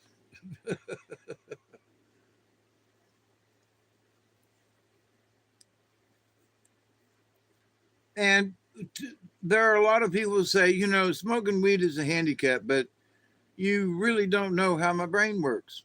Really. I have solved so many problems with a couple of hits from my bowl. You have I mean, millions of dollars worth of fixed things in a plant setting where there's a lot of money involved. And I came up with solutions. Could go outside, walk around the parking lot, take 2 hits off my bowl, maybe 3, go back in, go, son, bitch, what if we tried this? Bam, off we'd go, fix the problem. So, but there are other folks who ain't like that. And I understand that. And I think it's because I've tripped over 500 times because my brain has been rewired through drugs, through LSD, uh, through mushrooms and mushrooms, some LSD, and some more mushrooms, a lot more mushrooms over years. And they were none of these mushrooms that I see people handing out now. The ones that we grew around here back in the day, you could take a button like this and eat half of it and not be seen for 8 hours. You'd just be whacked. So there are people who said, "Oh, can't be like that, Dave. Can't be that bad. Have some of my mushrooms and see." And at the end of the day, they're going, "Holy crap, my son of a bitch, these things are good." Yeah, buddy. What do you think I've been telling you? Because I learned how to dry them and keep them. And so if you wanted some, you just got yourself a spoon and took you a dose and swallowed it down and off to the races. So, but in my needing the weed, as it were, having the weed triggers something after us, depending on the weed, 2, 3 hits, and my brain goes into this other level. It's into that ether net. It's where I have solved problems so many, many, many times before. Now, recently, as I spoke 2 hours ago here about the the nonverbal folks who are meeting in the ether in a place of it they call a hill. Who gave them the name? Who gave them the concept? Who come up with this stuff? They did on their own, and there is an entire club going on in the ether net that none of us can see or hear. It's going on. There's a lot of chatter going on up there. What? Now, this is what I believe, my dear friends. I know I'm kooky. I know, but I also have the wisdom of the whiskers. Okay. And the wisdom of the whiskers says,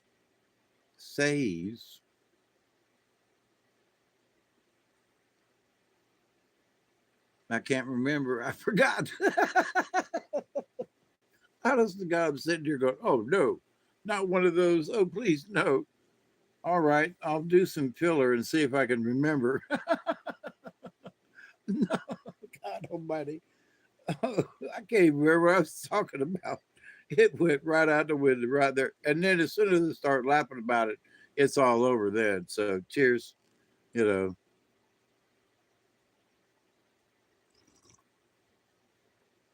Chatter in the ethernet. Okay. So, and did somebody send me that message in my head? So, there's been times when Chloe, that's you. Chloe's sitting over there, when I wake up in the middle of the night and go, it's 2 or 3 in the morning and I'm doing a live stream. It must be Chloe. How many times did I say that over the last few years? But still here chatting with you. But the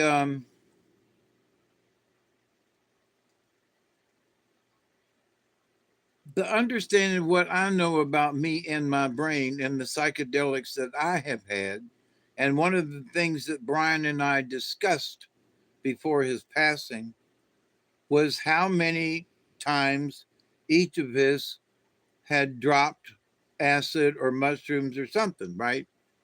And as we got to talking, he was like, "Oh, holy crap. you've done a whole lot too. And I was like, yeah. And then he talked, and I'd go, holy crap, you took a lot of them too. Oh, holy crap, we took a bunch of drugs. And that was our inside joke. Now, to anybody else out there, I have not had that kind of conversation with. It was he and I off stage kind of thing, but it was our thing. And so when people say, well, I have a certain feeling for Brian and this and that and the other thing, and it looks like this or things like that, and it was because of this. And he was the 7th subscriber to my channel. The 7th. He was with me right from the beginning. And so people say, well, he came along later on. No, he was number 7 as my subscriber. I'm here to tell you, me and Brian started way, way back. Oh, well, and it seems like there are people who wanted to make sure that their experience with Brian, that they were the first. And I'm like, I'm sorry, I don't have to lie about this, because he used to say I was Hawkeye's 7th subscriber to his channel. He used to brag about it. I didn't have to. He used to brag about it. So, but he was the 7th subscriber. That's the truth. Oh, well, I knew before. And it's like, wait a minute. Are you're trying to make yourself more important, whoever you are out there, when I'm just stating the facts, and you're trying to somehow steal, oh, you couldn't have been the first one, or you and Brian, hey, you don't go back that far. Yes, hell we do. Yes, hell we do. And why are you, I'm not trying to make any more out of this than it is. You understand? He was my friend. We met in the universe up here somewhere, and we'll meet it. We're still brothers. And I still want to, in fact, his mama sent me a happy birthday chat a week ago, actually. And that I told her I was in the hospital. And of course, he died of a heart attack now. So I told her I was in the hospital working on a stent, and it looked how things were going. And she sent me prayers. And so, we still have a connection. And I still want to go meet her. And I still have relatives up there near her. And I want to go back up to see my niece and go back to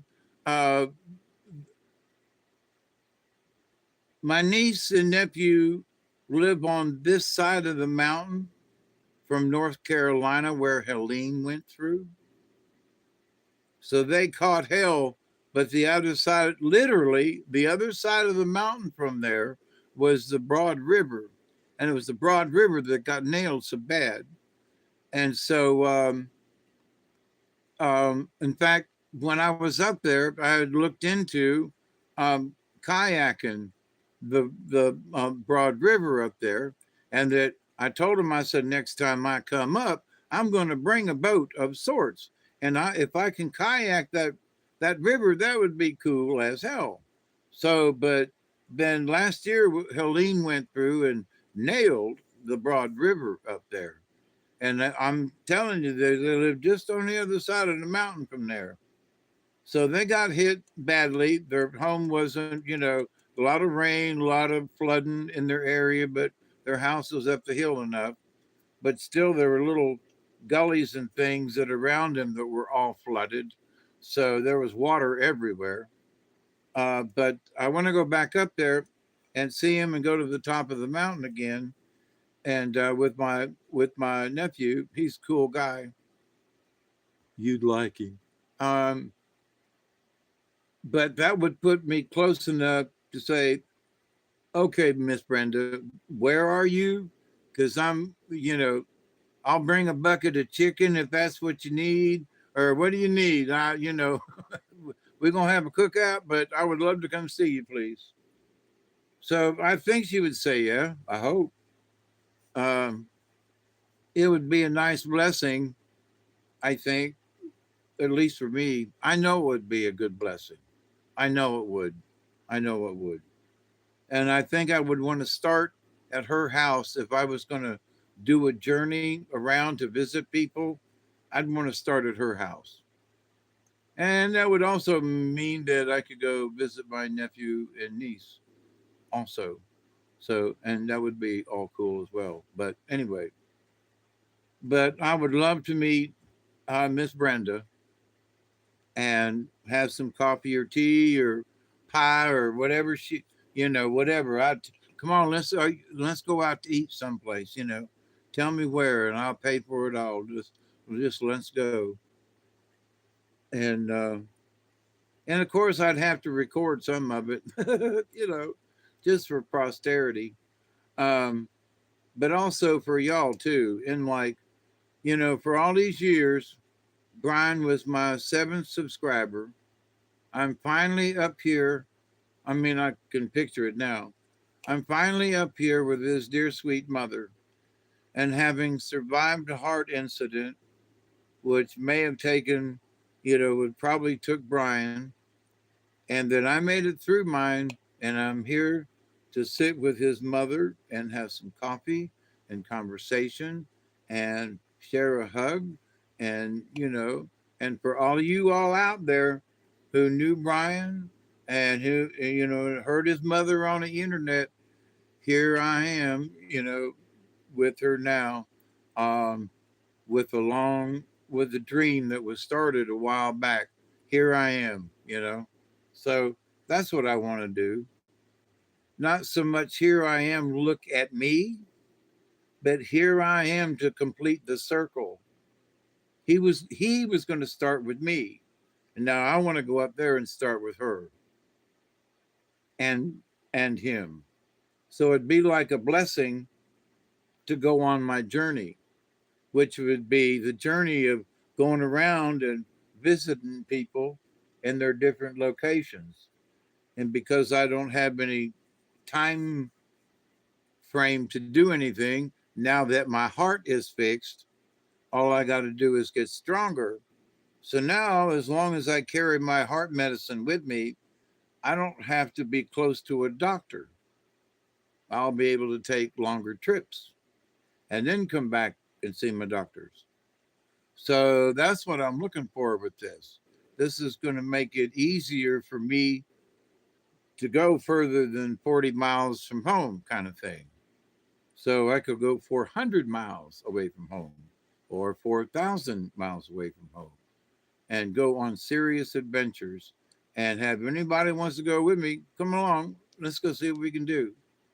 So anyway, I dearly love you all. I do, I do, I do. And in the back of my head, because I'm always sending out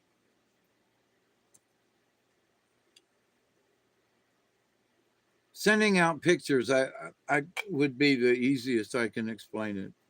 So I'm thinking about the train ride. So having been on the carnival and looking out the window and going through towns and stuff and hearing music and just, you know, I can feel being on a boxcar, for example. So in that though, I'm thinking of all the scenes that were done looking out of a boxcar, you know, all the different movies and somebody sitting in the corner and looking out with their legs dangling.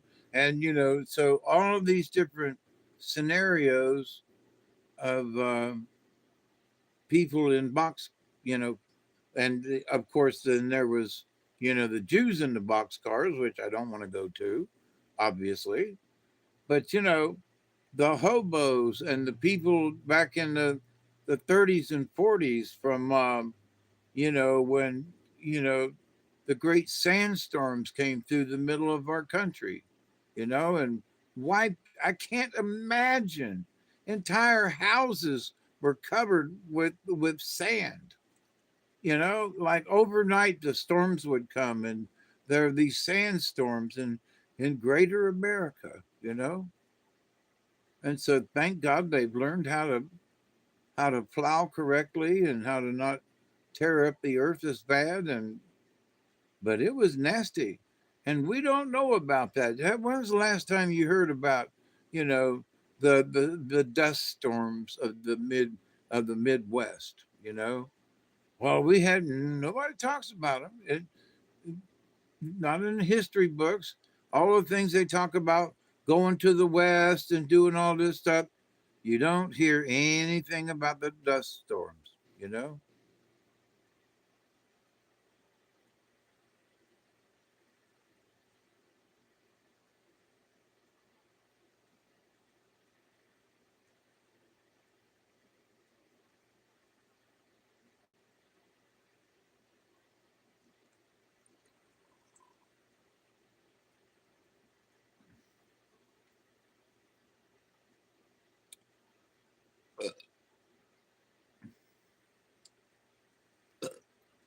So what does that mean in the long run? I feel like Woody Guthrie. I felt like Woody Guthrie a long time ago. So to think about doing a train trip,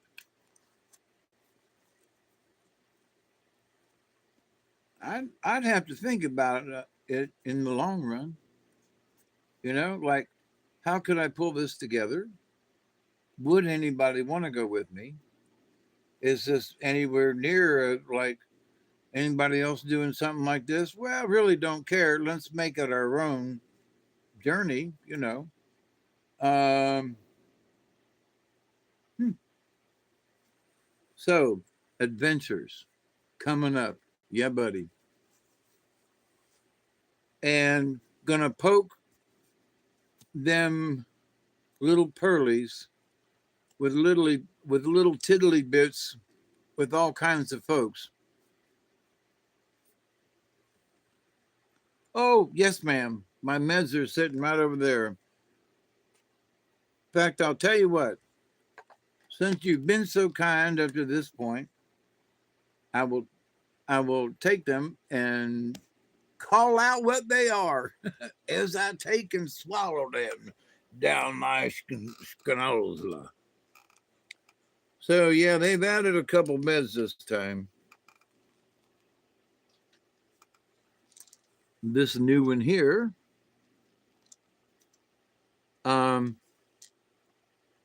is called isosorbide.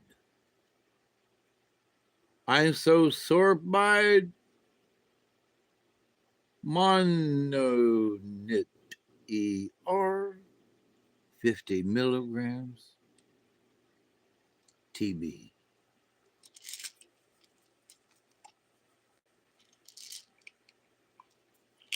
It's a football-sized pill, and I'm to take it twice a day. So this is number 2.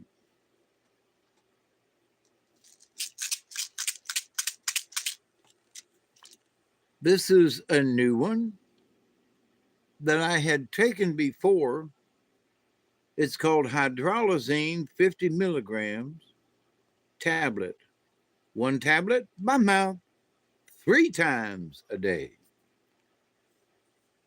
This is the one I've cut back on to 2 times a day because my blood pressure was too low.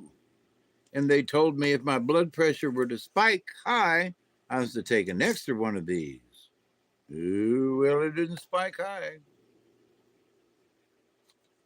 Next on the list is Entresto. 1 tablet by mouth twice a day. So here's 3. Oops. These are little small round pills, but there's this one. Now this one here, this is the 4th one in line. This is Rovastatin, and it's 1 at bedtime. and it's for cholesterol. They don't want anything sticking to the stent. So they're giving me this, but I've been taking this one for a while. So this is not anything new. But it is one of my meds on the list. So there that one is. Now here come another one down the road. On this one here called a Plavix. It's also clopidogrel, and it is to prevent blood clots. So do I want to take one of these? Mm-hmm. Yeah, come on, Dave, take one. So it's like, but what is the one tablet by mouth every day? Every day. So it's the nighttime. This is when I take it. Do I want blood clots? No. And some of these drugs, is that you, Elderberry? Holy crap. You went to sleep and come back?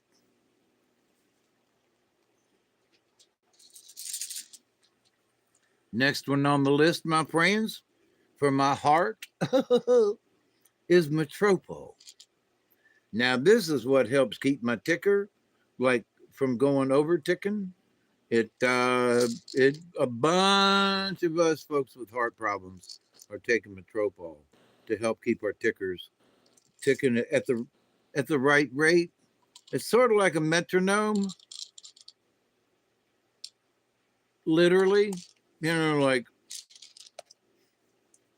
boom, boom, boom, boom, or boom, boom, boom, boom, boom, boom, boom, boom. You don't want it going boom, boom, boom, boom, boom, boom. That's what Metropol's for. Seriously, that's what I know, because 2 years ago I went back into the hospital because I had not taken my Metropol.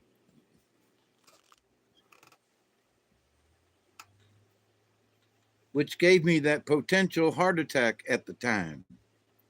So I make sure that Metropol is in my list. Now, I'm only about halfway through, but I don't want to drop one.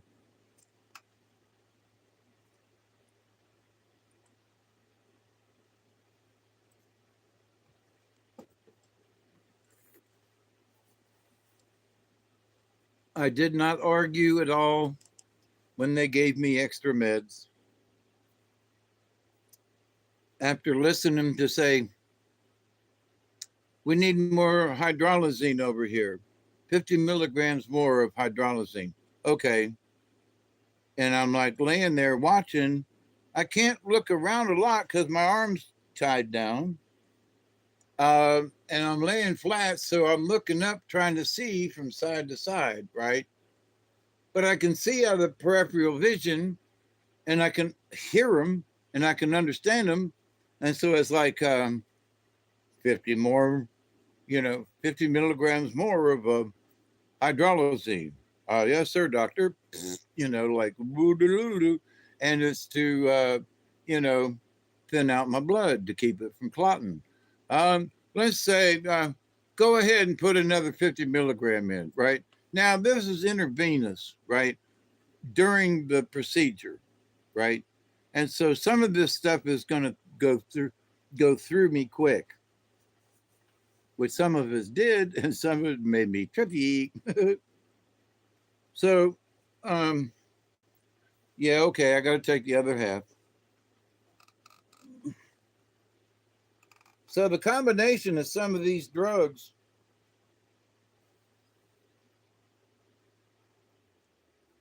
at least for me, is damn so trippy. And I know what tripping means or what it feels like. Oh, this is a pain pill. Yeah, this is my pregabalin, pregabapentin sort of thing. Tiny little pill. I'm sure it helps me, but not like I'd like. This next new one is called Jardiance, and it's 1 tablet by mouth every day. So here we go with this one. I'm I'm a commercial here for these heart medications. But liking or not, Trump and them got together, and they're really trying to bring the price down. And they've got some of these pharmaceuticals that are coming to the table with lower prices and so forth. And they're going to have like a Trump RX or something, where if you go get your drugs through them, it's going to be cheaper. Like, come on now. But to the point though, they're trying to hold up their end of the bargain. Bitch all you want to. They're trying.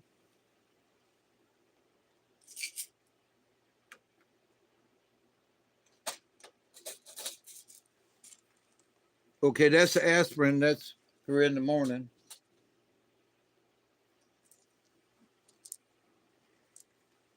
This is for now.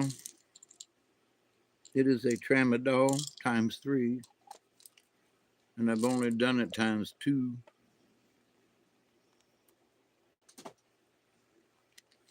Ranolazine, important every time.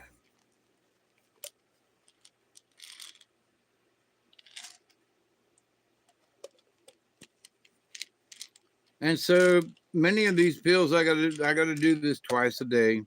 So if I gotta go anywhere, all this shit's gotta go with me. You understand? So it ain't like, whoa, come on, Dave, get in the car, let's go for a ride. No. What time of day is it? It's 11 o'clock in the morning. No. Because I gotta take my meds at 1. No. I gotta take all my meds. Well, bring them with you. No shit. There's 1, 2, 3, 4, 5, 6, 7, 8, 10 of them right here, and that's not all of them.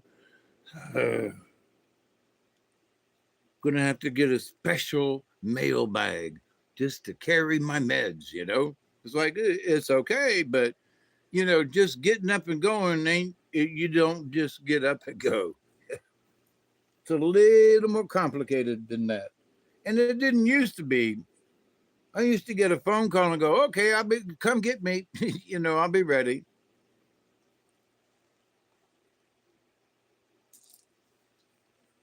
But my friend Marcia has passed away 3 years.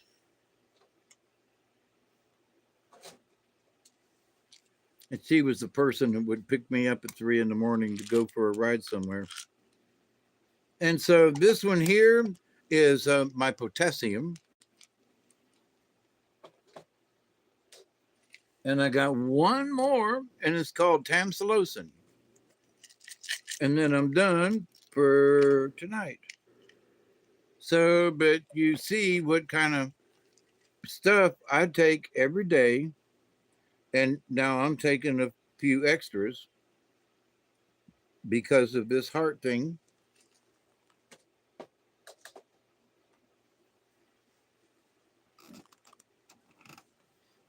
I don't mind at all. I'm very grateful. It's literal child's play, not physical at all. What? Walk to terminal.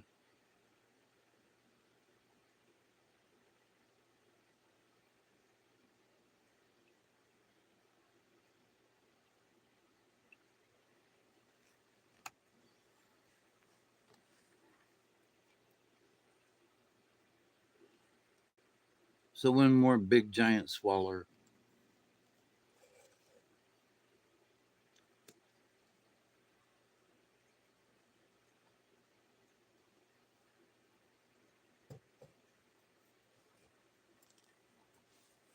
So what do I wish for days after my birthday? As a birthday wish to the universe. As in,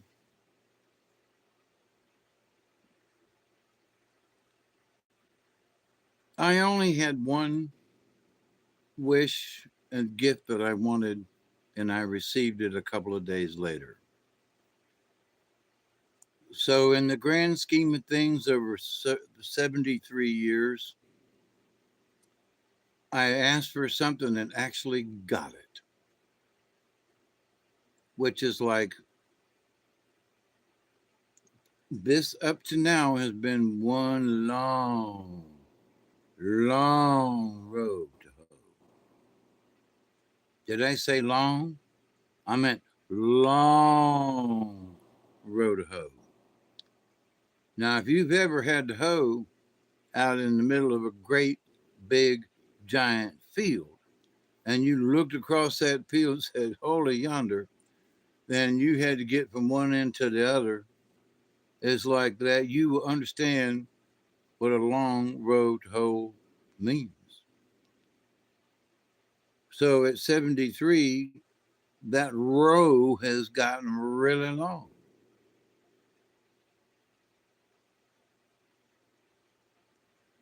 And to the extent of having this heart issue, still had to have belief, believe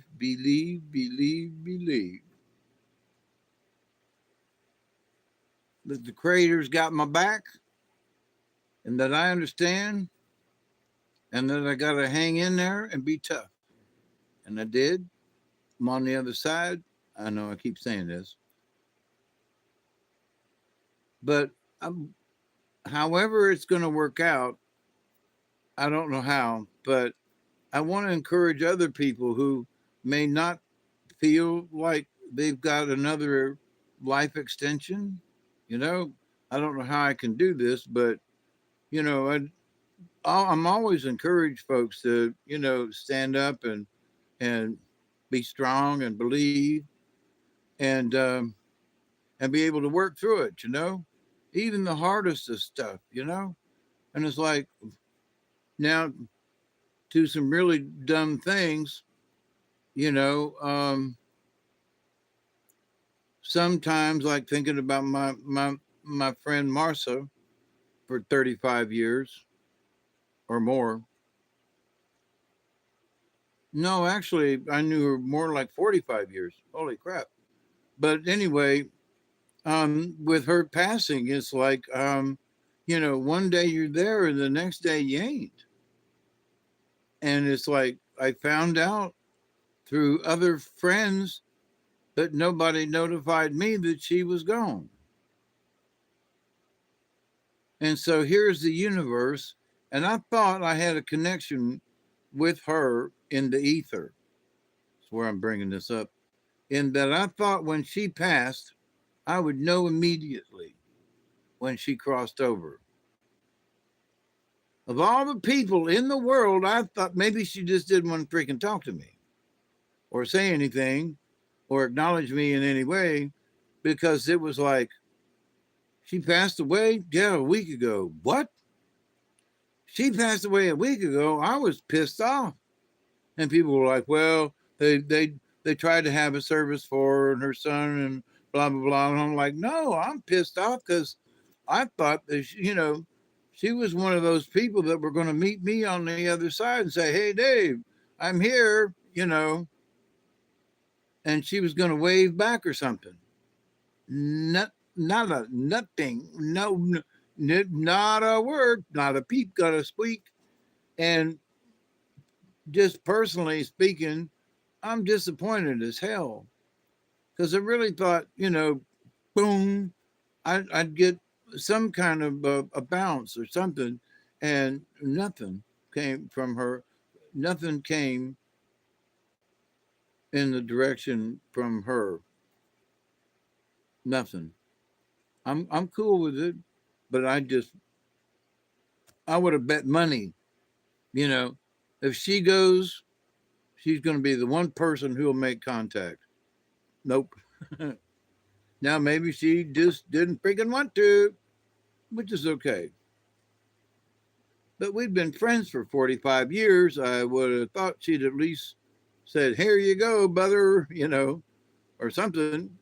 But it didn't work out that way either. But anyway, to all the girls I've loved before, who've traveled in and out my door, I'm glad they came along.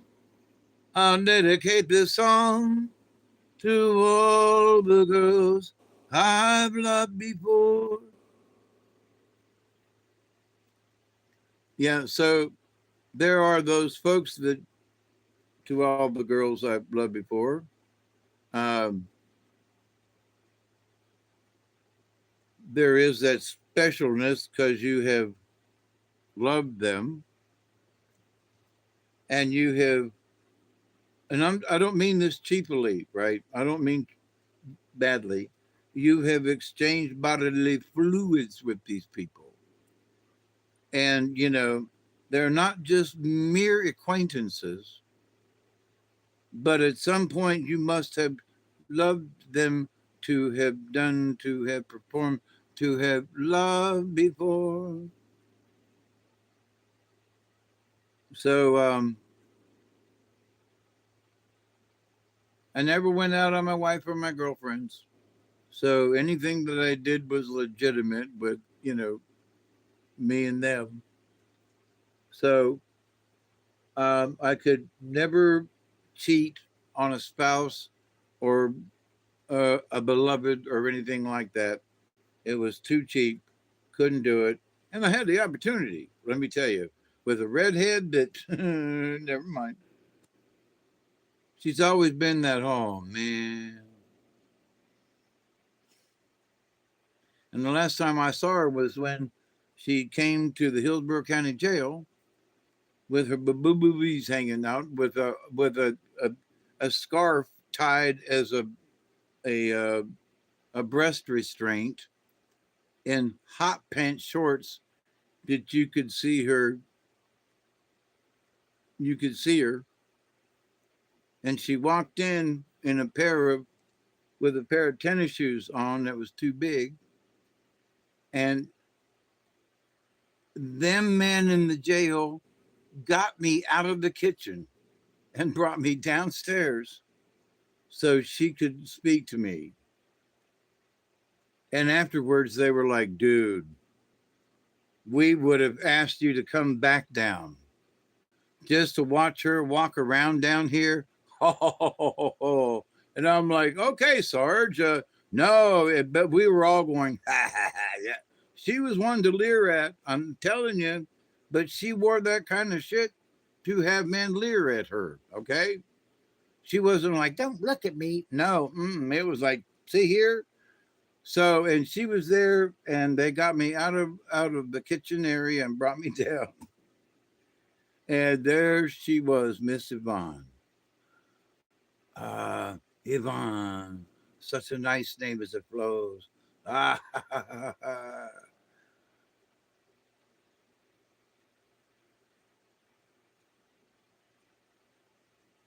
but she was one person. She had came to see me because I had given her readings previously in the years over time. And I had been like right on the money with a couple of them.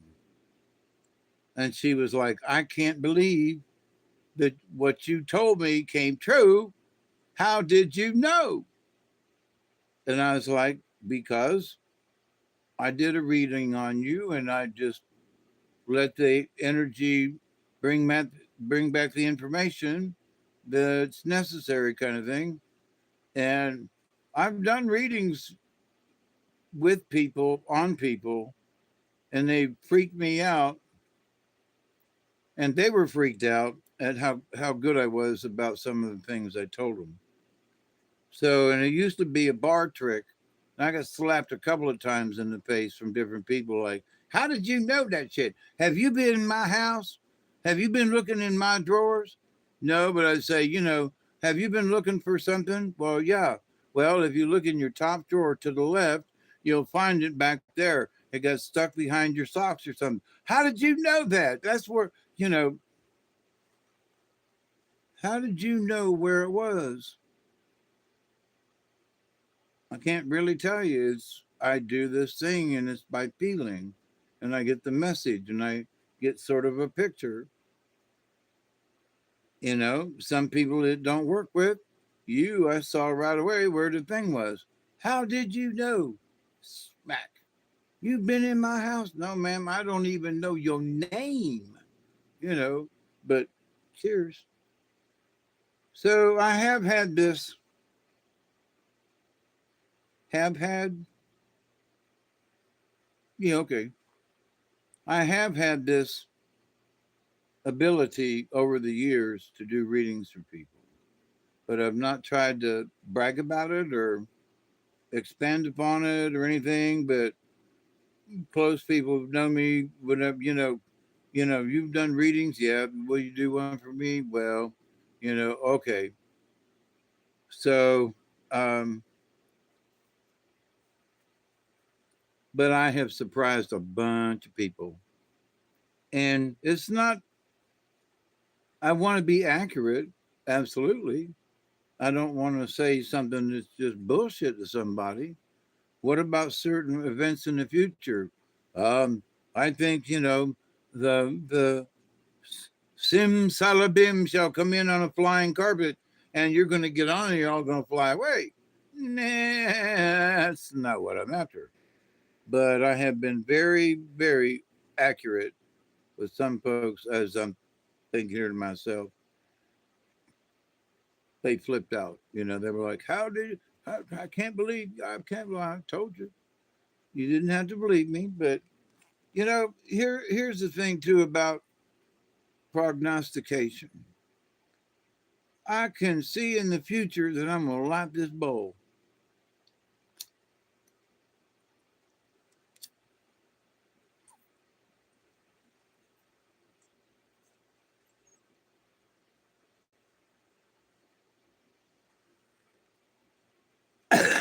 Now, that is one type of prognostication. And one might say, well, duh, that's obvious. True. So you say, well, he's holding this bowl in his hand and he's always talking about 20. It's for something, blah, blah, blah. What's he doing? And he's got that bowl again. What's he going to do with that? Here I go. I'm going to hold it to my mouth. Is he or isn't he going to smoke it? What the hell? Why in the hell not?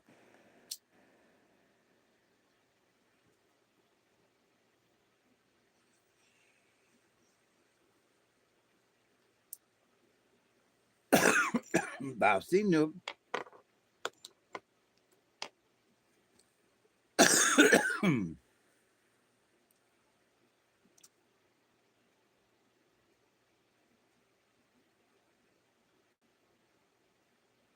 But so in this world of random stuff, I just did something even more random, right? Did I plan on smoking the bowl twice in a row? Hadn't thought of it, but I had the bowl packed and I had to, why does this matter? Because it's the succession of things, right? It's not the bowl per se. It's not the smoking of it. It is the progression of what happens.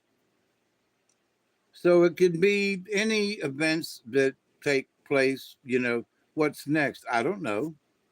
I'm all of a sudden I've started talking about this thing about, planning on what we were going to do. Now, did I plan on talking about the things that, one or two and that, wait a minute, Dave, are you talking to circles?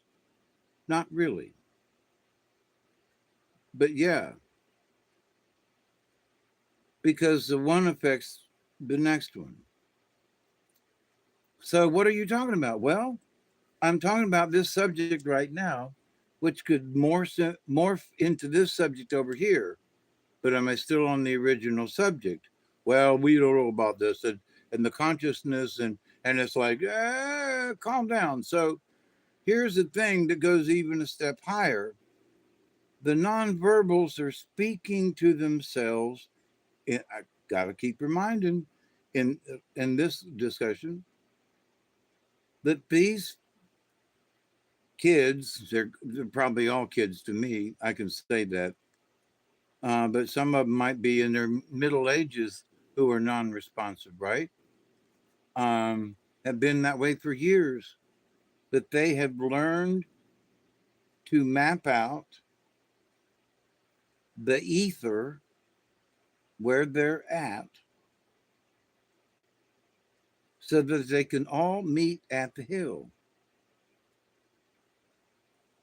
All of the folks in Indiana, in Indianapolis, Indiana, got a group going on, and they all meet at their hill. The group down here in Dallas, Texas, they all meet and they all converse with one another in the ether, okay, individually, but guess where they all meet? At the hill. It's not the same hill as the hill from Indiana. Them folks in Indiana, they got their own hill. So the folks over here in Chicago, they got a group. And all of them folks know each other within the Chicago area. And they all have a hill that is not connected at the moment from what they share, that this hill doesn't necessarily know that these other hills exist. And the reason is because everybody within this region who has had an experience, okay, the Chicago folk, okay, we'll just leave it. Here's Chicago. All right. So anybody that's a part of it, they're Chicago. So, but the Chicago group now, they hear from somebody who's new in the neighborhood. And you go, okay, Hawkeye, what do you mean by that? There's a new kid who has come in from the Cleveland, Ohio area, and they have moved to Chicago. Physically, their family, right? So now, here he is, or she, the nonverbal person, still knows how to connect in the ether, still knows where the Columbus group is and where that hill exists. So even though this person, the whole person, has moved to Chicago, they're still tapped into Ohio. So conversely, until this person moved from Ohio to Chicago, they didn't know that there were other hills that existed between them. Wait a minute. Y'all over in Ohio, y'all got a hill over there? Yes, sir. And conversely, they're like, wait a minute, I'm from Ohio. You mean you all have a hill here? Yep. And it ain't the same hill as mine? Nope. Whoa. So I don't know what these folks are thinking literally right now as we speak, because these nonverbals are communicating up here in the ether. I would love to have a chat. You know, how can I sit down with someone and just meditate with them and go, okay, now what can we chat about? You know, and just close my eyes and listen for whatever could be there, you know. And because I've had this, God, I hate to use the word ability, but I've been able to have a closeness with certain people and healing certain things. So, you know, to be able to hold somebody's hand a lot of times when I do a reading is all I need. Oh my gosh, yes, it is. And I got something for the bowl too.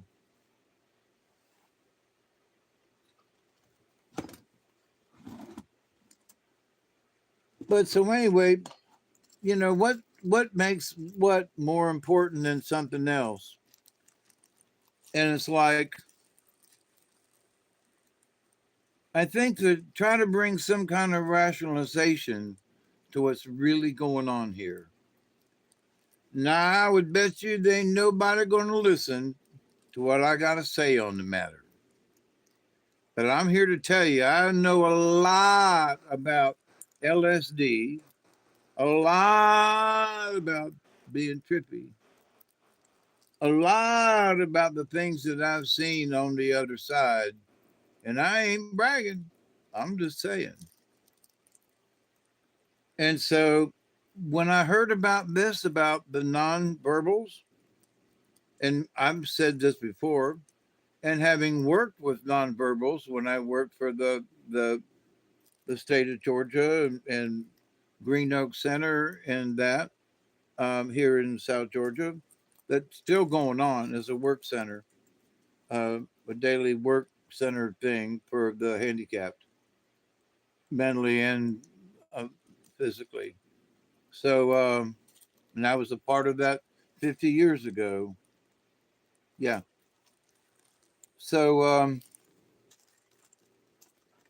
they won't remember me. There's no plaque on the wall, but I was one of the first from we were working with the state to make sure that we got our accreditation, and we was all really proud of that, and I was part of that. But that's been a long time ago. So, but anyway, so being involved as I have been with folk like that, there were some relatives that had children like that. Uh, there's a cousin on the other side who is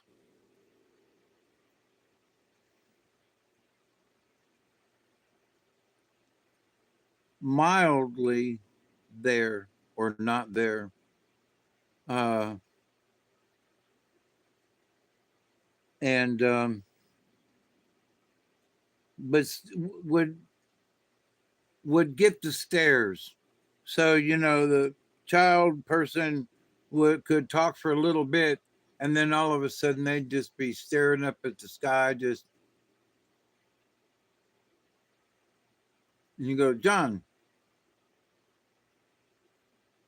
and they got a certain motion that usually goes with them. So to be able to tune into that frequency, and I have watched some folks over the years about the movement, the swinging, and the back and forth, and the looking up. And I am not trying to belittle anybody. No, no, no.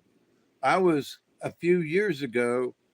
I was drooling and was having major grand mal seizures constantly for like 6 months. And so I was like, literally, that was my daily thing. And Big John helped me through it, and I'm better on the other side. And we're through that mess too. So,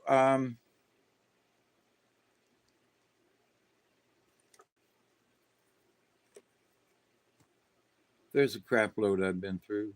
I ain't bragging. I'm just saying. But that I wish somehow, somewhere along the line, because I know there are people out there that need to have somebody crazy like me to talk to them. You're having a problem understanding a particular thing. I don't know what it is, but we need to talk. you know, we need to talk. I don't know how to explain it, but we need to talk. So I know that there are folks like that in the future.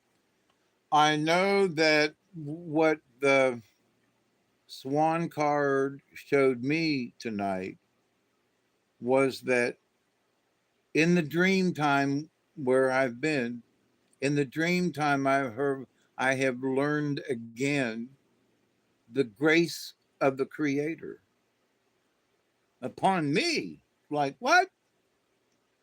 Thank you. how how else can I say that? But thank you. So in this next forever future, I'm going to continue to do best I can. So in all of that you do for each one of you, it is so important that you do the best that you can. The best that you can do. Yeah, the best that you can in your area, wherever you may be, whatever it is you may be doing. It, like all them kids last Friday who worked on me, who were going to school and learning, and they was using me as a guinea pig, sort of. They were in the background while it was going on, but still, it was going to happen anyway. But they all want to learn because they are amazed.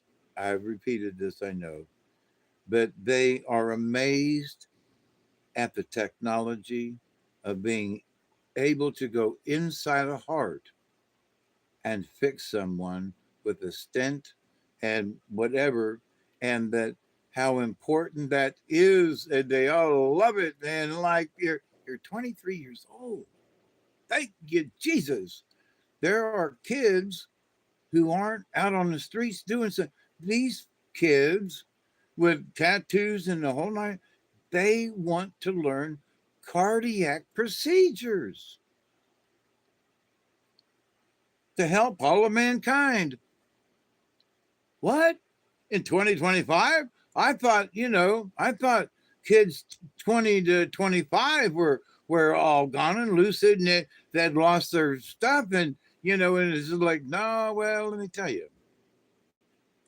There's a group of these 23-year-olds, because several of them were. I asked them, right? Hey, it's my birthday. How old are you? I was 73. How old are you? Well, I'm 23. Really? Yeah, my birthday was the other day too. Really? Blah, blah, blah, blah. Conversation. And so it's like, so how do I know these things? And then the other person said, well, I was over here and blah, blah, blah, blah, blah. All right. Yeah, now I'm got a bull. So, but in conversation, old Dave knows how to, you know, talk, say certain things that will bring other things up in discussion. When I worked on the carnival, I was taught by a gentleman who's like, how you can get information from people without asking them. And I was like, so how do you do that? And he was like, so, like I just said, I told him I'm 73. And they were like, hey, well, I'm 23. Well, how about that? Well, I didn't ask you your age. You gave it to me. So how can you find out things without asking? It's how you prompt a certain group of people or person, as to you can, and I say this, you propose like, yeah, I'm 73. Yep. And birthday. And so that's your prompt. The prompt is that to see if you get any response from anybody out yonder. And so in this case, there were several people over yonder that were like, oh, yeah, I just had a birthday too. I'm 23. So that brought the conversation on. So was Dave trying to control the conversation? Yeah. Simply by stating how old I was. Somebody said, oh, it was your birthday, huh? Yep, I'm 73. How about that? Well, I was 23. Starts the conversation, starts the information without me asking. So there are lots of ways you can do that in all kinds of situations that, with a little bit of practice, it won't make you look like a dumbass. hey, hey, dumbass. Yeah, I've been there before. Can I have a bowl now?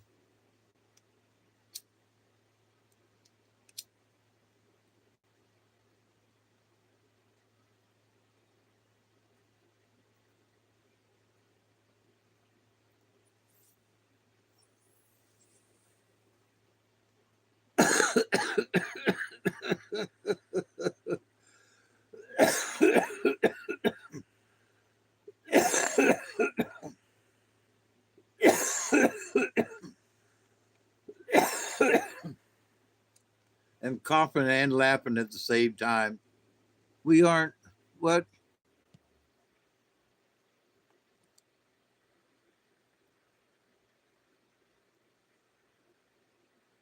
Are you bashing me or somebody else? So bullheaded next time. Please come back with an open mind. Oh, did you whack on somebody? Hey, all right, group.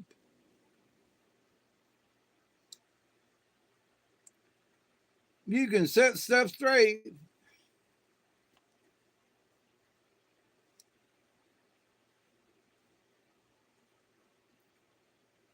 And here is my take on stuff.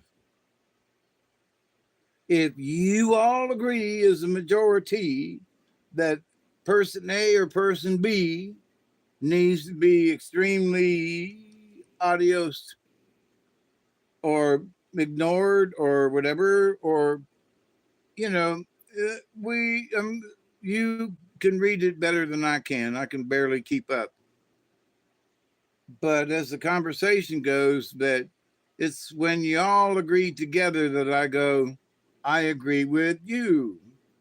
There's 3 out of 4 that go, yeah, and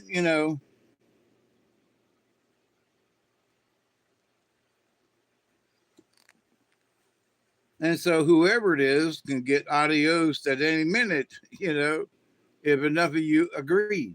And see, that's how I've always looked at it from here. So here's, you guys, here's one, here's another one. So how can we bring this forward into now? And you know me, I'm always trying to figure out how we can stir the pot, if you will, and get some of them little tiddly bits going out there that I've been talking about, which is just tickling things just right to get somebody to turn their head and smile. Go, what was that? Just a tiddly bit. Well, but what? It made me smile. That's all it was invented for. It's all it was intended for, which ain't bad. Well, what's that for? Well, that's a tiddly bit. So, to make you smile? Well, yeah. For a minute, yeah. For a second, yeah, I smile. Yeah, I'll admit it.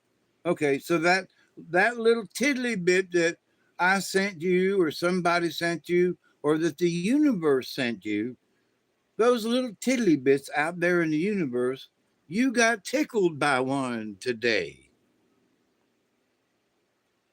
You got tickled by a tiddly bit. You got tickled by a tiddly bit. What? You got tickled by a tiddly bit. Now, Dave, that is plumb insane. Don't you know it? No, I think, Dave, you have finally just flipped your lid. Oh, no. Tiddly bits. Holy mackerel. But let me explain. So the tiddly bits.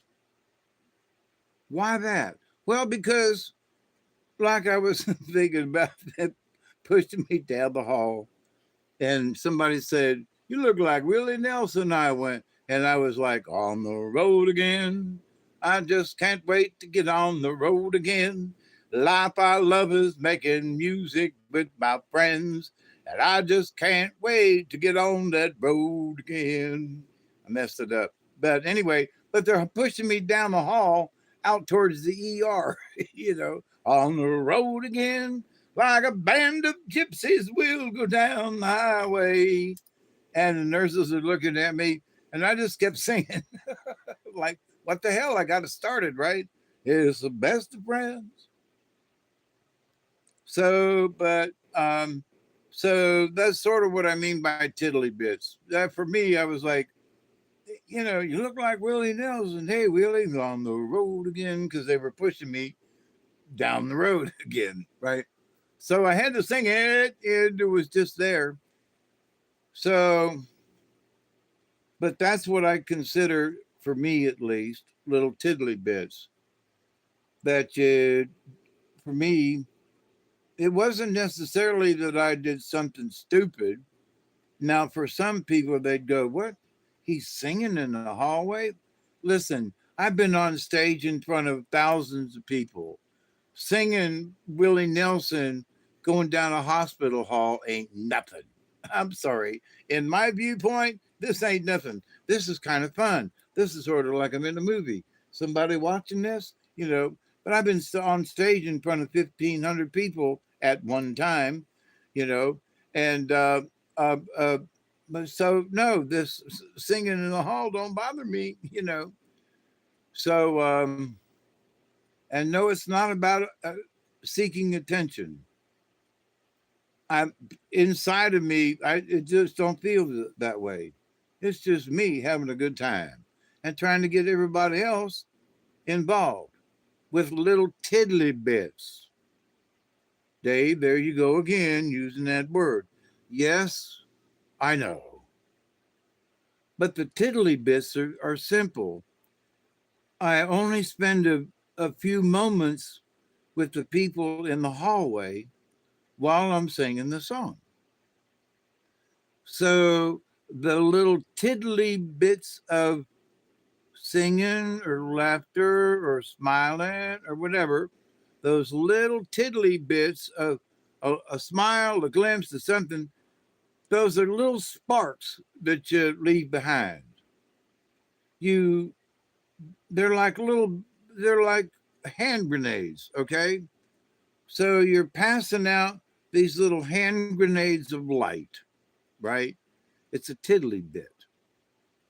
That tiddly bit has got a smile in it. Okay. So here's the tiddly bit. See, you're smiling. Did you get that tiddly bit? What the hell are you talking about, tiddly bits? Well, I sent it to you. See, there goes one. Boom. What are you talking about? Damn it. And then end up making them smile. So in life, since I don't have a job regular, that what is my current occupation? Pass out tiddly bits. Mentally, physically, however it needs to go. I'm at home here at the house most. Okay. So maybe I need to go to the YMCA more. Maybe I need to volunteer my time like I used to do. If my heart will keep up with me, I'll get strength again, and maybe I can do puppet shows again, which would please the crap out of me. I miss doing it so badly.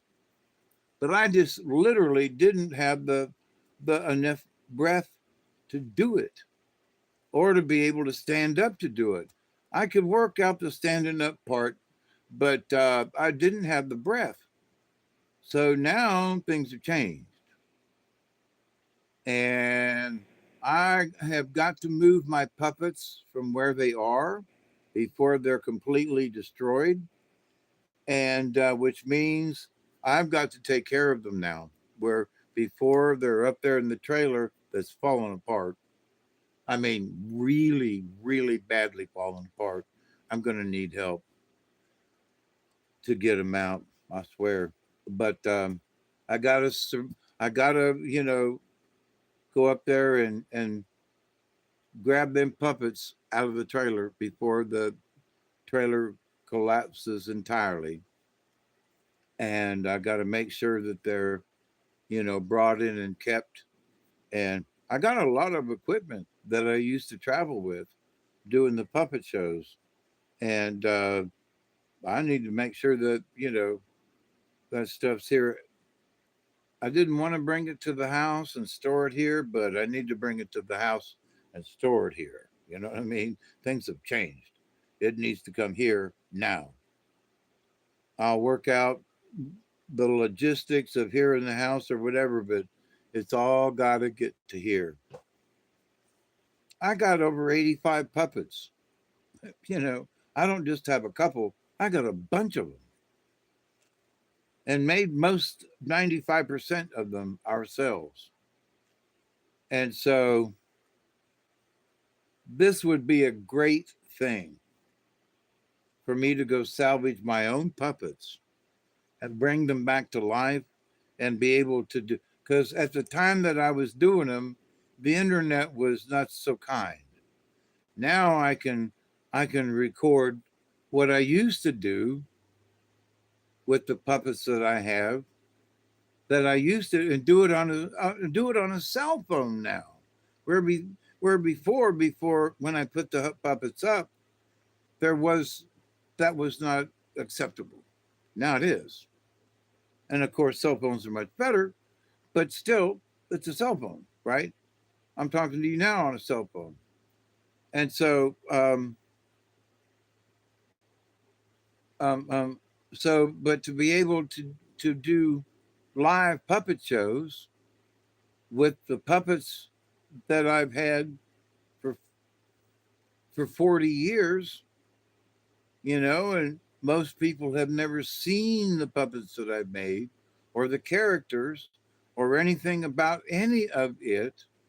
And I got a whole stream of characters and things and stories and stuff that unless you came to one of my puppet shows, nobody knows I ever did. Now I've traveled to Tennessee. I've traveled over to almost South Carolina. I've traveled all around the state of Georgia doing doing puppet shows for libraries. Most of them making. Well, I did have that one that was further north, but I never did anything around Atlanta. They didn't like me up there. Too snooty.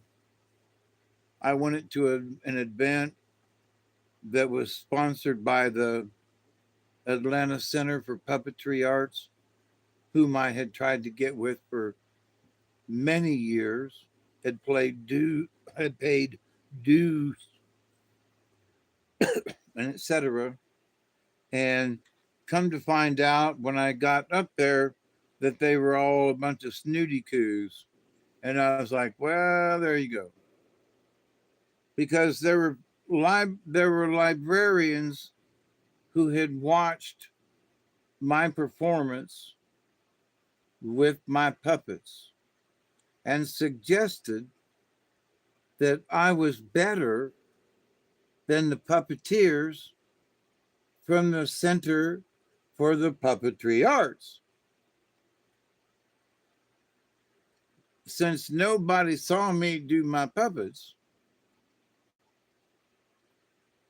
I had 10 puppets behind me that I could turn and grab, hang or drop, grab or drop, grab one or drop one. And I could change characters in 10 seconds. I could turn around, grab one, grab that one, and come back around and continue the story with a completely different puppet. And they were like, how do you do that? Practice, and then I can turn to the left, drop that puppet and grab another one and bring it around to the right, on the left-hand side. Well, which would be stage right. But so it's like, but the guy from the Puppetry Arts only had one puppet. And he could only bring it in from either the left or the right, depending on which way he went. But they were like, oh, look, he's so great. And I'm like, and then there were the teachers and folks who said, yeah, but you ought to watch Mr. Dave. That guy's doing 1 and he's doing 4. And they were like, well, yeah, but his puppets are, and I was like, yeah, my puppets are homegrown puppets. They're made with natural,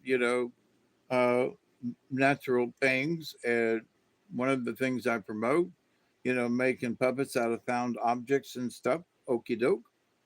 But then you don't think that making, honest to God, good looking puppets with found objects is beyond your scope of imagination, And it's like, well, and I'm like, wait a minute, this is how you made this kind, and that doesn't really matter. But yours is store-bought. None of my puppets are store-bought. Well, except maybe the monkey. But none of my puppets are store-bought. They're handmade. if they're made out of out of glue, that I formed a mold for like Larry the Leprechaun's face. I made a mold in his face, and his face is made out of hot melt glue, as the medium, right?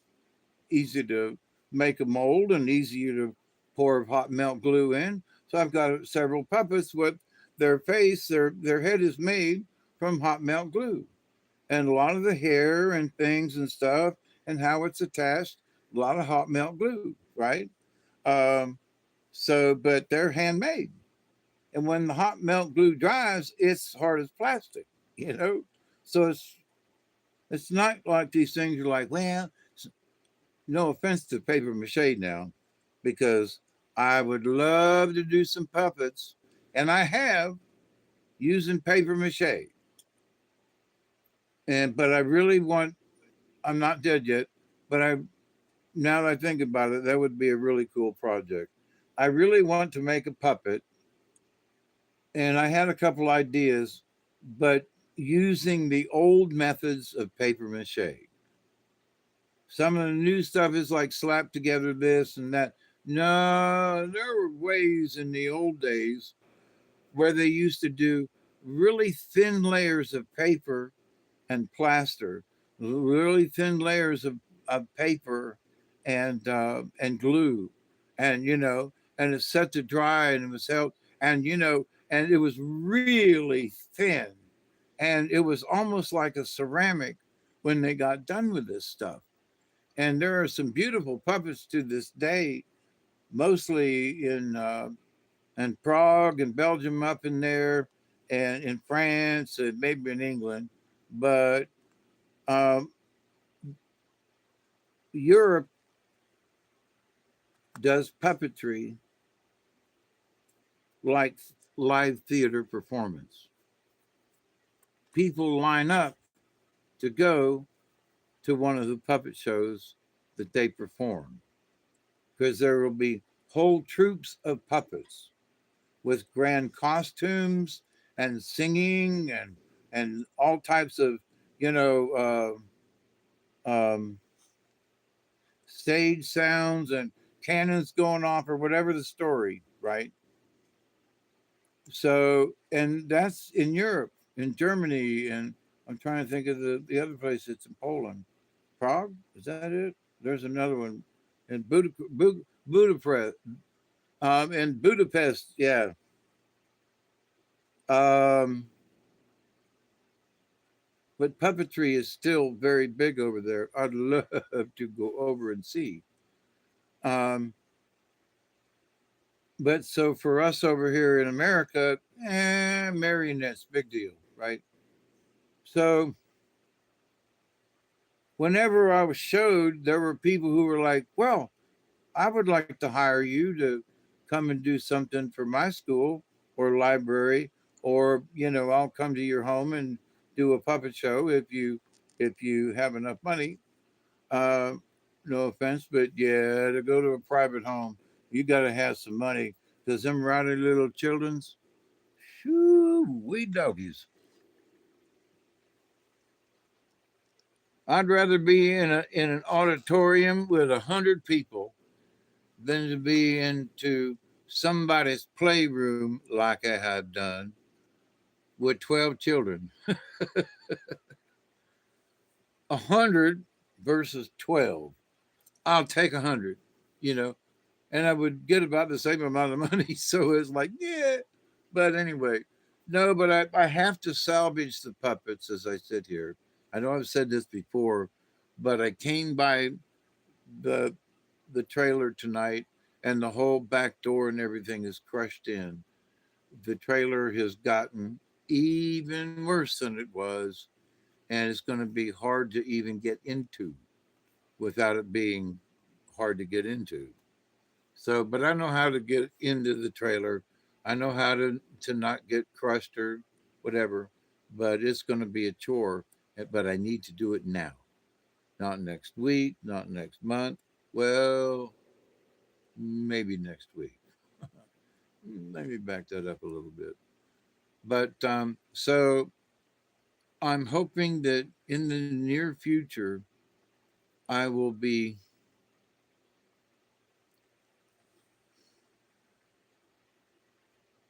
broadcasting. That's not the right word. Broadcasting. I will be introducing my characters from 40 years ago to the internet, which the internet has never seen. So it's going to be interesting on my part just to see how it goes. I'm not expecting anything. I'm not trying to project anything. I'm just going to do what I do. And there will be, Dave and the Bonehead puppet shows. And then there will just be me and us having chats. But if I'm doing puppets, then it's going to be, you know, in that venue, you know. Hopefully it will be okay for children to watch. And if there's something that's on the edge, it will be a double entendre. It'll be like, oh, you mean you heard the other day? Yeah, you could hear it the other day when he bent over and his shorts blew out. Oh, yeah, you're talking about the day of the great F word. It's part of the art. And everybody they're listening understands that the joke's about a fart, you know. So, but you don't say it, even though that's not nasty. But to try to avoid something is like, well, what are they talking about? They're talking about a fart. He bent over and blew his shorts out. How are you going to blow your shorts out unless you fart? Ha ha ha ha ha. They make it up on their own, right? So that's what I mean when I was talking about earlier how you can sort of lead people. Unfortunately, that's what that's what the MK Ultra people did and does. They still do it. So I look at certain folks and things and go, they're doing that manipulation thing again. What'd you say? That manipulation again. That stuff that you don't think all of a sudden you want to eat a Clark bar and you don't even know what a Clark bar is, but you want one. So cheers to the future and a Clark bar.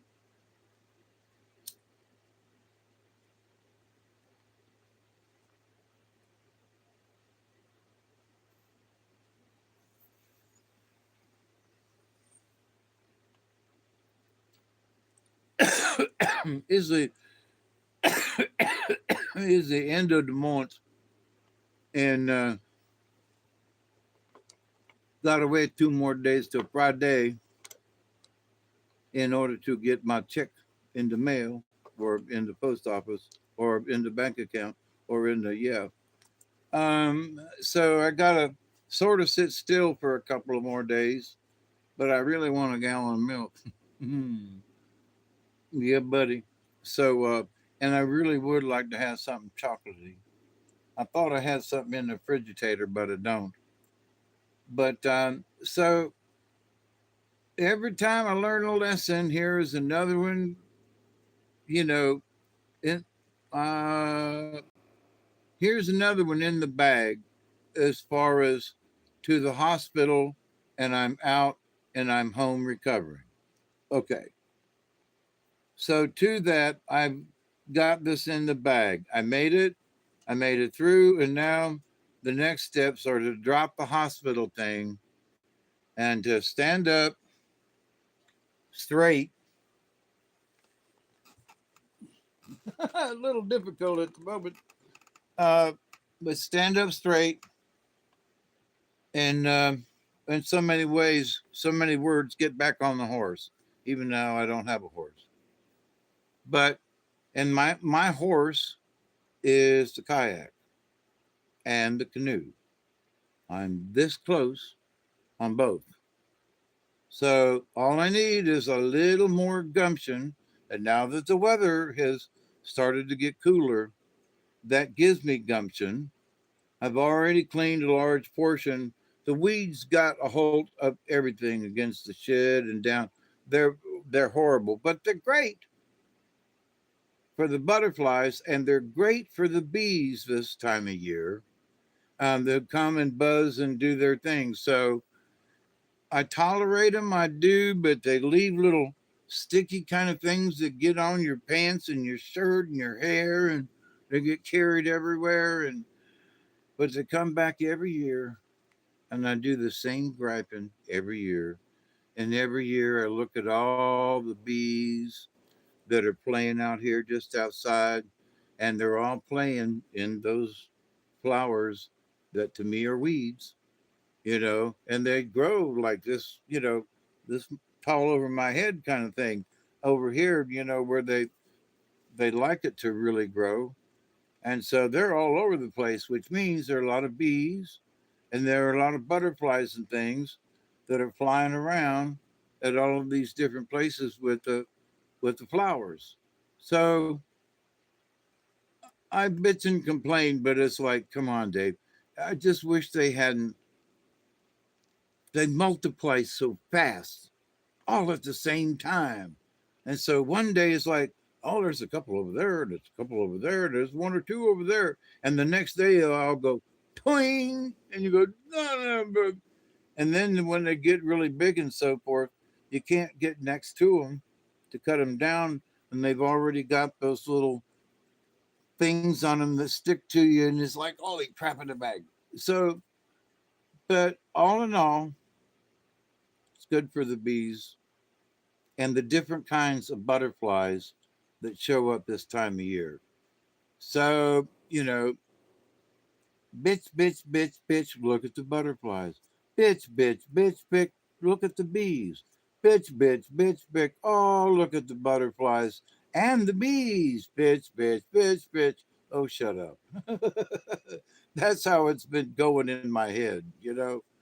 But not just in my head, but physically. Oh, damn them bees, them plants, all they do is put them damn seeds all over me. And I came in the house the other day, and I had them in my hair. It took forever for me to pick them out. True story. And I'm like, doggone it, man, look at the, I hate them damn flowers out there. Look at the bees out there. I know, and then some got kind of might have got some more in my hair. Oh man, look at them butterflies out there on them over there. Oh, shut up, Dave. I mean, that's literally how the conversation went with me, right? So,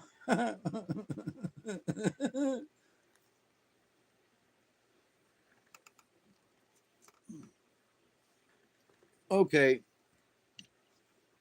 I'm I don't know how this is going to show up for you all,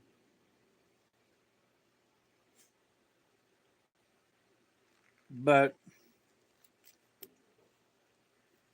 I want to see how this shows up on camera. Here, let me have this.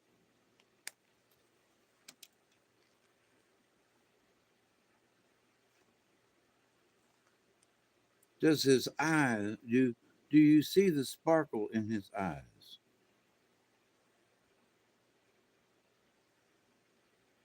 No, I mean seriously, do you see, because he's got like gold around the edges and they sparkle.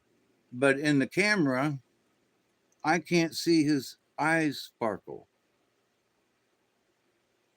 I'm sure it's a lighting issue, but can you see the sparkle in his eyes? I can smack you too.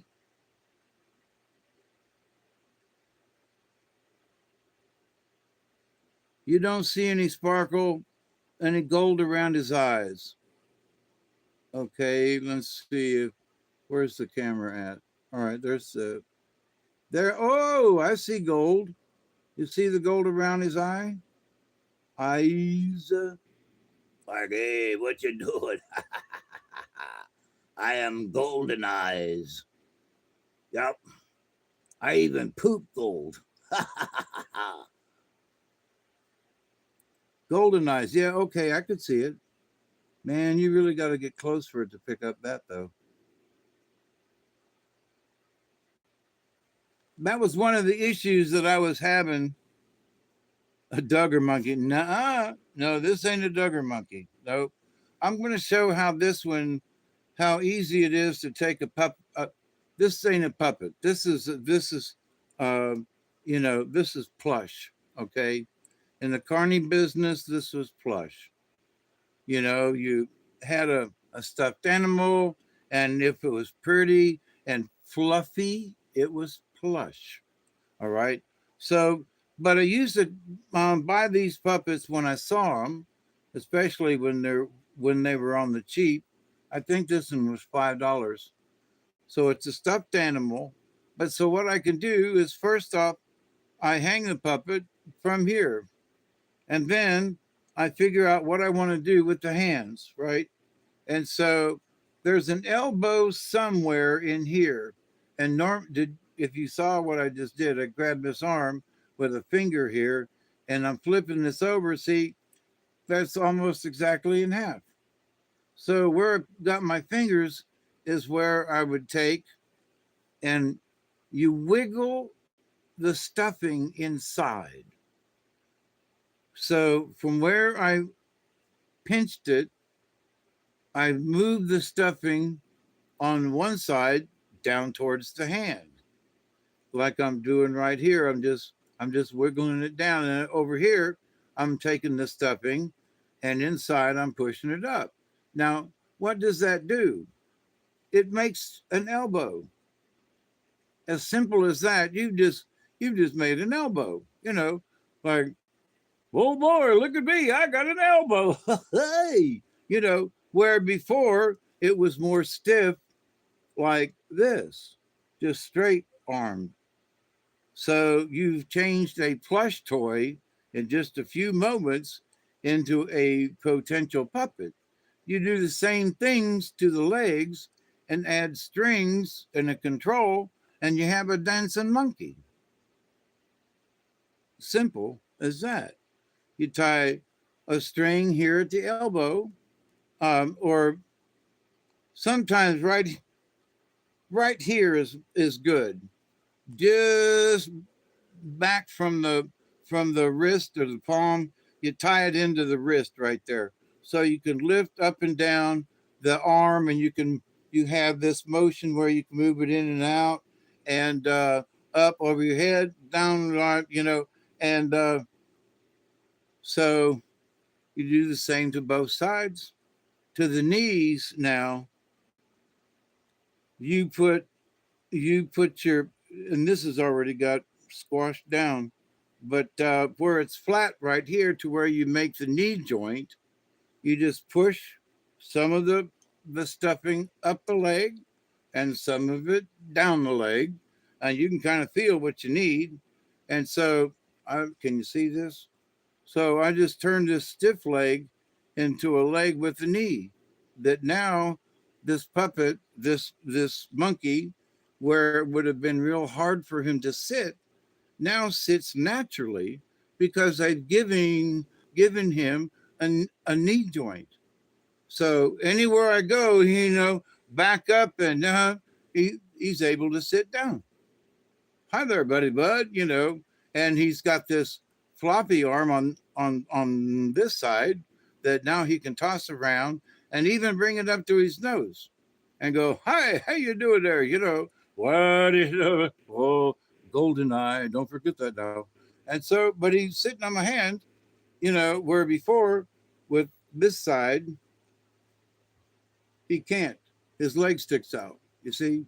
So I have taken stuffed animals like this monkey here, and I had found several monkeys, blues and greens and yellows and purples, and would make puppets out of them and sell them. But I also did puppet shows with the monkeys that were a lot of fun.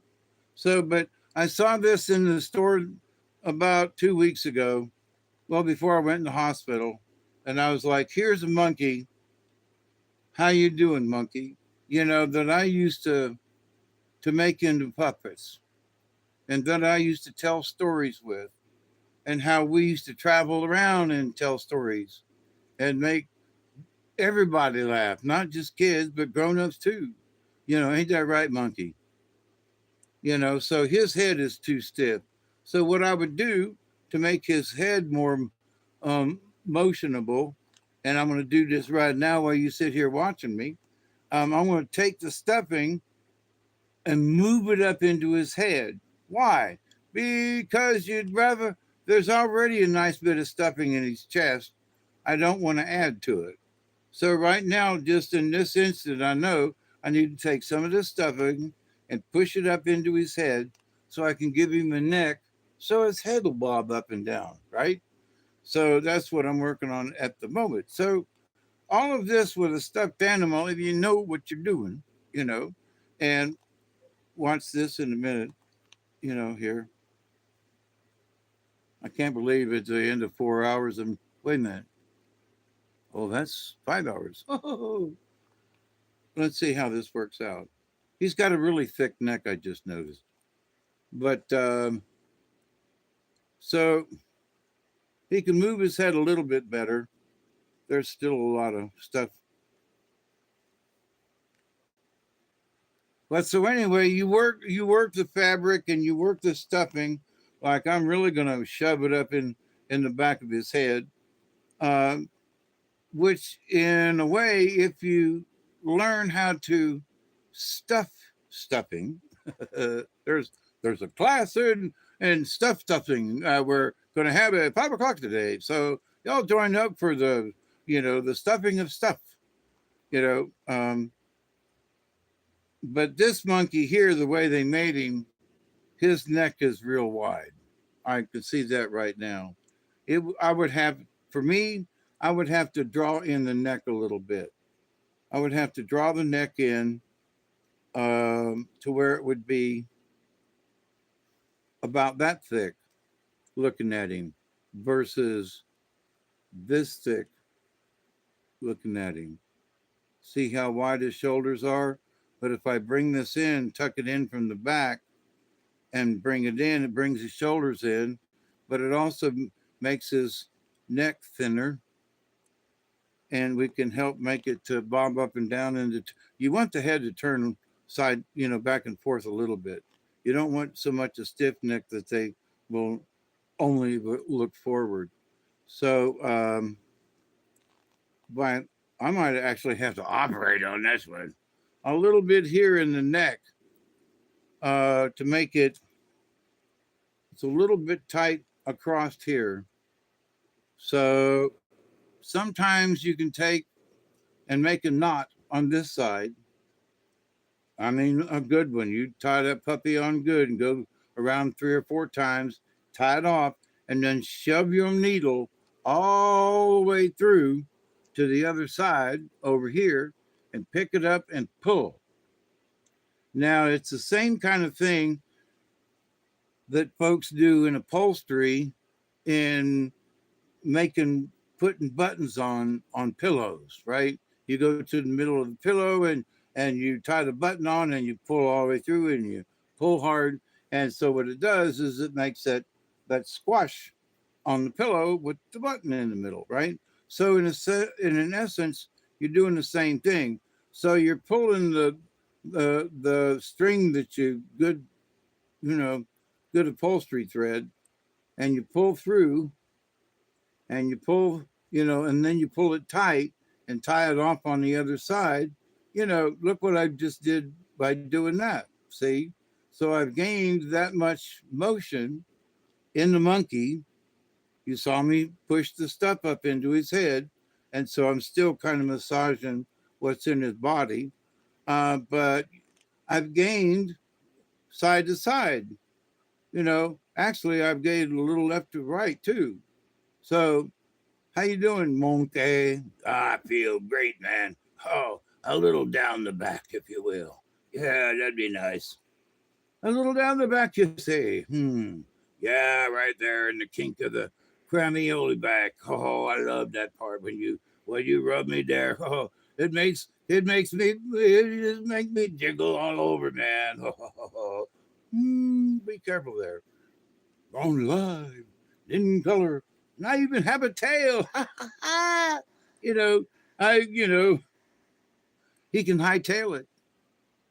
Mm, a lot of corny jokes.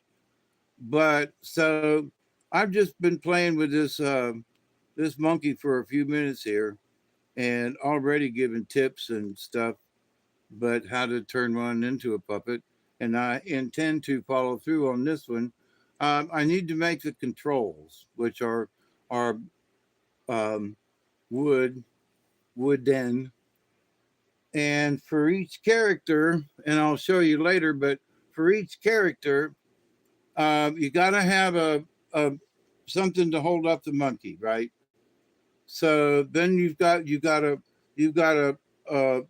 piece that is like the keel, if you will. And the keel is that with the puppets is that the center control up above it is going to hold up the puppet like the keel in a ship, right?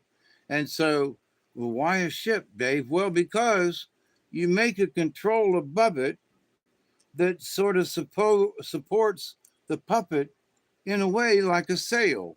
Because if you hook a string at a certain point and you suspend it from a certain point, then you get this certain action that kind of flows, right? It kind of flows with the string and the hi and the how you doing, boss? And here we go already, you know. And it's like ha ha ha, ha golden eye. So, um, so you look at the puppet, and then you think about how the controls should be made in order to do what you want. And so I've known through, my years that I want a keel, and then I want a brace across the top, which will take the puppet's hands.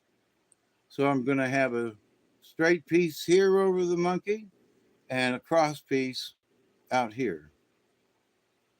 What am I going to do about the feet? Well, there are ways where you can not put strings on the feet and just kind of dance around, and you can do a lot of things just by how you put the motion of the puppet. But having worked that way myself, I've learned that no, I want strings on the legs of my puppets, because then I can bring one leg up like this, and kick him up. I can also bring it up to kick it like a can. And, this one's better at it than the other one. But see, you get that good motion going. I'm a little monkey from town. Watch me. Anyway, so so I like to have strings on the legs of my puppets, or this guy here. So in order to do that, what's going to do that to move the legs, right? So because I've practiced with this over many years, for the legs, I can bring the strings up close to the back ear of the monkey, and I can have a cross beam behind the monkey, um, with a set of controls, so that I can move the monkey back here, which moves his legs, but they won't move his arms at the same time. And with practice, you can move the arms without moving the legs because of how the controls are made. So, you can make them simply out of any kind of stuff. And then the next hardest part is to string the puppet to the controls. Now you can't see this, but he's like wanting to sit down already. How you doing there, Brownie? Oh, I'm doing fine, Mr. Dave. Yeah. How you want to be one of my puppets? Oh, I don't know. Now you bought me from the store. I don't know if I should trust you. Wait a minute. Why shouldn't I trust you? Because you're picking up little monkeys at the store. That's why I don't know if I should trust you now. Maybe I should call 411. Oh, now hush now, monkey. No, I'm serious now. Wait, 411 is five. That's six, ain't it? Yeah, yeah. So let's just say six together. Six. Okay, enough of that. But so continue to turn this into a puppet, make the controls, make the adjustments, and then what? Well, it's up to this fragile brain of mine to bring back some of the stories that I've already told over the years, but only folks that know it are the folks that ever saw me perform live. And very few of them did those videos, but there might be some out there because I did some stuff in Albany at the walk at the something. Oh, for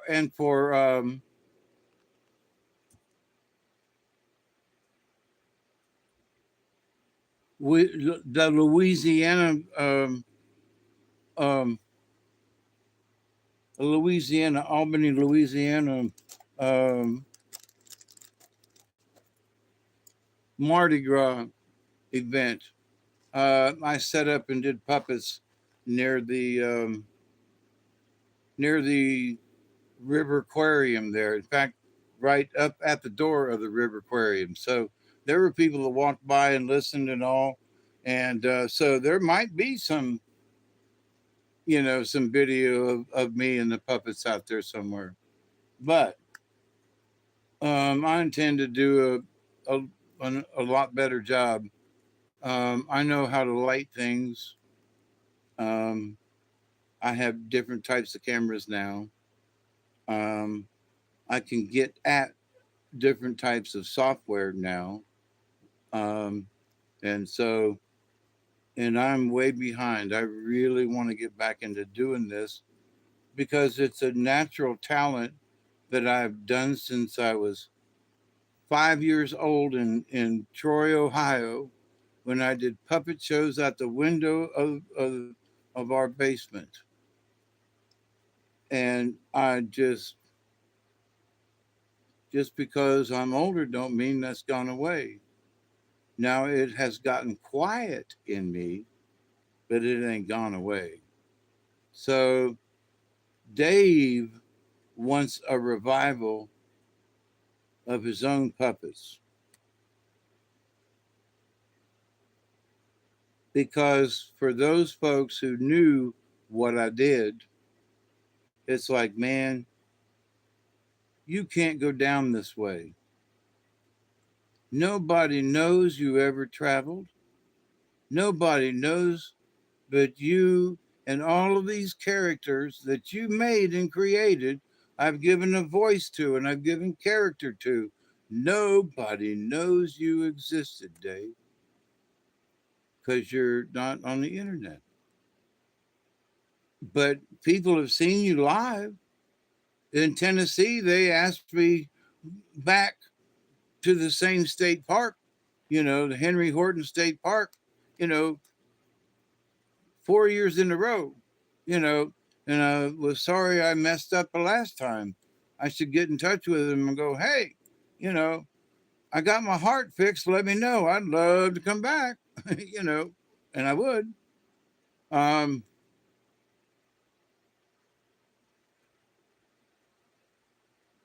Because they were paying me $500 to $700 a day. Well, actually for the weekend. But they were giving me free room and board for 3 days. I came in on Friday and then Saturday, Sunday, and I left and came home on Monday. It was a beautiful time and a trip and all that. And I missed that. And it would be right now at this time of year that they're having that festival up there. So it'd really be nice to be able to do it again, maybe next year, But if I'm healthy enough and I get my revival, me and the Boneheads are going to rise again, I can see it now, from the swamps of South Georgia.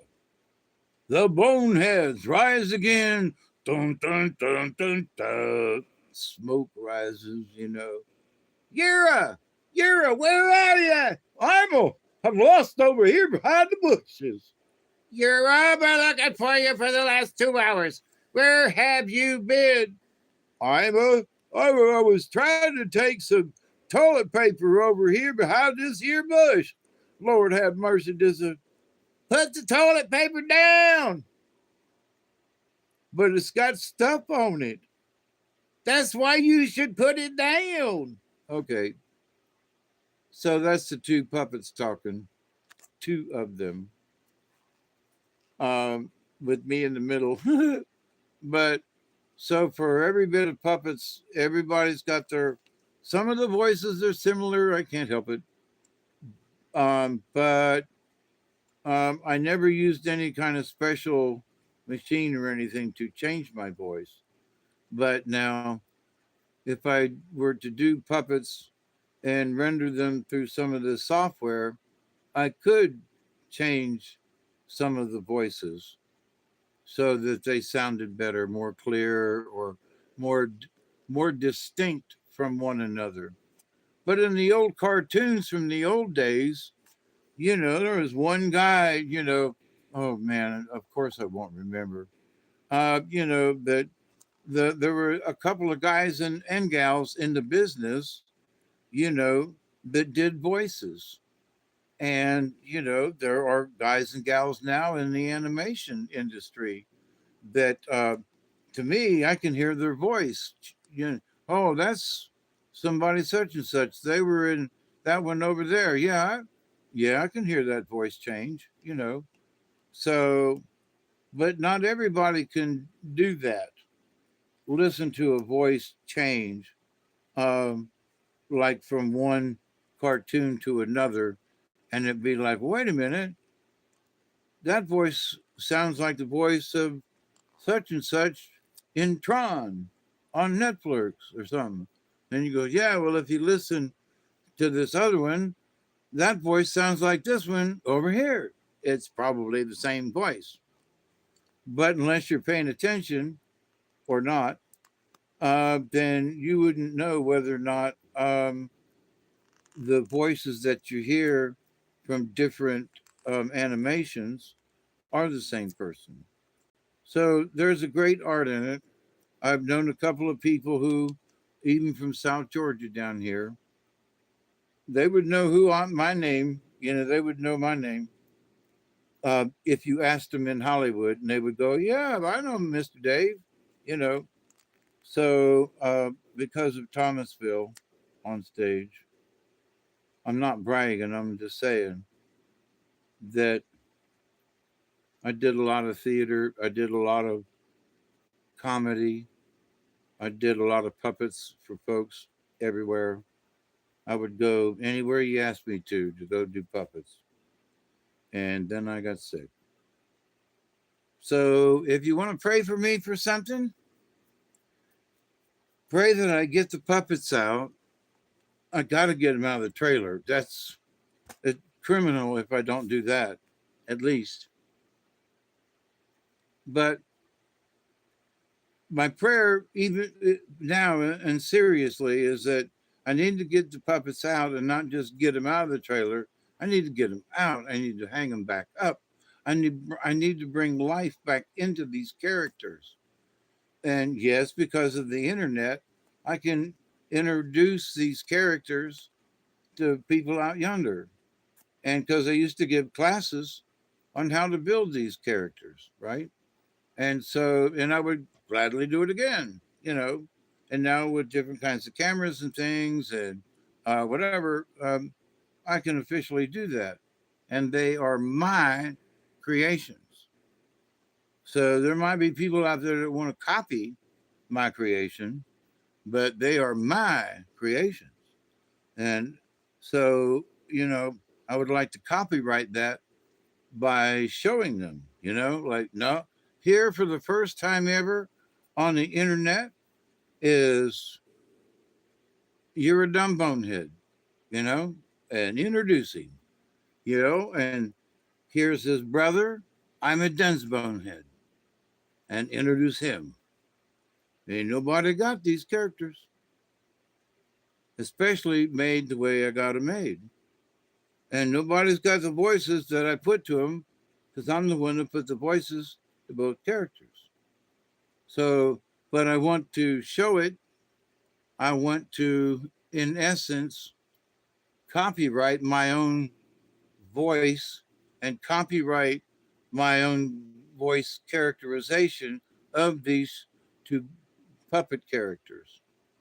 So is it time? Yeah, because I tried to get a trademark kind of thing going earlier, and it was like, oh well, but this would serve my purpose. If somebody somehow said, man, I want to make money off that guy because the puppet and thing, and you're and I've done the boneheads and all this is like, no, you don't. And I have evidence that this goes back to 1993. So this is not just, I will be presenting it now, but I did this starting in 1993 and I have proof. So it's like somebody wants to say, oh, no, I did that before he did, or something. Nah, I got proof. I got picture proof. I got files and things, and I got proof where they paid me in a check, you know? I got proof.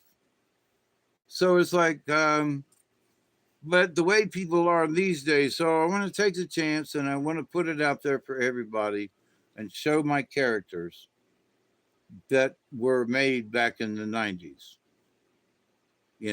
early 90s, coming on through, that I'm just now reintroducing. So is somebody going to try to copy me, or would somebody call and ask, offer me $1 million for all the different sets and stories and everything that I had performed over the years? I'm going to bring them back.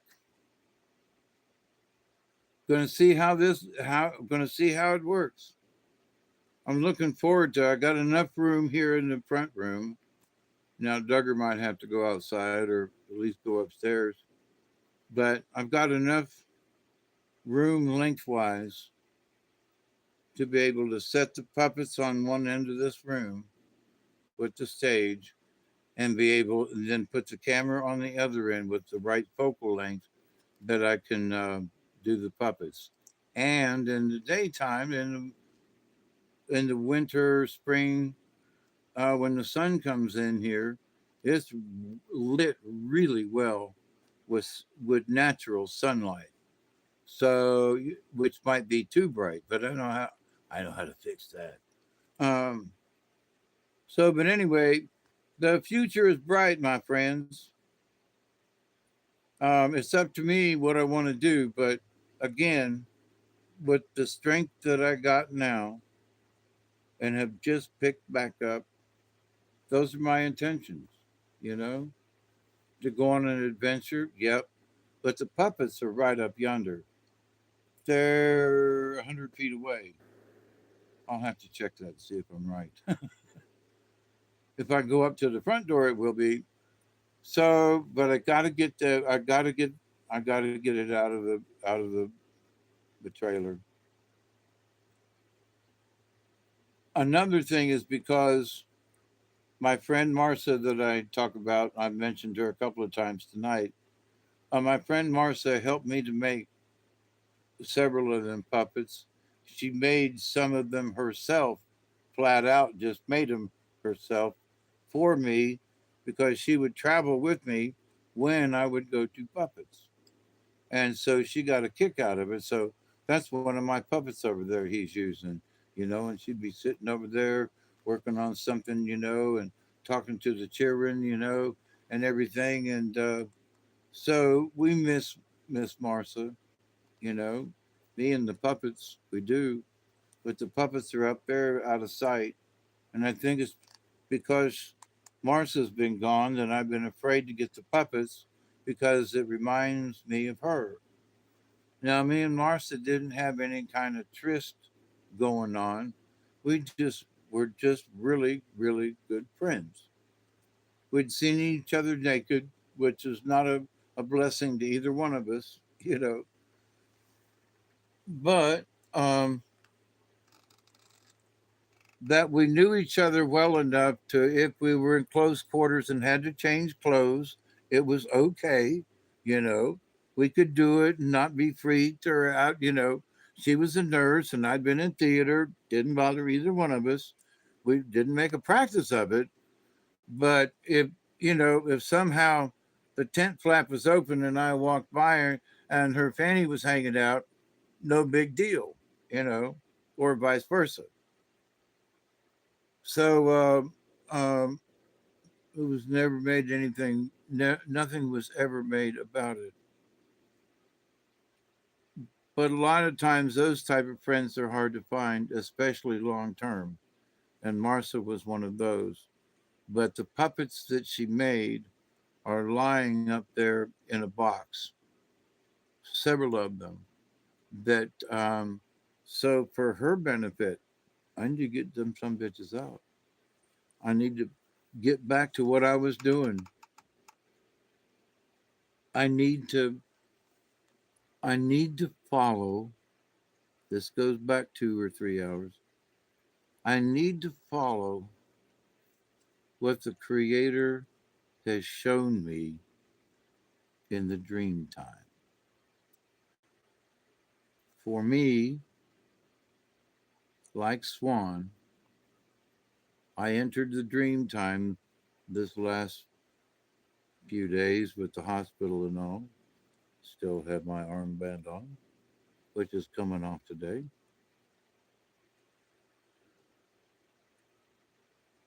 In the dream time, I met the spirit again.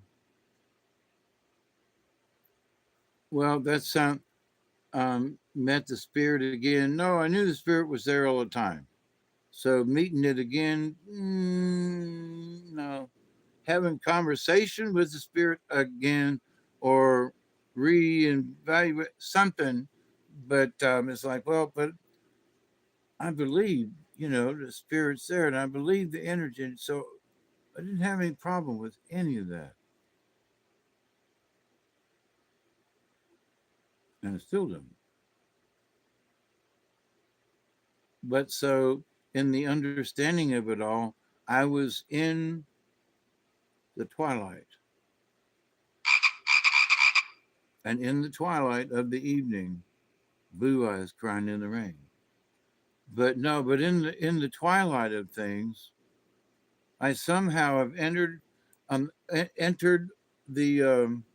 dream time. And today, tomorrow, when I take this off, I will become the butterfly. Okay, thus the butterfly earlier tonight as well. I will be turned into the butterfly because I've been through the different stages.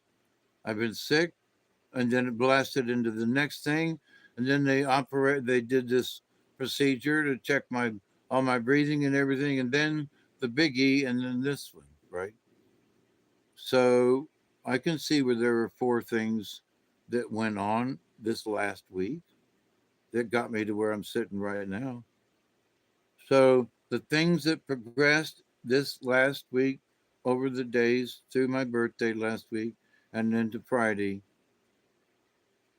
and I'm home Saturday afternoon.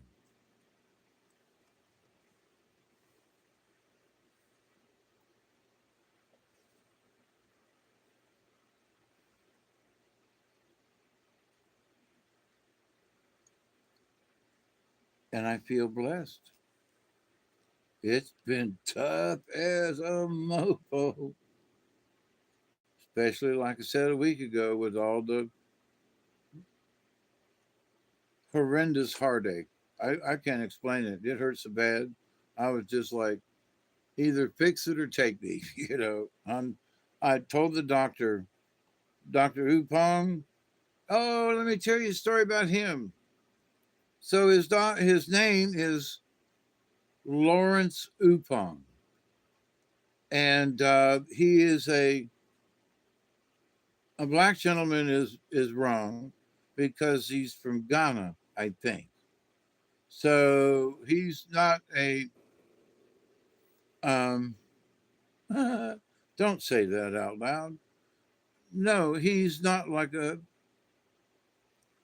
God. How do I say this nicely? There's no way. Okay, so I'll just say it. He is not. You can tell he wasn't born here in South Georgia because he's the wrong shade of brown. Not to be rude, he is literally the wrong shade of brown to be a colored person here in the South. I mean, he's obviously not white, but he doesn't look like a colored person from South Georgia.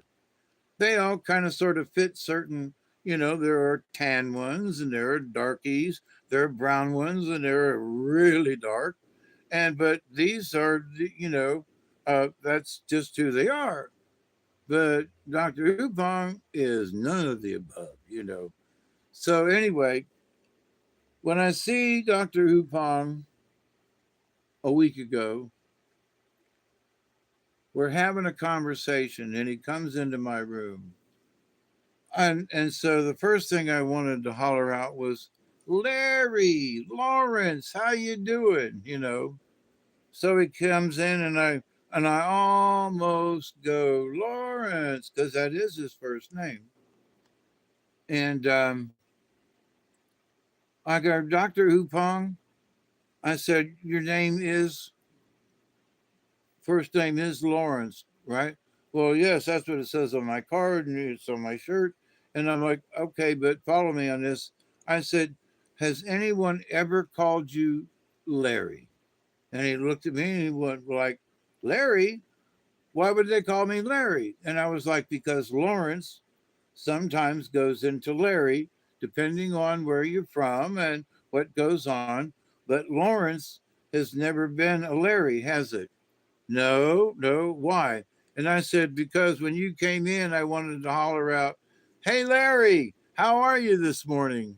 And he leaned in a little closer to me and he looked at me and said, Mr. No, you can call me Larry if you want to. It'll be our thing. And I went, my heart doctor. I can now call him Larry. So later on in the day and into the next day, so I'm laying in the bed or trying to get my meds. They're last week they were fixing to put me in and give me that isotope and then take pictures of me, which was going on last week this time. Well, it was daytime, but last week. So I'm going through this procedure and I'm upstairs waiting to go down for the procedure. Okay. So I had to back up a little bit. And the nurse comes in and she goes, well, we understand Larry's on the floor. And I went, what? What did you just say? And I said, you can't be saying that out loud. I said, you weren't supposed to hear that at all. There was nobody in the room when I had this conversation with Dr. Lawrence, about, I just want to call you Larry. And it's sort of going back to like, not necessarily the Three Stooges, but I don't know. He reminds me of an era from the 30s or 40s, just the way he is. Anyway, so I looked at this nurse and I was like, you can't be saying that. Do you understand that was between me and him? You can't go around calling him Larry. Jesus God, not even as a joke. And so she said, okay, I understand. But then I heard somebody else say it. Oh, Mr. Larry's on the floor. Oh, some bitch. So I done started something where now every single one of those nurses that picked it up would not say it. They would not use Larry in a derogative way. There would be nurses who would know Dr. Upong. They'd go, Dr. Lawrence, is it Larry or something? and he would turn and look at him and go, "Oh fuck," you know. Who started this shit? Me. But then it's the nurse who overheard me. They're the ones to blame, not me. Okay, I thought we had a private conversation, but there was a nurse standing just beyond the door. She heard every word. So now everybody on fourth floor knows about Larry. And it's all my fault. No, I didn't mean to. No, gee, Christmas. I didn't mean to. So, but if they ever say it, he's going to shake his head and look up at the sky and remember this bearded old fuck who called him Larry, you know? And that somehow I did not intend this. I meant it only for the two of us, honest to God. But that somehow we got overheard, and I'm sure that the Larry is going to be a permanent name in the undertone of the nurses, especially on fourth floor. Okay. I just know it. Just by knowing the nurses that I met in the last week on fourth floor, it's going to be a running joke for them, but it's going to be one of those because every single one of those nurses, every single person that I met, who's your doctor? Dr. Upong. Oh, isn't he great? You know, well, down in the lab. Oh, who's your doctor? Dr. Upong. Oh, isn't he great? Fourth floor, second floor. Who's your doctor? Dr. Upong. Oh, isn't he great? And everybody means it. Everybody meant it. So all of this experience brings me out of the dream time because tonight is the end of the dream time because I'm taking all this shit off tomorrow. This is coming off, the armbands, the little thing to keep me from bending my hand too much, all coming off in just a few hours. I'm going to go to sleep with this because I still don't want to bang it. It's still a little sore.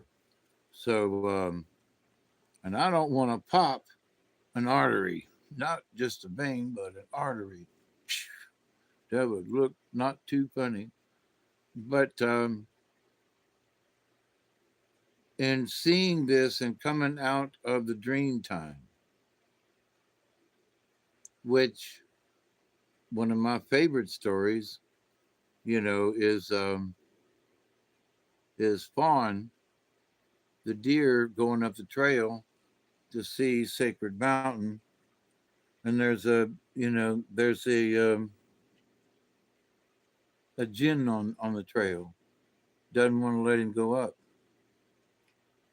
and the deer, the fawn, with gentle eyes, you know, stop stops the monster, and it turns into a walnut, and the trail is clear to Sacred Mountain. And I think about that along with this, in that to go through the dream time, it's dark in there mostly, but it's not a bad darkness. It's just different from what we experience because there are things that will light up in the darkness that will show you the way through the darkness so that there is no darkness. It's just in places the lights are off. It's like flowers who've closed down for the day and they give off no light. But sort of like in in the movie We're Off to See the Wizard, they would go and the flowers would open as they walked by. And so it's like, yeah. So in the darkness, there are paths you can take where brushing up against flowers, they light up the path as you go. And so if it's the direction you should go in and the creator's behind you and the Creator's given you blessing, then the path is real bright with color. But if you're going down a path that you think is right and you can barely see from one step to the other, you need to turn around and go back and pick another avenue because that one ain't one. Now, to me, that's how I see it. So the universe has given me another option. It's another road with lights on it. How bright are they? I'll let you know in a week, you know? Is this one a really bright one or was I just faking it for a week and I thought it was bright? That's why I'll let you know in a week. I'm going to wait and see how things turn out, right? So never rush into any of those things unless you gotta make a decision for tomorrow, which is what happened last week. Um, but then you look at decisions you've made, like the ones that I had to make, and you go afterwards for myself, not bad. I'm glad we made those decisions. I'm glad that the doctors, all three of them, and me agreed on what should go next, and it did. Having those kind of good conversations with the universe, it's good for us all. We need to learn how to do it more. Why? Because these professional people who keep us alive deserve to have a pat on the back from their patients. We need to say thank you, you know? Me as a patient, was as a patient. No, we need to say thank you, you know? And people say, well, but it's our job. I know it's your job, but thank you. Thank you, thank you, thank you. And to all y'all out there, thank you, thank you, thank you. And all this energy comes from the heart.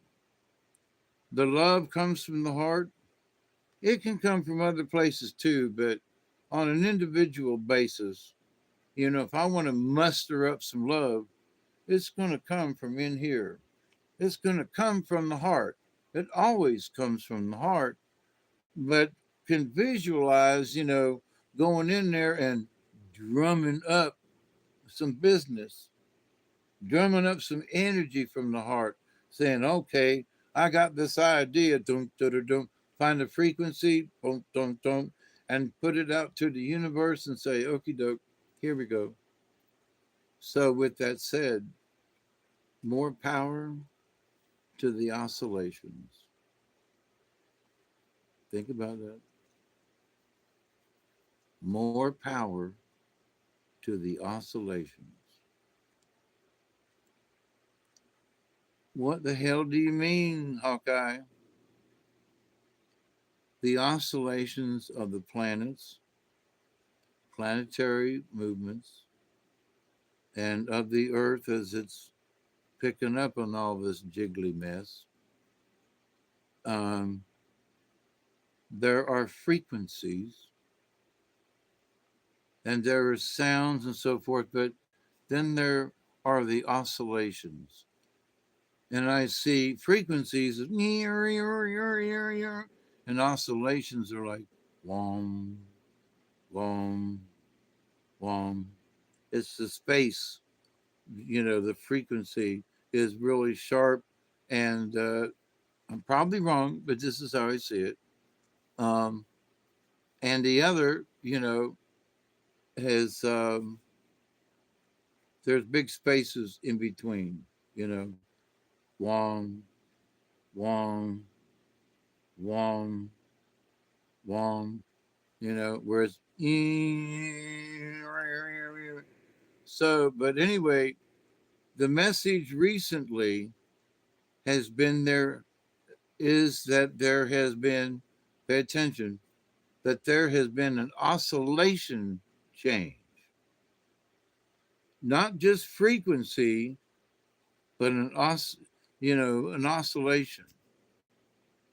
So, which can change the frequency. So here we are in the universe of things, and between the planets, and this thing that's flying through or staying, they don't know right now, right? We'll see when it happens. And maybe some spacemen jump out and say, "Hallelujah, we made it, y'all." Um, and they put on little grass skirts and Hawaii, hey, Hawaii. We made it to the heck of Hawaii. Wiggle waggle, woogle waggle. There, we're here from Planet Zoo. What? There could be that, that they just want to come in and sing a song. Hey, Miss Sheila, how you doing?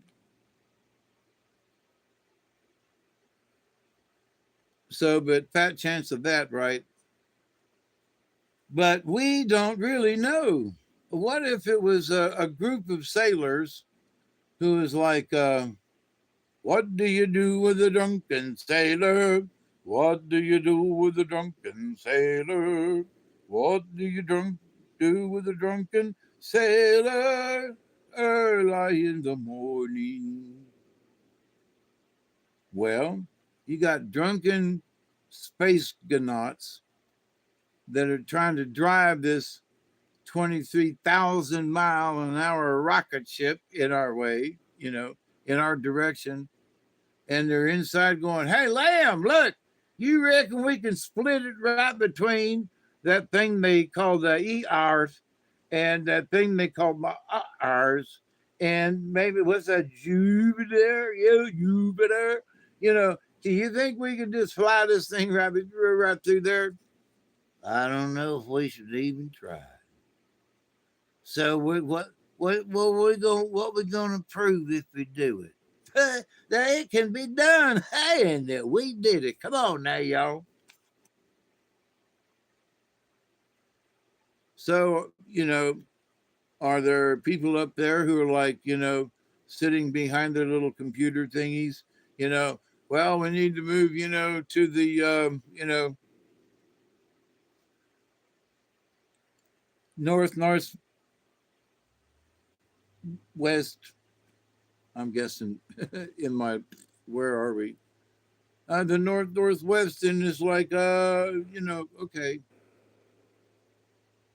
So, but y'all are from outer space. Y'all are from way outer space, and you drive this thing 23,000 miles an hour, coming in, just cruising in like a bit, and you're going to come into our solar system, and then you want to come in on the other side of the sun, so we can't see none of this. Now that is not does not no, it don't make no sense to me. Mm-mm. There's a lot of other people. Suspicious. Holy crap in the bag. Oh my God, the sun's coming up again. Well, thank you, coming up again. But wow, that was just, I looked out the window and it wasn't, and now there's light out there. That was weird. I mean, pop. Wow. Interesting. So, the foreseeable future is going to be really strange. Before you freak out, for those of you who may have done a lot of drugs in your time, might just stop and remember those times. Well, I did a lot of drugs in my time, and boy, I'll tell you what, then just calm down. Because some of this stuff with the frequency changes and the oscillations that are going on currently, we don't need to freak out with any of it. And there are people who are. Friends that I know that this is affecting them mentally and physically really bad. Really, really, really bad. And I got to get well enough to try to bring this person out of this slumber, whatever they in. And so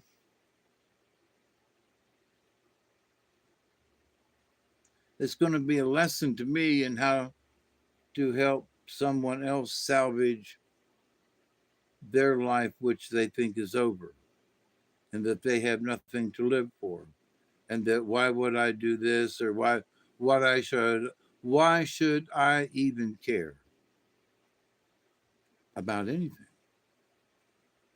So how do you jumpstart somebody that feels that way? Well, I'm going to learn and I'm going to try because I can't give up on this person. At least not yet. So we'll see.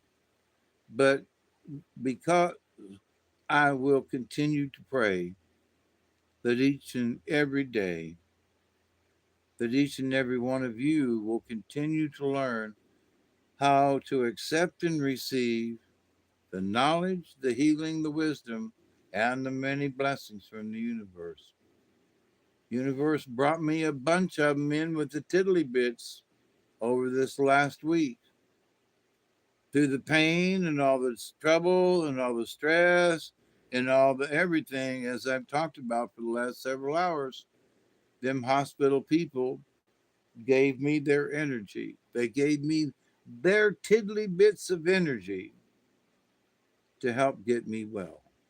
It's up to me now to take what the Creator said in the dream time to the dragonfly and to Swan. And that is, do you accept what the Creator has in store for you? Yes or no? I accept what the Creator has given me. Yes. Yes. Absolutely. I believe, I believe. I believe, I believe, I believe. I believe.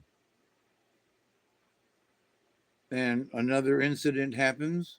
I continue to believe, but that strength is even stronger. I believe even stronger. Well, how could you do that? I don't know. I just know I am. And I know that somehow I want to spread that to try to get everybody else to feel this extra energy. And if you enter the dream time with the right um, with the right aura about you, meaning that your heart was in the right spot and you wanted to, so if you enter the dream time with good intentions, we'll say, and but that you have to accept what the dream time brings. And that's only that follow what the Creator says. Not as a slave, but hey, follow this path through the darkness. And you'll be doing what you need to do. Follow this path in the darkness. Um, Eagle was upside down, but the message from Eagle is that, um, to take that message and make sure that it's heard, because Eagle is a messenger. So, but where are we taking the message to? We're taking it to the universe, taking it to you, taking it so that you can talk to other people. It's a simple thing. Hey, you ever thought about this? Well, you ever, thought about doing tiddly bits? What the hell's that? That sounds dirty. No, it's when you visit people, and like I used to do, you go visit people and you just long enough, don't want to over welcome your stay, you go over and visit and you, hey, how you doing? Look at the weather's outside, and then you do a little bit of what's been going on. So this is a conversation, and that's how it should. But then along the way in the conversation, you make a little side traps like going, hey, your hair look nice today. Or look at them new shoes, Boudreaux. Or look, Sally Mae, at your new hairdo. And so in talking about the story about what today is going to be or was, the little tiddly bits of what you say and do, the little winks, like, yeah, I know what you're talking about, wink, wink, that you can talk about, but you got to be there with the wink, wink to get it, So those are the tiddly bits. They're the little things in conversations. But you got to visit people to give out some of these tiddly bits. So the universe is saying, for those of you out there who can spread tiddly bits, you ain't got to go out of your way, but spread them where you can and smile as you do, because it should in no way hurt or have pain, except for me, getting out of this chair. This battery's almost to die. So I would rather, get out of here and tell you I love you. Please be safe. I can't believe that this is 7 hours long. Oh my God. 5 hours and 55 minutes? 6 hours and 53 minutes. Holy mackerel.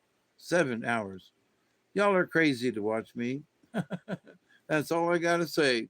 So until next time, my froggy friends, um, I will continue to pray that each and every day, and I do, that each and every one of you will continue to learn how to accept and receive the knowledge, the healing, the wisdom, and the blessings from the universe. Because for the last week, I've gotten all three of those things with nursing staff and hospital folks and blessings from the universe.